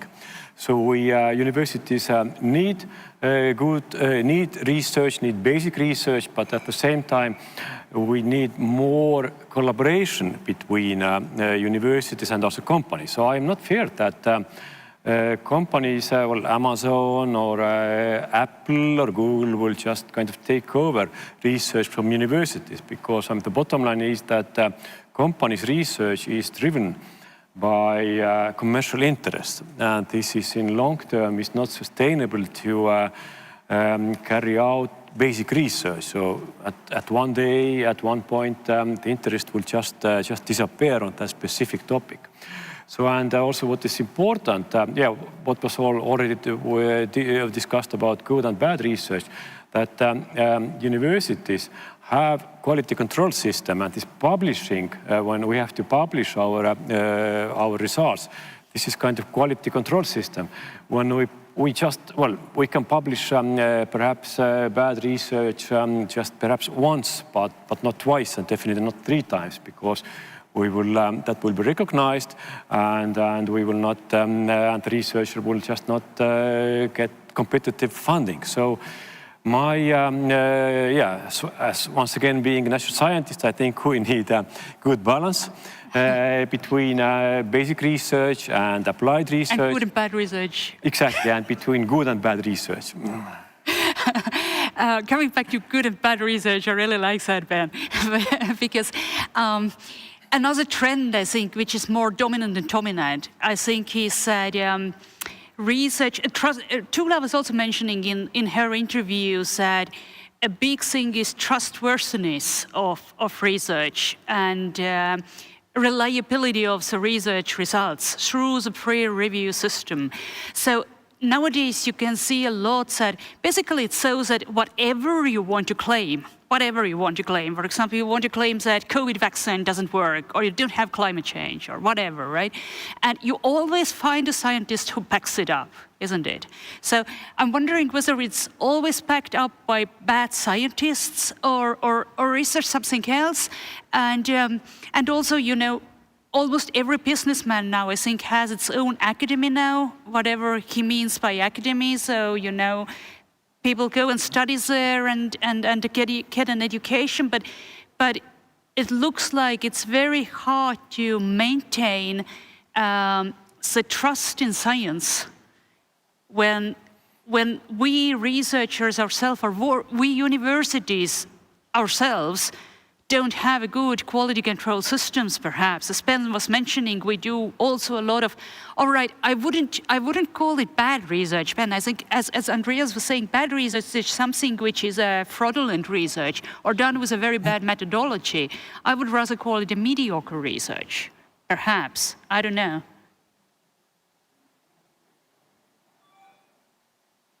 Talking, or at least I think most of the conversation in this panel is around research in the natural sciences. And the reality is that university research is much broader than research in the natural science. My father happens to be a structural biologist, a very renowned one, and you know, I see that world, and that world works relatively well. There's still a bunch of stuff that gets published that then gets disproven later, and because it's popular and people understand that. But the more that you move away from pure science, right, proof-based science, certainly in math, and then as you move towards further and further away, the more you see bad research. And I'm not just talking about, things that haven't been understood, but flat out wrong. And I remember when I was first designing curricula, when I was an undergraduate more than 25 years ago, I co-designed a class with a psychology professor, a nutrition professor on nutrition fads. And we looked at literature from the 1980s, this is now a long time ago, around nutrition science. And, you would see waves, dozens of peer-reviewed published papers that were showing that oat bran does everything from magically reduce weight to cure cancer. And then you would see a couple of year pause, and then dozens of other papers showing that oat bran is bad for you, none of which were true. They were all incorrect, very bad methodologies, bad understanding of how to draw conclusions from very weak data, etc. And the more you move away, the more you see things like this. 50% of peer-reviewed, published social science research cannot be replicated, right? and in fact, the papers that demonstrate that it can't be replicated don't get published. And that's actually a fact, because it's also shown with meta-studies. It really can't be replicated. So it's hardcore science. And I'm very relaxed listening to that as a computer engineer by my training. So, it's not my problem. It's a problem of social scientists. But Andreas, what do you think? It's a kind of an open-ended question. In 20 years' time, do you think people still believe in research with so much bad science around? What do you think? Yeah, I really hope. I'm optimistic by nature, so certainly, and I think we need to do that. There is, I believe, I know that there has been a kind of debate over the past years where we have seen media, the very things that we have developed as telecom engineers, myself included, 20 years ago, are used not to spread the truth, but to spread false information. I really think that we will come to a point where people will start to require some basis of what they do. And we also have to remember in all this, not everybody who claims they are a scientist in the media really is a scientist. To be a good scientist, you actually have to, as Tiet said before, you have to have a track record. You cannot just go out and say, oh, I read 10 papers, so now I'm a scientist, and I don't agree with everything, so this is not what we're going to do. I believe that we will see, and we will have people coming to universities where we have to be very careful to keep exactly that role as representing what is right and what is wrong. Of course, you can always find scientists with opposing opinions. But that it's not as the example of Ben, where you say this is good for you or this will kill you, because if you can get to the same kind of thing, then you probably didn't read the literature, and that's part of being a good scientist. You read the literature first, you see what's up and down in that, you make a hypothesis on what it is, and then you design an experiment that can be replicated by others.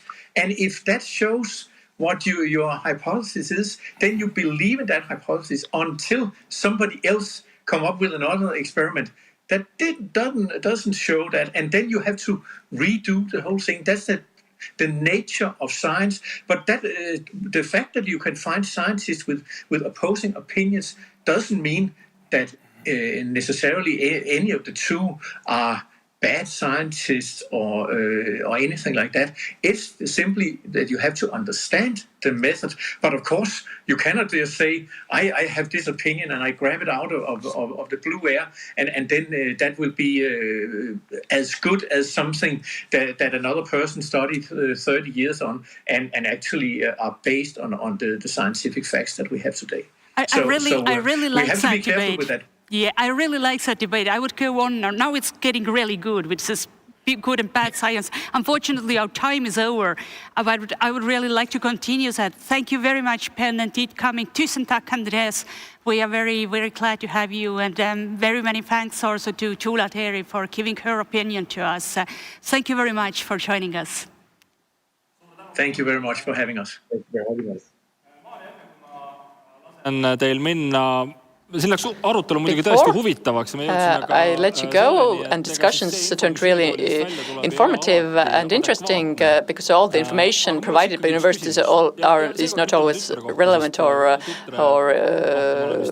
true. I'm not going to ask about my daughter. I've learned everything about raising her, but as a journalist, I would like to ask how media and universities could improve their cooperation so that truth and true facts would be taken to people. We need to be self-critical, and we as researchers, I think Tiit agrees with me that we as researchers need to learn how to present our results in a clear and simple way. You, as a journalist, know that it's not easy to explain things in a simple manner to people, but the media needs to understand that researchers do not know the ultimate truth, and this is something that we have to accept. We have the best knowledge today, but this can change. And if a journalist wants an ultimate truth or something, some scoop, then this is not what you will get. It's difficult to accept, but you must. Thank you, Mari. Dear friends, we are nearing the end of our conference. We only have the last question to respond to. We have a question to Tiit Land, who's a bioscientist. But this question is asked by Kristjan Järvi, the author of our last presentation today. What were you thinking about? Yes, I have a question. Tiit.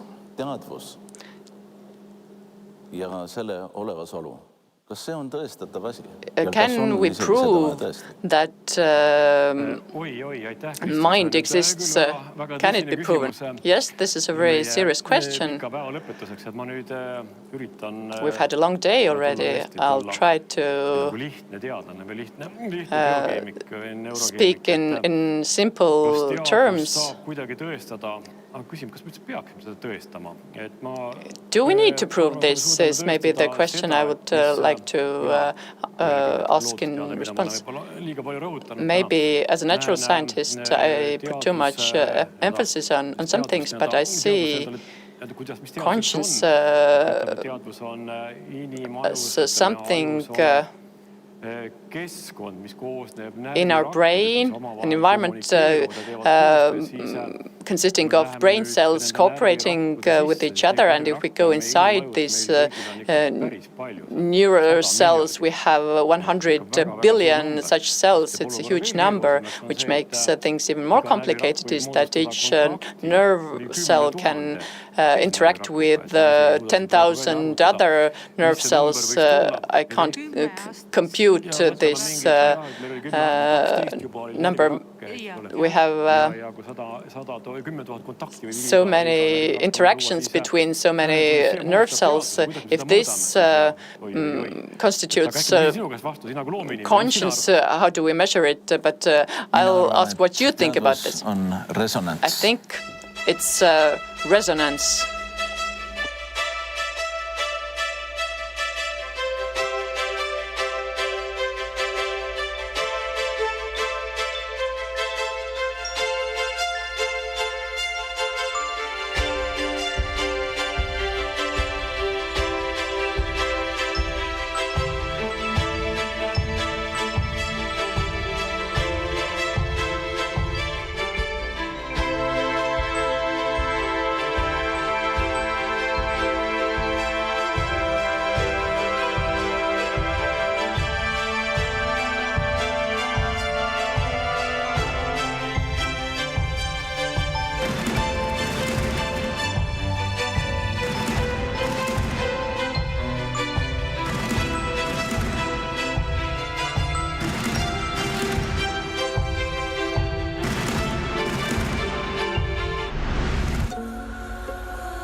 My sun goes down and the world is still. I sink into darkness alone with no will. I throw my gaze up to the starry sky, dreaming of wings but no reason to fly, whispering silently of those little lies, far away nebulous, saying goodbye, crying to myself, thinking of our desire, talking out loud, bent on a fire, bent on a fire, hurt with desire.